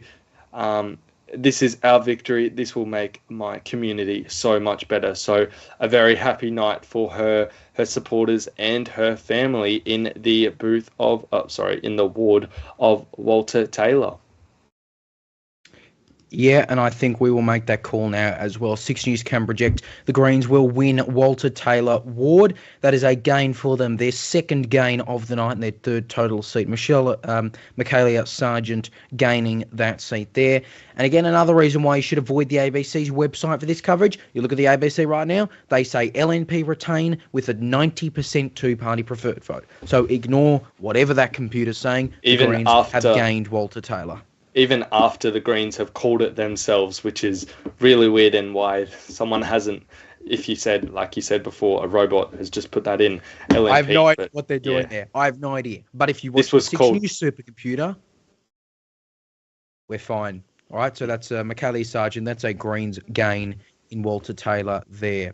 Want to go back to Stuart Jeffrey now. We were talking with Jenna Schrader before, and her numbers are shaping up a lot better than what we were speaking before. They weren't bad when we were speaking to her, but it's very close to Joe Wilkinson on primary vote, and it looks like also still ahead of Ryan Bayldon-lumsden.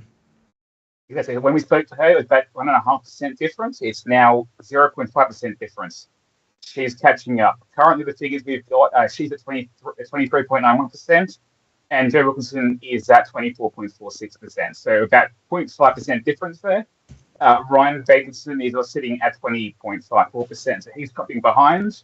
But Jenna Schroeder is catching up with Joe Wilkinson. And so that'll come down to primaries most likely. But preferences, but it could be she could be leading in primaries pretty soon. So we're going to wait for preferences to come in. And the preferences will take a while. But she's got a decent chance at winning now based on the gain she's made on primaries. Yeah, I'm just looking at the numbers one more time here before I make this call. I'm looking at these numbers. Give me a second, guys. You're watching a Master at Work live on air. This is about Ipswich West, by the way.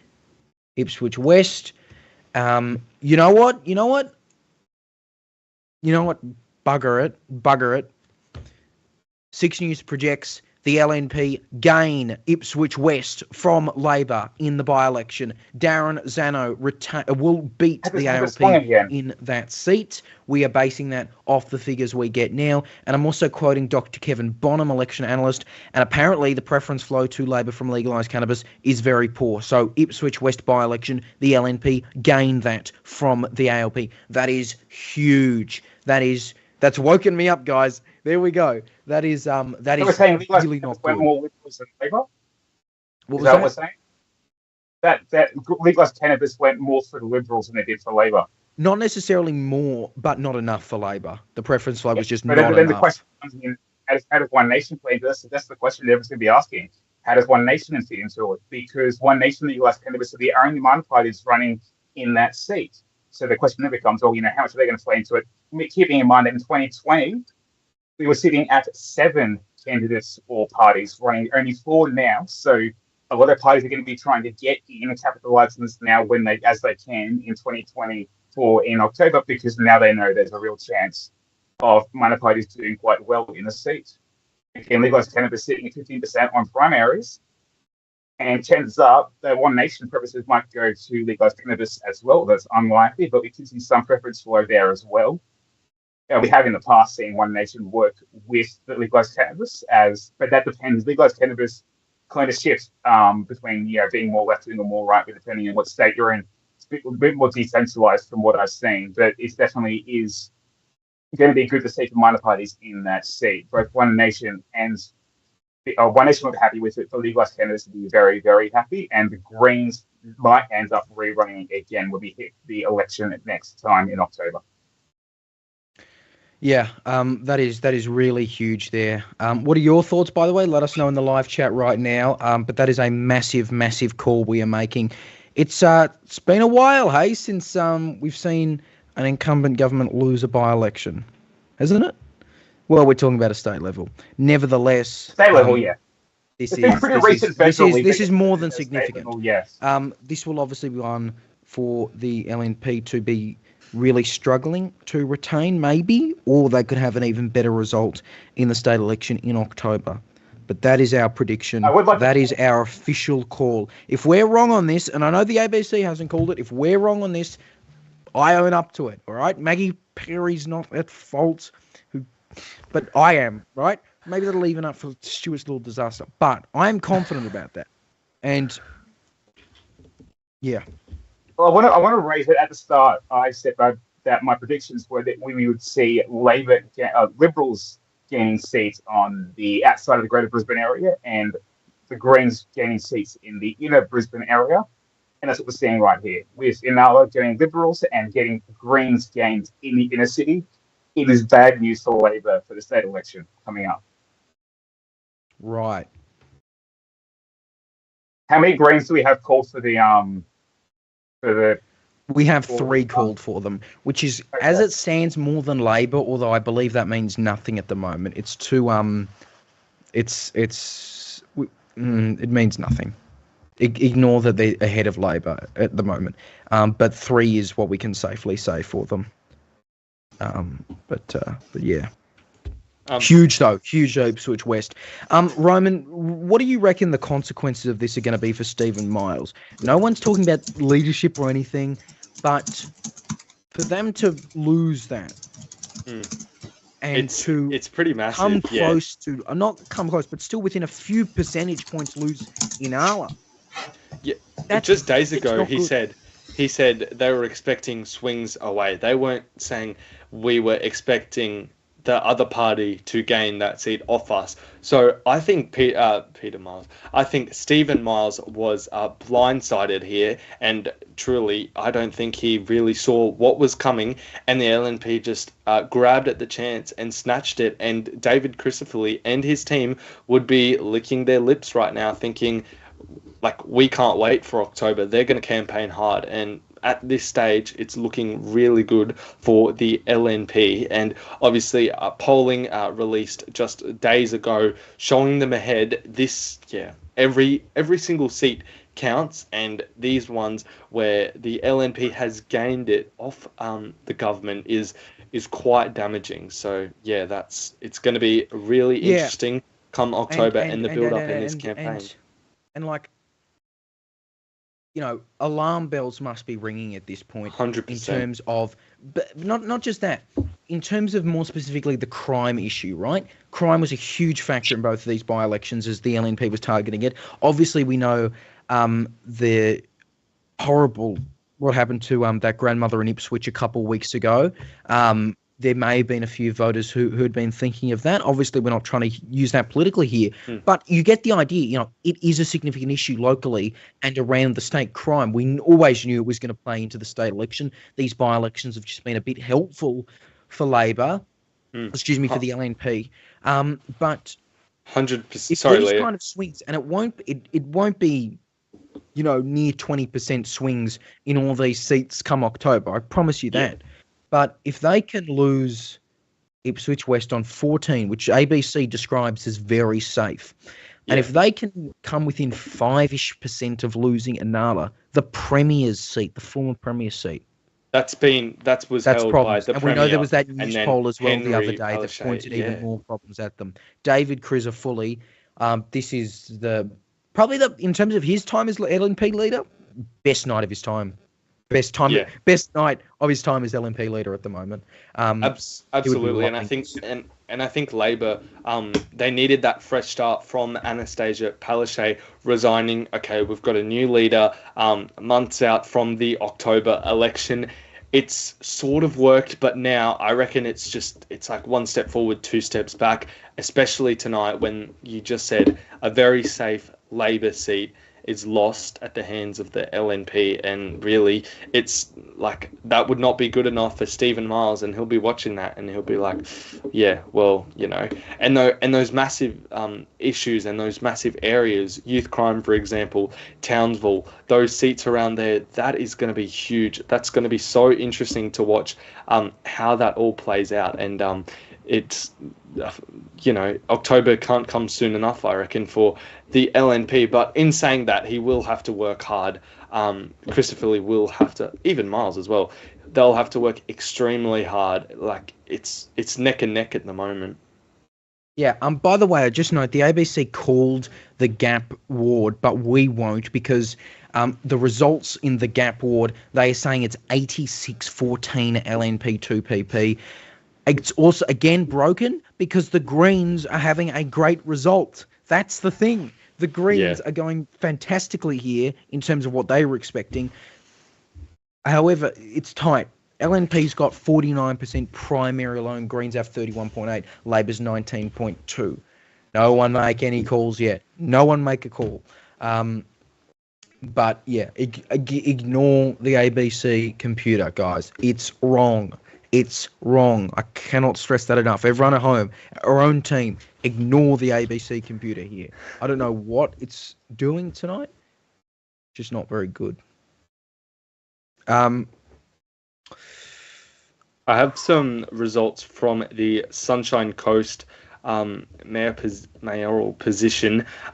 It looks like, by the looks of it, Rosanna Natoli, 26.56% of the vote there. Ashley Robinson, 25.19 there. Also, Jason Opray, 18.48% of the vote. Min Swan, 17.23. So that one's still in the air as well. Obviously, probably half an hour ago, we saw Tom Tate become re-elected for his fourth term. The Sunshine Coast mayoral position is still up in the air. Yeah, interesting to follow that one there. I'm just getting up the distribution of preferences here, which I'm trying to. But I'll quote Kevin Bonham again, election analyst, friend of the channel. He's called it for what it's worth. The count in Inala is terribly slow, he also says. I agree. But they're just not getting the preference flow. Apparently in Leichhardt booth, legalised cannabis, and I quote, this is something fun, 30% in Leichhardt booth. I'm telling you, legalised cannabis just needs to run for council next time, and they will go nuts. Run more for council. They've run for Brisbane Lord Mayor. Yeah. Interesting. Sorry, Leo. Sorry to please cut you off. Just going back to that state thing, I know it's a local council election, but some sort of takeaways from this.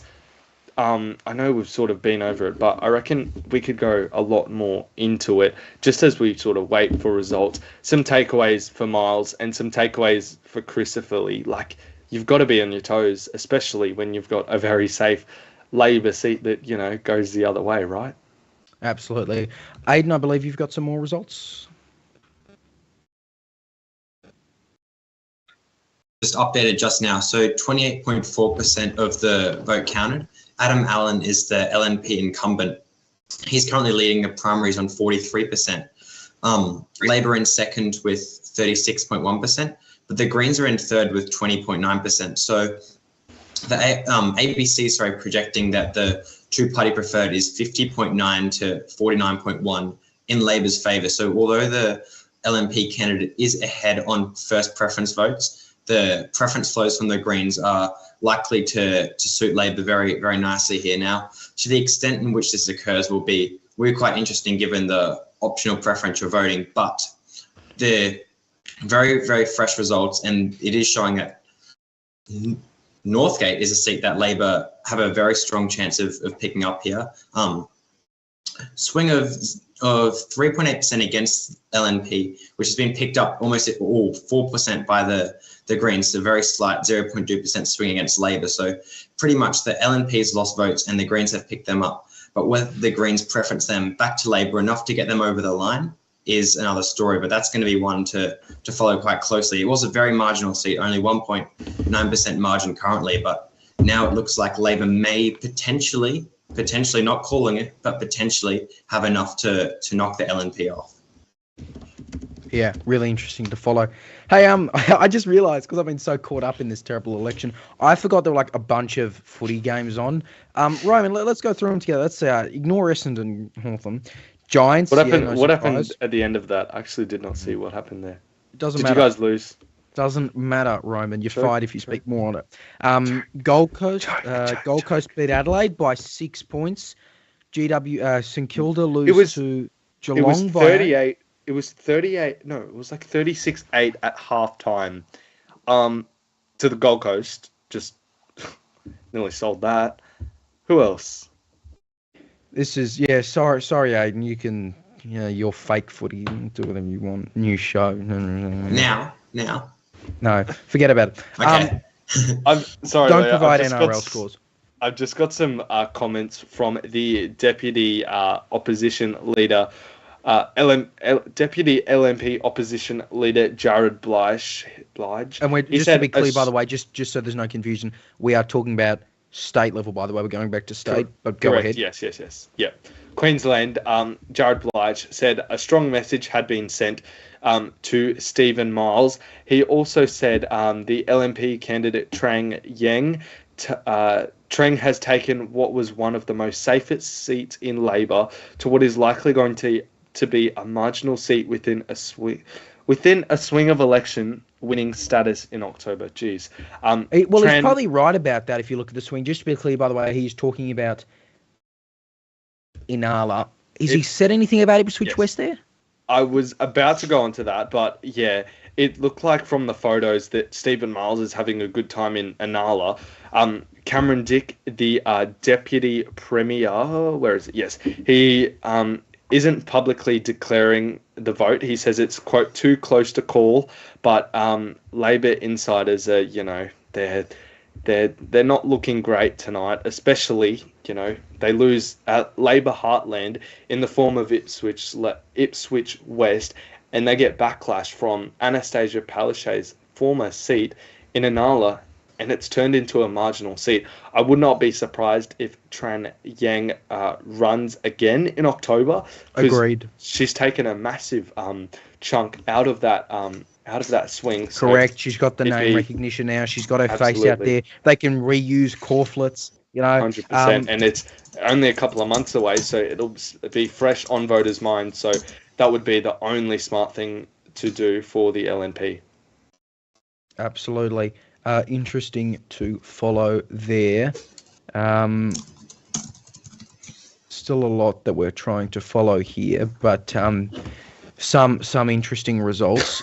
Yes, we have called Walter Taylor. We can just... What the hell was happening there? I just want to give just to be clear on the wards we have called. For the Greens, we are calling the Gabba ward retain. We are calling Paddington gain. We are calling Walter Taylor gain. So Greens are at least 3. The Gabba ward, obviously, Jonathan Sri Raghunathan retired or resigned to run for mayor, and he was he resigned to run for mayor. Trina Massey, so it's technically retained for her personally. They win Paddington ward, as you're seeing there, and then they also win Walter Taylor. So, at a minimum, a good night for the Greens. Could it get better? Absolutely. But the the ECQ/ABC are going with all these LNP ALP counts in races that will not be LNP ALP. By the way, for what it's worth, I'm just saying it. I'm just saying it for what it's worth, and I don't think it'll change.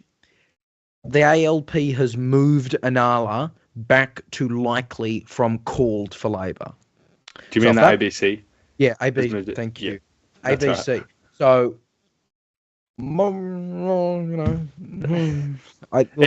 It's changing, and that's the beauty of politics. How you can say it's gained, but really sometimes you never really know until the end, which is like in this case Inala. And Tran Yang, she'd be really happy with this result. Yeah. Sorry to interrupt again. Well. By the way, I just No, want to that's all note for anyone who's got the ABC open, their computer's just stuffed up again. They're now just saying the LNP's won a majority with 14. They have not. None of these wards are retains that they're listing as retains. They're all glitches because of, the preference flow being different. Ignore them. Ignore some of these results that they've got on estimates here. The LNP have not won 14 to 4 to 2 at this moment. I just don't see it based on these results because they are calling some of these wards. They've called Walter Taylor, they're being iffy. Like they've got the gap as a LNP retain with 94% two-party preferred. Okay, just ignore whatever that hell that website's saying at this point. I believe. Sorry, just going back to Ipswich West. I'm gonna sound like Brian Taylor when Collingwood are down in the fourth quarter. But Labor really the only way they can see some sort of win, if you can even call it that, is the preference flows from the legalised. I'm going to have to cut you off party, for a moment because I just realised we're about to hit 2 minutes to the hour and we do need to head to a break. But you are watching 6 News Live. Super Saturday coverage continues right here after the break. And we'll bring you the latest headlines and all the latest from the by-elections and the local government elections. Stay with us.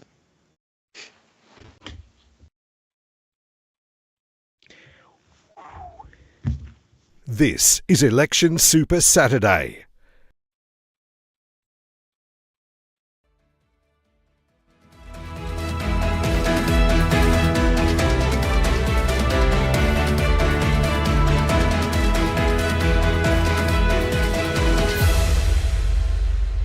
It's an interview you do not want to miss. And most people, even Labor voters, agree that things have got a hell of a lot worse. And the second part of that is who's got the right priorities for Queensland's future. Coming up just months away from the state election, we speak with the state opposition leader David Crisafulli about his plans for the LNP. I want Queenslanders to vote for change, and in order to do that, they have to vote for the LNP. And we ask the questions you want answered. Do you support the Gabba coming down or upgrades to it? Your approval rating is on par with Stephen Miles compared to Anastasia Palaszczuk. Why do you think that is? Uncensored. Streaming now on the 6 News YouTube channel and our website, SIXNewsAU.com. From the moment you get up, 6 News has you covered. We'll keep you informed with what's happened overnight, both here at home and overseas, and let you know what to expect right throughout the day. Extraordinary scenes overnight. Going to be a big day. The news starts here every morning on 6 News. On 6 News, we do politics differently. Welcome to Uncensored. Thanks for having me on your wonderful program. Are you confident that you can defeat David Crisafulli? From long-form unedited interviews to taking a deep dive into Australian law and government. Sure. May. I'm So not going to be that's held when you're a under candidate. respect for Indigenous Australians. Why axe them? Well, it's certainly heating up outside here in Brisbane, and it will be heating up inside Parliament. Right now, 6 News understands talks about removing Palaszczuk have been ongoing. the Health Australia Party has warned they may shut Do down. you stand by that claim you've never lied in public office? That's why you will always see the facts first on 6 News.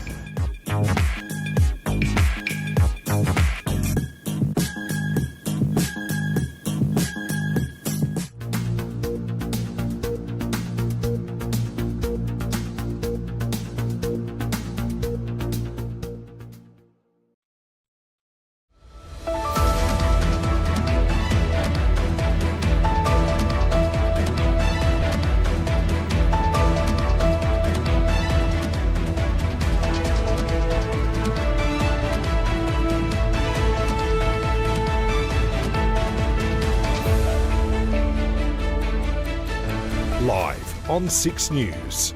This is Election Super Saturday with Leonardo Puglisi and the 6 News team across Queensland and Australia.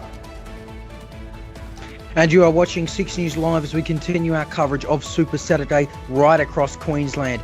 The state by-elections are particularly interesting. One, Inala, an ALP hold. Another, Ipswich West, we project LNP gain from the ALP. And there's a lot happening in the Queensland local government elections too, including, of course, Brisbane City Council, where the Greens have made at least 2 gains plus 1 retain. Although the numbers are kind of all over the shop at the moment, so we can't really make many projections at this point. There is a lot happening. A bit of more breaking news though that we've been following out of Victoria regarding their state Liberal leader. Focused on that, we'll go to the latest headlines of as we always do, top of the hour, every hour. You know, you get what I rant on about. Here's Austin Pollock.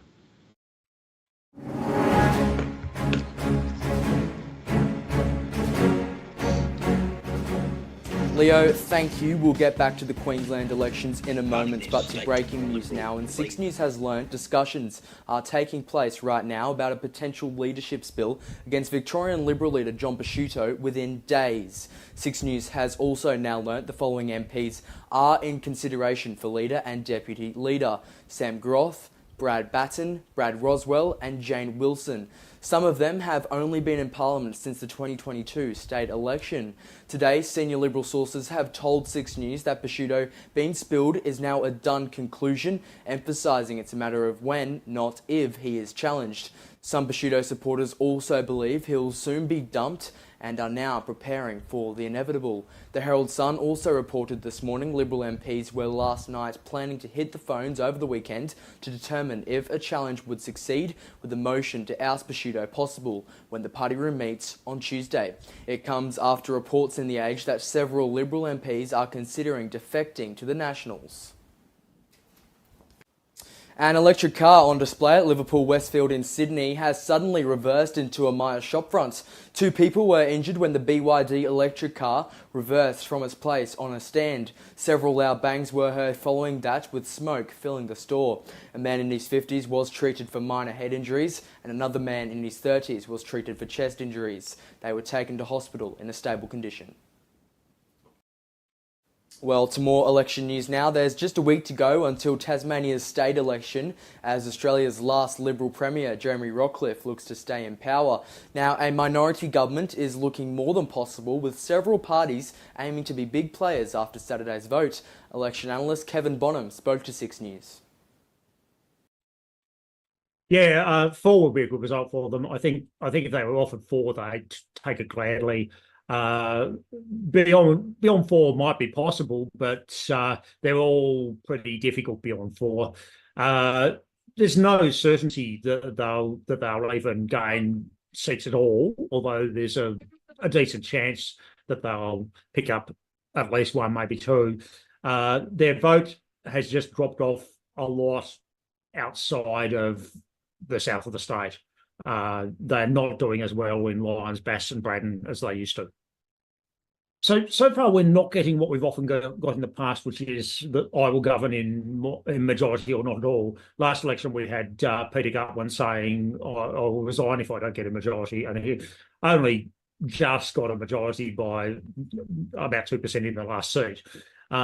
So we're not seeing that. But we are seeing stuff along the lines of we will not do deals over policy. We will not have other parties in our ministries.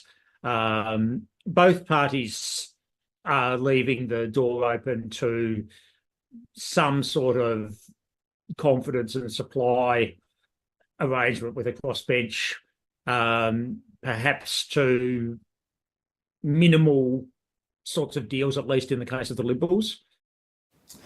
Well, it really is the month of elections, isn't it? But that is the news for now. You can stay up to date by heading to our website and following us on social media at 6NewsAU. There's news on the hour every hour. I'll be back here very soon. Let's head back now to 6 News election headquarters, where Leo Puglisi is standing by to continue our Super Saturday coverage. Stay with us.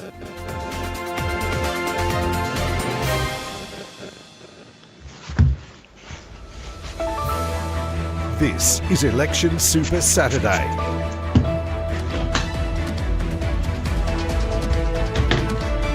And you are still with us here on 6 News Live as we continue our coverage of Super Saturday in Queensland. I'm Leo Puglisi, with us, of course, Aidan Edgecombe, Roman McKinnon, Stuart Jeffrey and Maggie Perry. If you look at the ABC results, well, they say 13 LNP seats. That's not the case. A lot of these two-party preferred counts are kind of stuffed up because the Greens are overperforming Labor.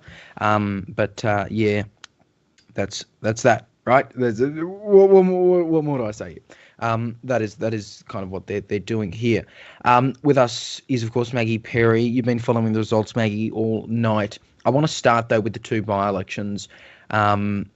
Interesting ALP, by the way. ABC just moved ALP in inala back to retain. They were previously likely. We have both obviously called it for ALP retain. This would put a lot of pressure on Steve. Imagine a 24% swing in inala and over 14%, it looks like, a potential loss in Ipswich West as well. Yeah, it's a pretty huge shock with Ipswich West and inala. I never thought the swings would be this big. I think part of this would be from LNP campaigning for local council, and that's why there's been an actual serious campaign of these by-elections when they were such safe seats. Ipswich West, though, I think the LNP is being helped by the amount of legalised cannabis voters. There's 15% there, and their preferences aren't actually going that strongly for Labor, which usually you would expect, pretty progressive. Obviously, they'd go to Labor, but a lot of them are actually going to the LNP, which is helping them lead Labor in the two-party preferred count right now. Yeah, and we should note of that as well that I think Kevin Bonham said a few minutes ago as well, it was like 57 to Labor or something like that from cannabis, the preference flow. Terrible. Like really, really terrible. Yeah, usually they measure about 65% or 70% to Labor. If they were getting those preferences, then Labor would be leading right now. But because of those legalised cannabis voters, the LNP are actually beating Labor. They're beating them by 4% on a primary and 2.6% on the two-party preferred. Yeah, really interesting to follow that. Back to Brisbane City Council, Maggie. Again, the ALP, why do they have to have such similar names? The ABC has put, there's your little conspiracy theory, ABC, ALP. What do you make of that? ALP, I did it again. ABC has put Greens back to 1. We're saying 3. We're sticking with 3. 3 seats. If this was their end result, Maggie, I'd say great. 3 seats. That is a great result for them. That's gains. That's some wards they wanted to win. Blah, blah, blah, blah. Now, they could win a lot more than that. So, for the Greens, I mean, they are cementing their place as really the main, notional left party, right? Labor, again, alarm bells ringing, given what's just happened since 2020 federal. Actually, sorry, interrupt. 2020 state in Queensland. Like, it was going back there where the Greens were making gains. Then 2022 federal, and now this. Yeah, currently they're on a razor-thin margin in Walter Taylor, which I think we have called for the Greens, where the Liberal Nationals 50.1%, Greens 49.9%. That's a difference of about a few votes, I think, maybe 2 or 3, which is it's close, yeah. They've obviously cruised through the Gabba,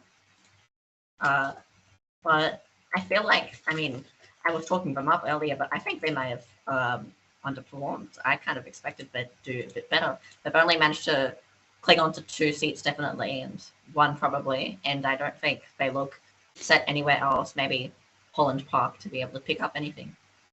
Yeah, it's hard because obviously some of these swings we're seeing on the ABC are a bit wild. Just quickly, I want to go back to Division 7 because we spoke to Jenna Schrader, obviously, a little earlier. Just bear with me as I bring up these results. But in short, it's looking like Ryan Bayldon-lumsden might not make two candidate preferred. How do you think that's going to play into this, Maggie, given he seemed to be telling people to just vote one, and that, the obvious assumption was he'd make top two? Because a Wilkinson-Schrader two candidate preferred count, that is relying on all those other smaller candidates to preference. Yeah, if he doesn't make it, I think there'll be a huge amount of exhausted votes, which is a bit, I guess a bit embarrassing for democracy in the Gold Coast. But, we might end up seeing the biggest vote share for a candidate with like 1/5 of a vote. And I think such a splintered race like this might mean that he might actually take the top two and might actually win it just because of how many opponents he has. Yeah, I'll note that no change to what we were hearing earlier. Wilkinson is about 24%, 24.5%, and Schrader's just about 0.5 behind him, whereas Ryan Bayldon-lumsden's sitting at about 20.5. So that's that for Gold Coast Div 7. Unfortunately, we are severely lacking in results for Mackay Regional Council. But nevertheless, I'd love to see whether George Christensen gets elected. I think he will be, but we can only guess at this point. And unfortunately, there are a lot of results that we don't know yet. But nothing on Essex, nothing's from Toowoomba. So who knows if any of the work gets in? We'll have to wait till tomorrow for that, or Monday. Yes, will Toowoomba say no to woke, Stuart? Will they? We'll have to wait and see. But I'm pronouncing the party name correctly based on their capitalizations. Say no to woke is the party name. So we'll wait and see whether Nathan Essex gets it. It seems like votes by elections have stopped counting. No. I just wanted to mention, just to go to show how much the ABC side is broken. They have the seat of the Gap, 97.5% for the LNP, 2.5% Labor, apparently. Yeah, it's which seems a bit unrealistic. Stuffed. It's stuffed, whatever the hell the ABC is doing here. We have me, so yeah. Plus houses and all that. Yeah. Stuart, in terms of these other, I just want to go back to what we were talking about earlier. The staff shortages we're hearing and the problems with counting, that is probably going to be a big point of review for the ECQ. Yeah, I'm definitely expecting some sort of investigation by the government. Of course, going into October, if they have the same problem, well, that's even worse. So I expect to be an investigation, it probably wouldn't be a royal commission, because that's more federal, but definitely some sort of investigation to work out what went wrong here. Is it because there was no infrastructure? Was it a funding issue? But what, was there not enough effort on doing postal voting? Or what an underlying cause here and try and fix it before the October election? Because again, they've only got 6-7 months to go. So they need to take action fast and work out what exactly went wrong here. And unfortunately, we don't know. It's too soon to tell as to what exactly got stuffed up, because something did get stuffed up, and over the next few weeks, we'll be playing a guessing game to work out what exactly it was. Yeah, absolutely. Give us some results, please. 40% count. This is absurdly slow. Hey, Stuart, I like that little graphic at the bottom there, 2020 results analyst. It suits you really well. Anyone who didn't watch before has no idea what we're talking about. If you're going there, then William mentioned the margin earlier of this percentage. So. Oh, geez. Something interesting. I want to get to Cooperoo, right? 1.8% swing to the Greens. Now, by the way, this isn't a seat that the ABC seems to be stuffing up the two-party preferred with, because it is they were always doing it LNP v Green, right? But looking at it, LNP retain is what's being called here. Now, we aren't calling it. She's leading by about 543 votes, is Fiona Cunningham, the incumbent LNP councillor. Yeah. No call from us yet on that, but LNP looks ahead at the moment. Definitely not a stuff up with the preference flows, though. I will say that as much. Look, and also we've had strong performances from both the Greens and legalised cannabis. In what we've been covering, yeah, of course, no legalised cannabis candidates on the council, or the Brisbane council, I should say. So they didn't really throw too much in that. So that's on their part. But they probably won't gain many councillors. A lot of the multi-candidate councils are in regional and rural Queensland, and I don't think they'll have any success there. At one point, the party that's now the Libertarian Party decided to run a vape store owner in Toowoomba, one of the most conservative seats in the country. So that didn't go very well. So I think the guys kind of has to learn from that and pick the correct candidates running in the correct seats. However, the success that I have seen in Brisbane and the Gold Coast and the success of the Greens does show them that they can compete in at least those electorates. And it will potentially could force One Nation to focus on regional Queensland, because they used to have a strong presence around Ipswich and Toowoomba. So One Nation has to reevaluate the situation, because they could lose their seat in Queensland for all we know. Since One Nation has not had a good night on the figures that we have.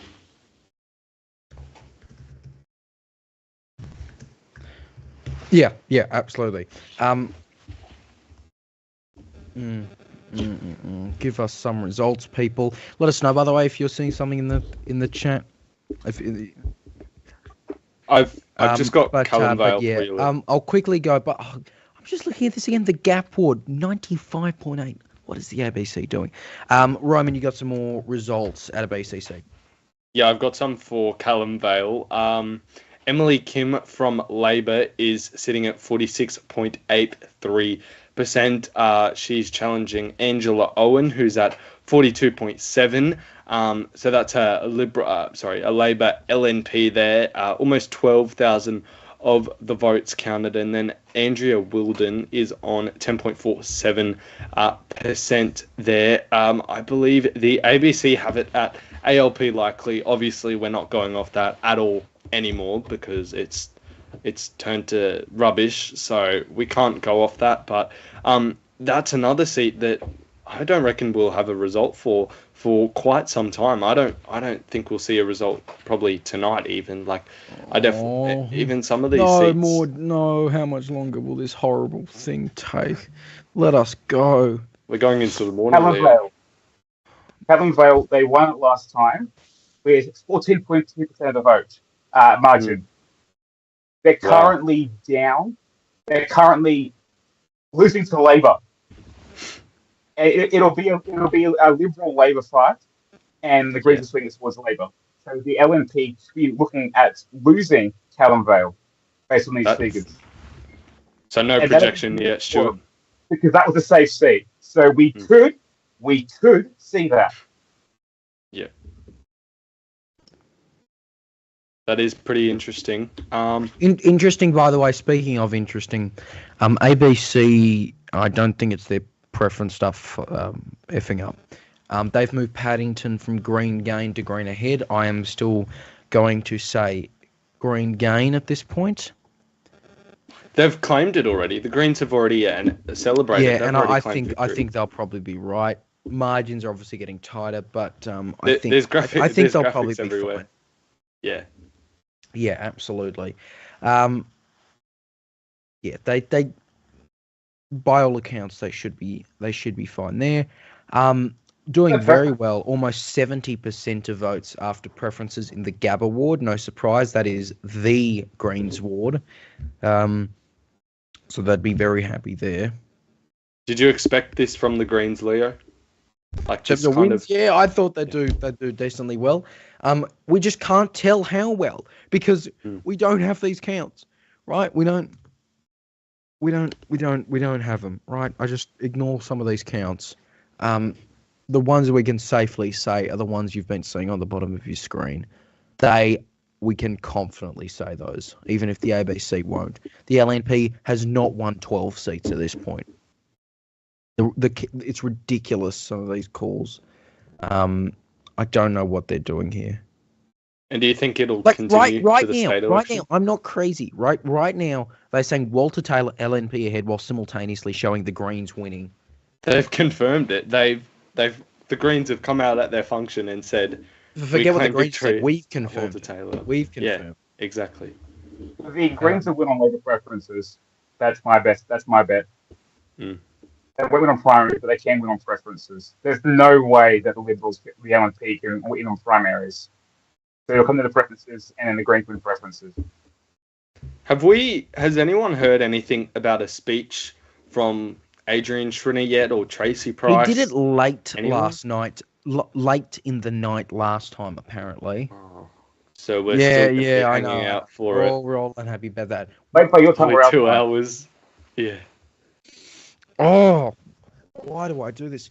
Don't we have some pre-recorded interviews? Oh, let's just get the whole song. So, all right, that's enough about the footy. Who is this for? Who is this for? No one here is like, oh, I'm sad. Richmond, Collingwood lost. No one here is advocating for that. It's great that Collingwood's on too. Austin. Awesome. We've got a Roy Gettitzer.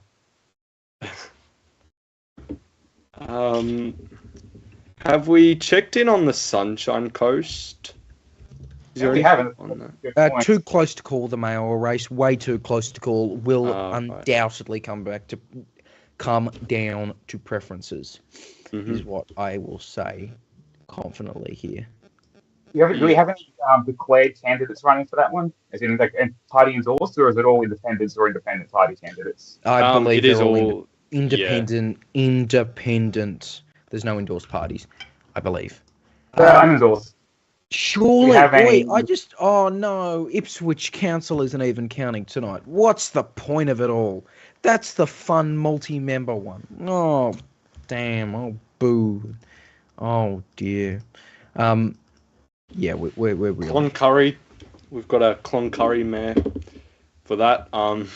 Greg Campbell, 63.02% of the vote, and Jan Sackley, 36.98% of the vote in Cloncurry. I was looking at this. Apparently, Sunshine Coast is regional. It's Hanson the city. I'm sorry, but like, how did that work out? Sunshine Coast. Well, Moreton Bay was Moreton Bay Regional until last year, for what it's worth. Where they changed to Moreton Bay City, yeah. As it should be. Mm.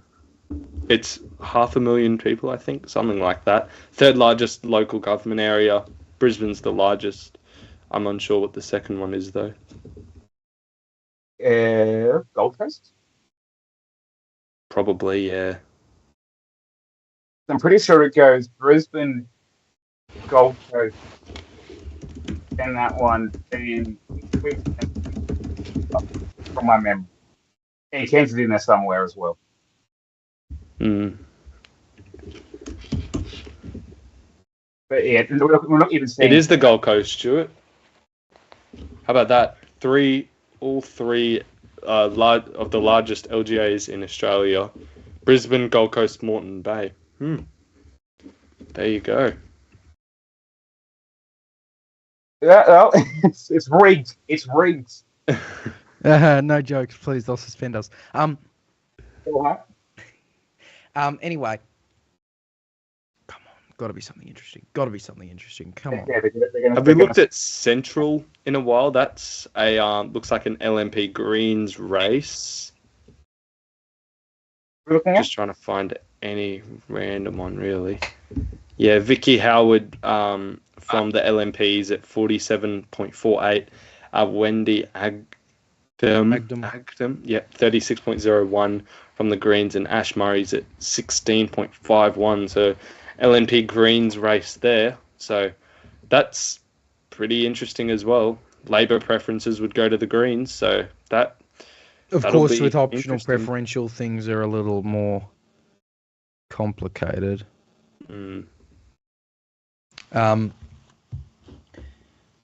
All right, let's see.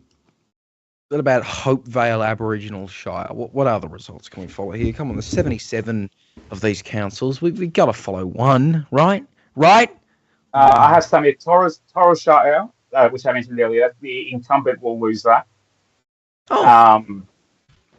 At least Syria, she was an advocate, Aboriginal advocate behind the vaccination campaign.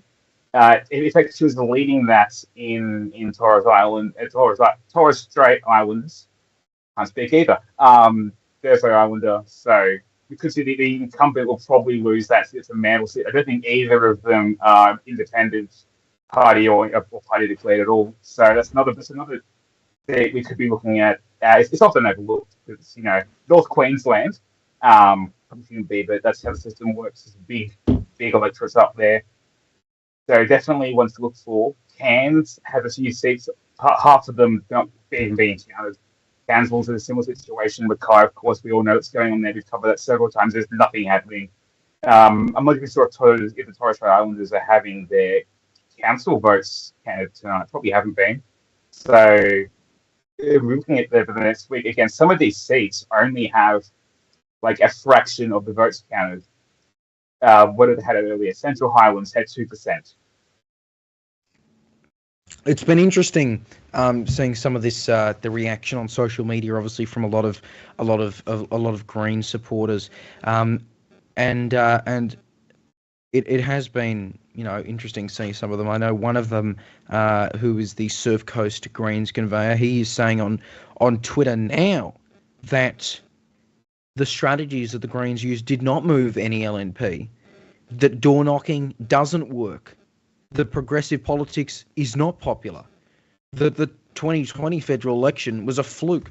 So I don't know if he's just in his depression hours right now, but clearly some aren't too happy with the Greens results yet, maybe expecting more.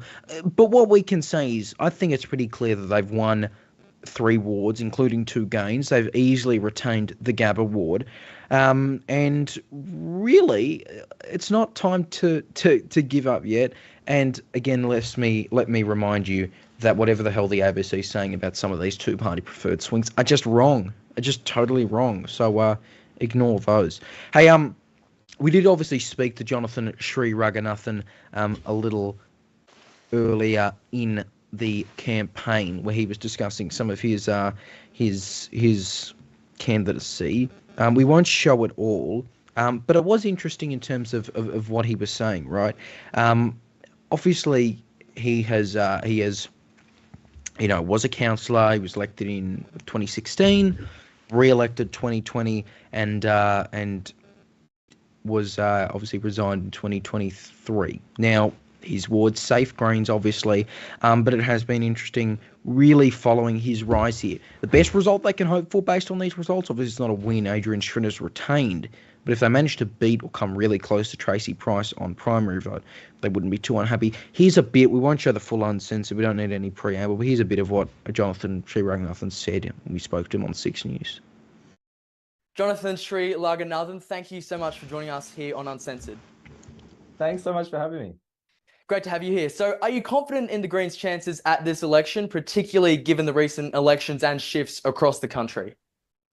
Yeah, I'm confident that we're going to win quite a few votes and hopefully quite a few seats. We've seen a big swing towards the Greens, particularly in Brisbane with the recent federal election, but support's been growing for the Greens over the last couple election cycles. The real question is whether we'll get over the line in the mayoral race, and that's still a bit of an unknown because it's the biggest electorate in Australia. There's almost 900,000 voters in the Brisbane City Council mayoral contest. So it's really hard to know which way the city's going to swing in terms of the mayor. But we're, looking at picking up quite a few wards across the city.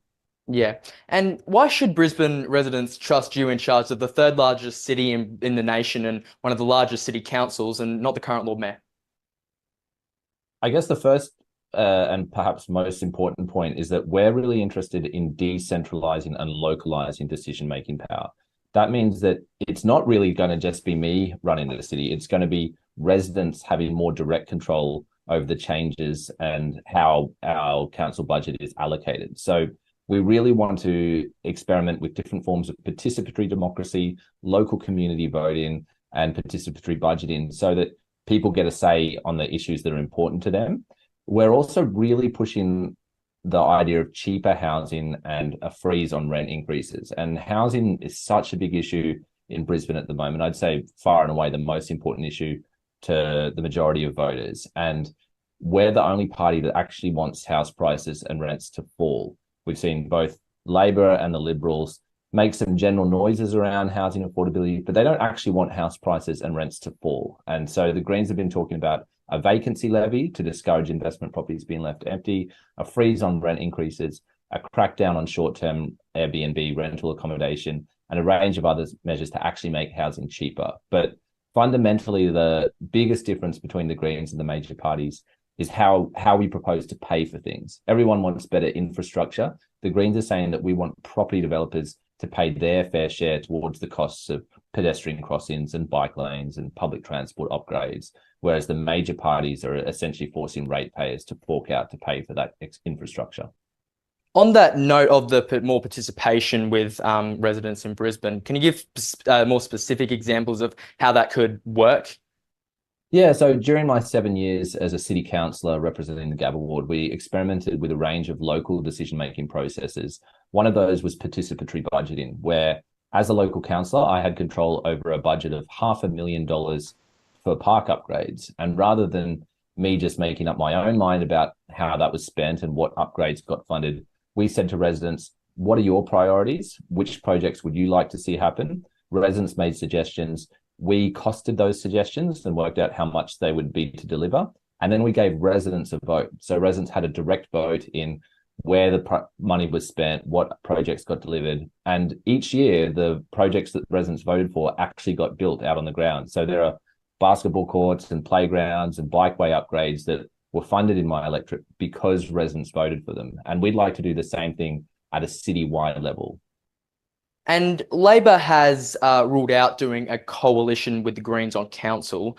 Do you believe them when they say that? To be honest, I don't think they're going to have much of a choice because the Greens are picking up wards and votes across the city. And it seems very unlikely that Labor will ever be able to form a majority government by themselves in Brisbane again. And I have said repeatedly that I'm very happy to work collaboratively across party lines. I'd prefer that Brisbane City Council wasn't dominated by party politics, tribalism. And that's one of the big problems that we've had in Brisbane for a long time now, is that it's a real us versus them, Labor versus Liberals. And I'm here saying, look, I don't care what political party you're from. I want to work collaboratively with everyone to get good outcomes. So I think that Labor, if after the election we find ourselves in a situation where Labor doesn't have enough votes to form a majority, the LNP also don't have enough votes to form a majority, I expect Labor will be willing to come to the negotiating table. But we might not end up negotiating a formal coalition like the Greens and Labor have in the ACT. It might look more like a case-by-case negotiation on key issues of policy and key infrastructure projects. Yeah, and on that note, the Greens winning a majority when it comes towards is something that seems pretty unlikely. So you say you work collaboratively with the LNP and the ALP councillors if you were elected as mayor, but the Greens weren't the largest party on council. So how would you work with them? Yeah, it's been interesting watching other council administrations where we have some Greens and maybe even a Green mayor, but they don't necessarily have a majority. And what we've seen around Australia is that Green mayors are able to say to the other political parties, look, I was elected on this particular platform. Here are my priorities. Which of those priorities do you support? And starting with those particular issues. But the other way that we can sometimes create a bit of a circuit breaker in terms of the party divides is to simply give more decision-making power back to residents. So if I really want to introduce a vacancy levy to discourage homes being left empty long-term, but Labor or Liberal councillors are a little bit reluctant, we can very easily say to them, look, let's put it out to the community and we hold a big public vote like a plebiscite, and everyone who has an interest in the issue can cast a vote. And then we look at the results. And if we find that hundreds of thousands of Brisbane residents are saying, yes, I do support a vacancy levy, then it's a pretty hard thing for Labor and Liberal councillors to argue against that and say, oh, no, we're not going to listen to the people. So we can use that direct democracy process to actually highlight what people really want and use that to build consensus within the council chamber. But you wouldn't want to be running plebiscites too often. Would that just be certain changes that you would want to use that for? Yeah, that certainly wouldn't be for every single issue. It would really be those big issues that we've identified as priorities, but maybe other parties are still resistant to. So I think the beauty of true participatory democracy is that for some issues, you can have really localized decision making in a particular neighborhood. For some issues, you might need to have a citywide plebiscite.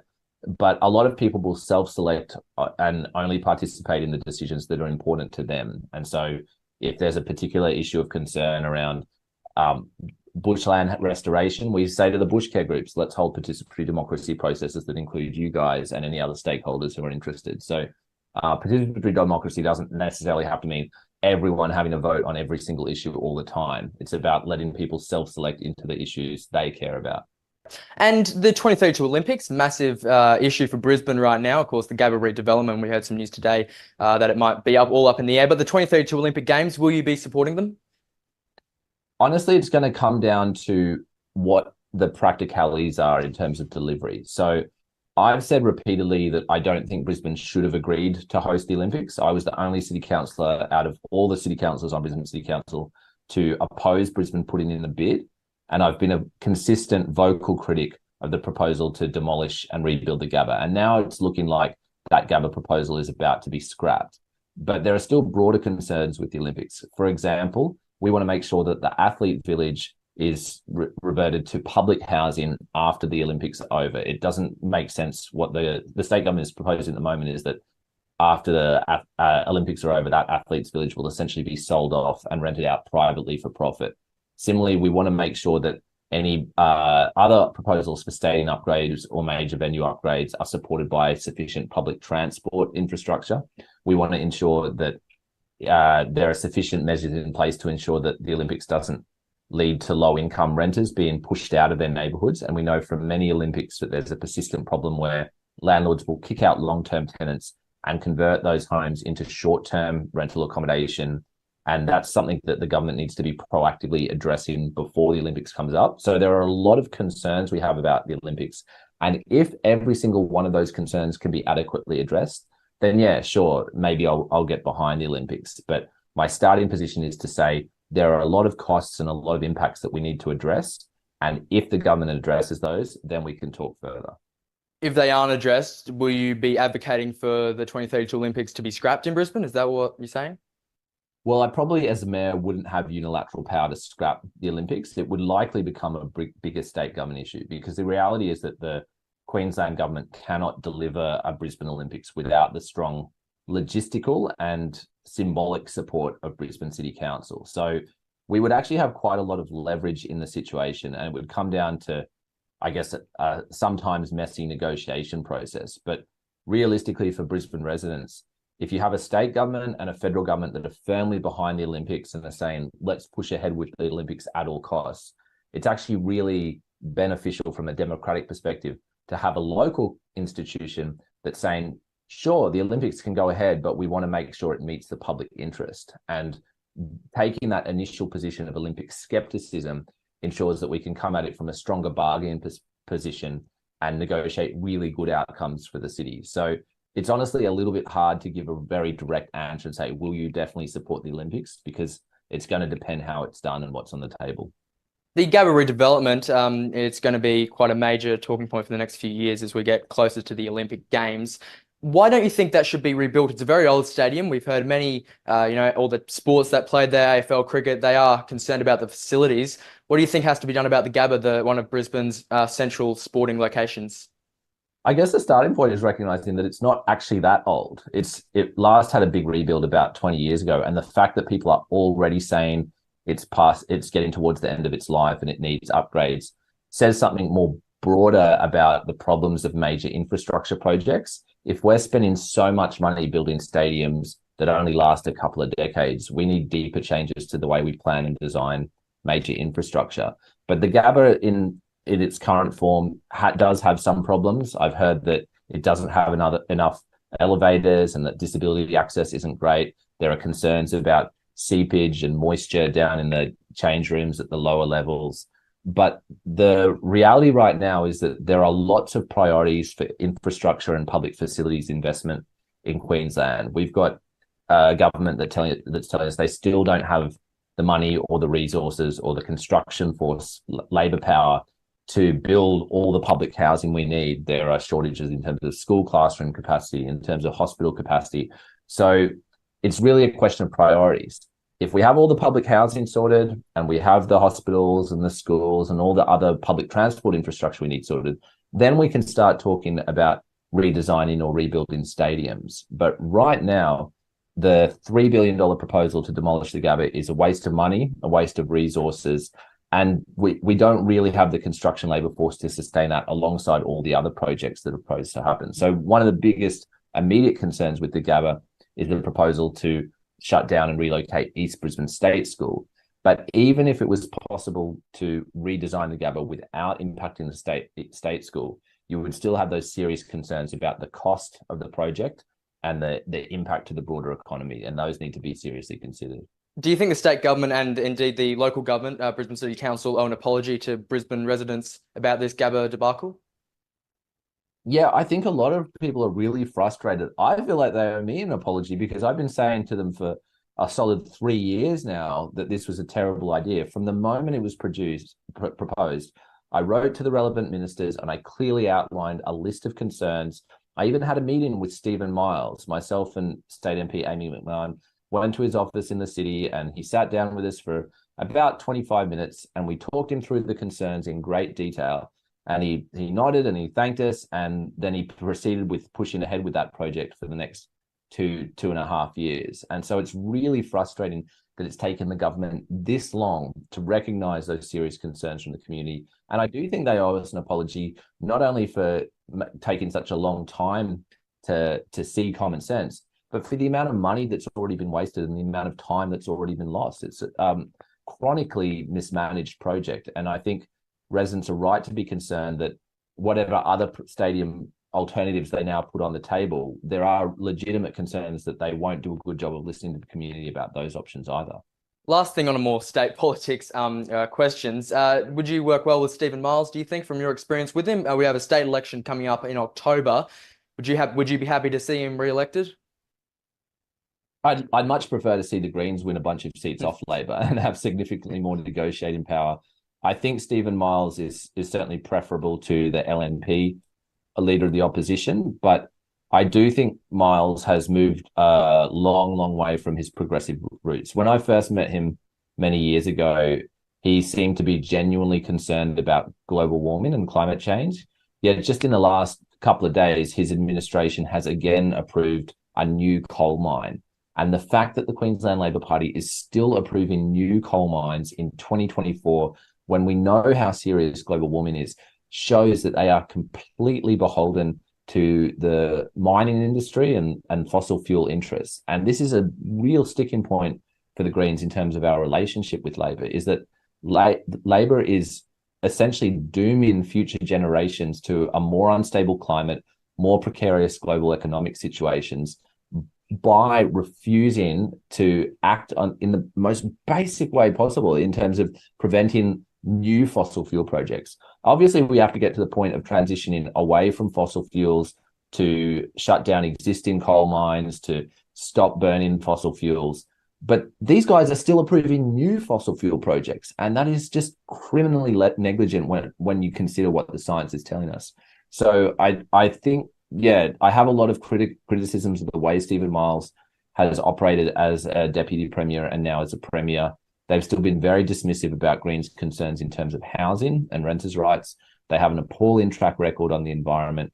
They still aren't investing enough in public transport, and they still don't seem to be investing enough in public schooling, because I'm still hearing from lots of families who are struggling to afford rising school costs when public school is supposed to be free. So I think the Labor government at the Queensland level is doing a terrible job. I don't think the LNP would do a better job, though. Forgot we're still on live. Did you? Some really interesting results coming out of Runcorn Ward. Now, the the ABC's called it as an LNP retain. We haven't. Kim Marks. What a name for an LNP councillor. K Marks, eh? Anyway, she is leading by 7 votes after preferences. Exactly. And I quote, the figure is 50 to 50, 4,588 to 4,581. Now, again, the ABC is calling this as an LNP retain. 6 News is not. This is too close to call. So, no call there. I don't know what the ABC computer is doing. I've said that all night, haven't I?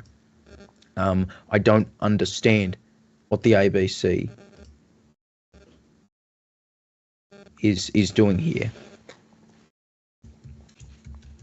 But nevertheless, it is interesting to follow that. Now, we're not necessarily expecting anyone to speak soon. Stuart, I want to get your thoughts as well on some of these races, just quickly before you get on to anything else. The Greens, what do you think of their performance so hard? Because they're trailing in a number of these areas they wanted to win. And although I mentioned, despite the ABC's calls, we are giving them Paddington and Walter Taylor as well as the Gabba. You say they're not winning as well as blood. Is that a bad thing? I'm not being political here. I'm not being political here. That's not what I'm doing. What I'm saying here is it's still a win. It's a tactical loss, but it's a strategic victory. They have proven that the Greens can compete in these areas. In these seats, the Greens didn't win many of them. Well, they're not going to win many of them, but they can compete. And they got swings in almost every seat they ran in, they got a swing. This is a long-term game. Now, the Climate 200 made the mistake of not endorsing any independence in Queensland in 2022. From my memory, I could be wrong there, Lee. But given all that, again, the Greens now, the Greens have a head start against Climate 200 and any teals that run in October, because the Greens have done the groundwork here. They're in a position to put themselves into success into other electorates, especially because with the Miles interim government, basically what it is. Given that, the Greens have the advantage over Teals, over AJP or any other minor parties or independents that might want to compete. The Greens put themselves into this. Now, of course, we're talking about Queensland. Queensland only has one house. So usually the winners are dominated by people who are eccentric. Clive Palmer, Hatter, Pauline Hanson. All these characters get to be eccentric because it's a lower house, because there's no upper house. Normally independents for lower houses and places for upper house. Who's the Greens eccentric character? Bob Brown, Max Chandler Mather? They need someone. That's the point. Like they don't need to rely. The Greens have proven themselves that they don't need to be eccentric to win seats as a minor party. One nation. John Sri Raghunathan, for better or worse, has built up his own profile, pretty significant. You wonder what he'll do next, because obviously he's not on council and he's not running for mayor. I wouldn't be surprised if he maybe runs for state, but I'm not sure if they'd have a seat for him because the Greens have those two in Queensland already. Sorry, Lee. Sorry to cut you off. I reckon I meant to cross. You just speak. Yeah, no worries. I think it could be a possibility, as the name is out there, the face, things like that. I'm not sure if it could be a possibility, though. Like, obviously, we had the federal election, the Green Slide tonight, Green Slide 2.0, and then could we see Green Slide 3.0 in October? I just had word from the Greens event, someone that attended that function said it was a good turnout, good vibes. The Greens are confident in Paddington, Gabba and Walter Taylor. Also talking about Wendy Agdam closing the gap in Central, so that's very, very interesting.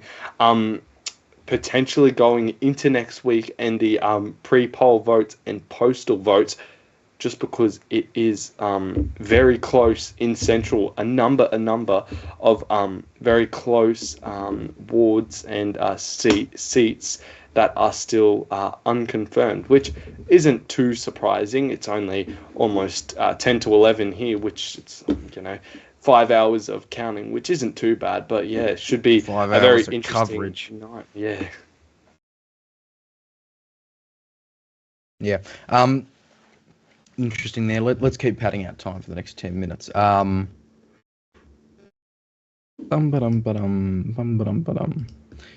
we got anything from Division 7 on the Gold Coast? Nothing new. Any updates? Most booths are closed by around 10:30. So we're not going to get much in. So if we do anything, it would be more analysis. I don't. Why the booths came at 11 p.m. is not very likely. If the campaign will go tomorrow, and then it will go into the next week, and who knows, given there's so many postal votes, and again, through the size of Queensland compared to Victoria or New South Wales, so more Victoria than New South Wales, well, we'll see longer for postal votes to get in. If you look at more regional communities, Aboriginal communities up north, for example, or you've got communities like Gunda Windsor for some reason has got theirs in, so it's in the council, but they're the exception, not the rule. Again, Toowoomba, we should argue has more infrastructure than Gunda Windsor has. We haven't even started counting our council votes yet. Mackay hasn't started counting their council votes yet. So many electorates or wards or shires, whatever you want to call them, haven't started counting, and that's the issue that we're going to have. How long does it take to get those results back in? You could be waiting back in some places 2 weeks. Like again, Central Highlands 2.22% counted tonight for council, I think it was. So there will be investigation of some sort. I can make that prediction, but Leah, please don't. But yeah, again, I keep saying it. We're 6 or 7 months away from the next election. The government needs to fix this if they want to have a smooth election next time round. Because you can think about all the conspiracy theories that we heard and the reaction that we had in 2022 when Albo won.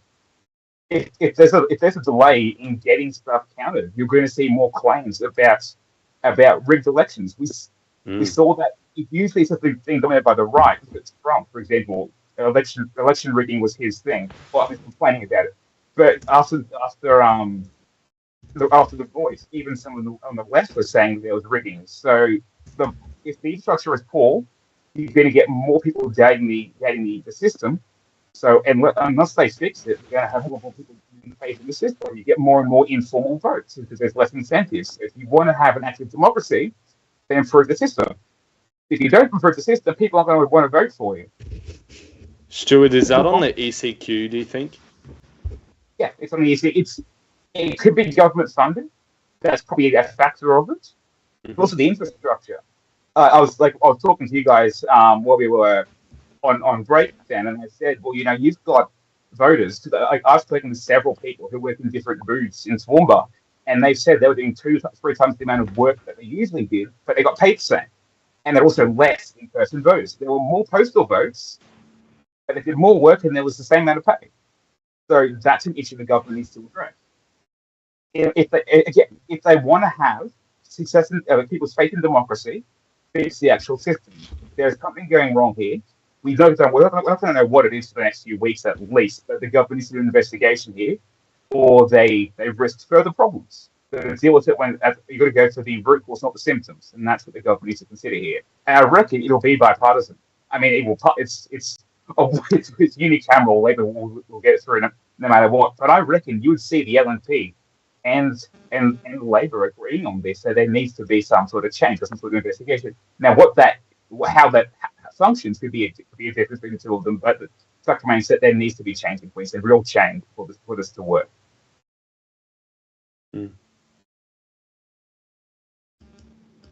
Yeah.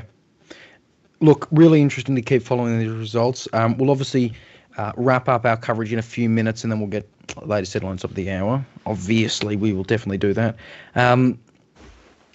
But interesting, again, seeing these results. Stuart, just again on the ECQ, we talked about it before, but it really should be emphasised how we just haven't gotten counts for Toowoomba, for Mackay. Some of these more really rural areas, like some of the Aboriginal shires, or I think maybe Palm Island. I don't know, but they're not surprised. But Toowoomba and Mackay, you'd expect some results there, right? Yeah, it was Palm Island. I think was it Palm Island that we had the results for? I think so, yeah, and that included mayoral for what it's worth. Yeah, because I know we had one of the coastal seats that had been voted, one that hadn't voted. I can't remember which way around it was. And yeah, you're right, absolutely. Like all these people couldn't vote. They literally could not get into a polling booth to vote. Well, okay, are they going to get fined for it? Now there's they can probably use that as a legitimate excuse, but the paperwork that it takes to do that. Right, just quickly, sorry, just interrupting. Sorry. No, all good. Adrian Schrinner has decided to save us in filling the last 2 minutes. We have just gotten a statement. Roman McKinnon, what is it? Yeah, Lord Mayor Adrian Schrinner has released this statement on social media. Quote, "I am humbled residents have chosen me to continue as Lord Mayor, so my team and I can continue to keep Brisbane moving forward. While we expect to retain a majority in council, unfortunately many wards remain either too close to call or not enough votes have been counted. Like me, I am sure many residents are disappointed at the slow count as well as the long queues and shortage of staff and ballot papers that occurred at many booths. The Electoral Commission of Queensland's performance will need to be further considered once the counting is finished." That is massive, guys. Yeah, it is. God, I really hope that they don't do what a few New South Wales councils have done and move to these like private companies or something for electoral commission counting. I don't think, maybe they're not able to, but I know they are in some New South Wales areas. That'd be terrible because it's, impossible to find results. That's massive. Anyway, there we go. It's So it's felt declared really slow. victory. We projected that victory. The ABC's projected that victory. It's set in stone. The other thing you should note there, he says he expects the LNP to retain a majority. That is an important thing to note, isn't it? Yeah, absolutely. Look, we've got about 50 seconds left, so we're going to wrap up our coverage now. We'll continue, of course. You can watch 6 News on the hour every hour. We've got full coverage throughout the day tomorrow with the latest analysis. Thank you very much to our entire team here. Thank you, Stuart Jeffrey, Roman McKinnon, Aidan Edgecombe, Maggie Perry. Of course, our fantastic, absolutely fantastic Director of Broadcast News and Deputy News Director, whatever the hell the title is, Austin Pollock, has been behind the scenes for us. Thank you, of course, to our fantastic audience who have been watching tonight, some fantastic people, and, of course, the only news channel, and we would probably love to do this for New South Wales Local again. But we really appreciate all your company. Our coverage continues on Twitter at LocalElectionAU and will continue right throughout the day. I've been Leonardo Puglisi. You've been watching Super Saturday as Queensland decides. Have a good night.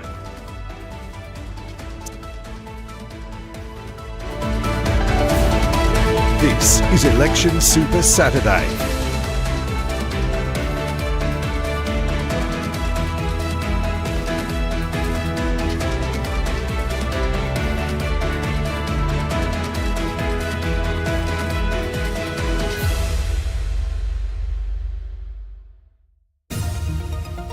This has been a 6 News special presentation.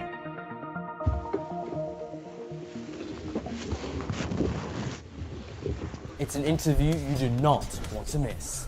And most people, even Labor voters, agree that things have got a hell of a lot worse. And the second part of that is who's got the right priorities for Queensland's future. Coming up just months away from the state election, we speak with the state opposition leader David Christofouli about his plans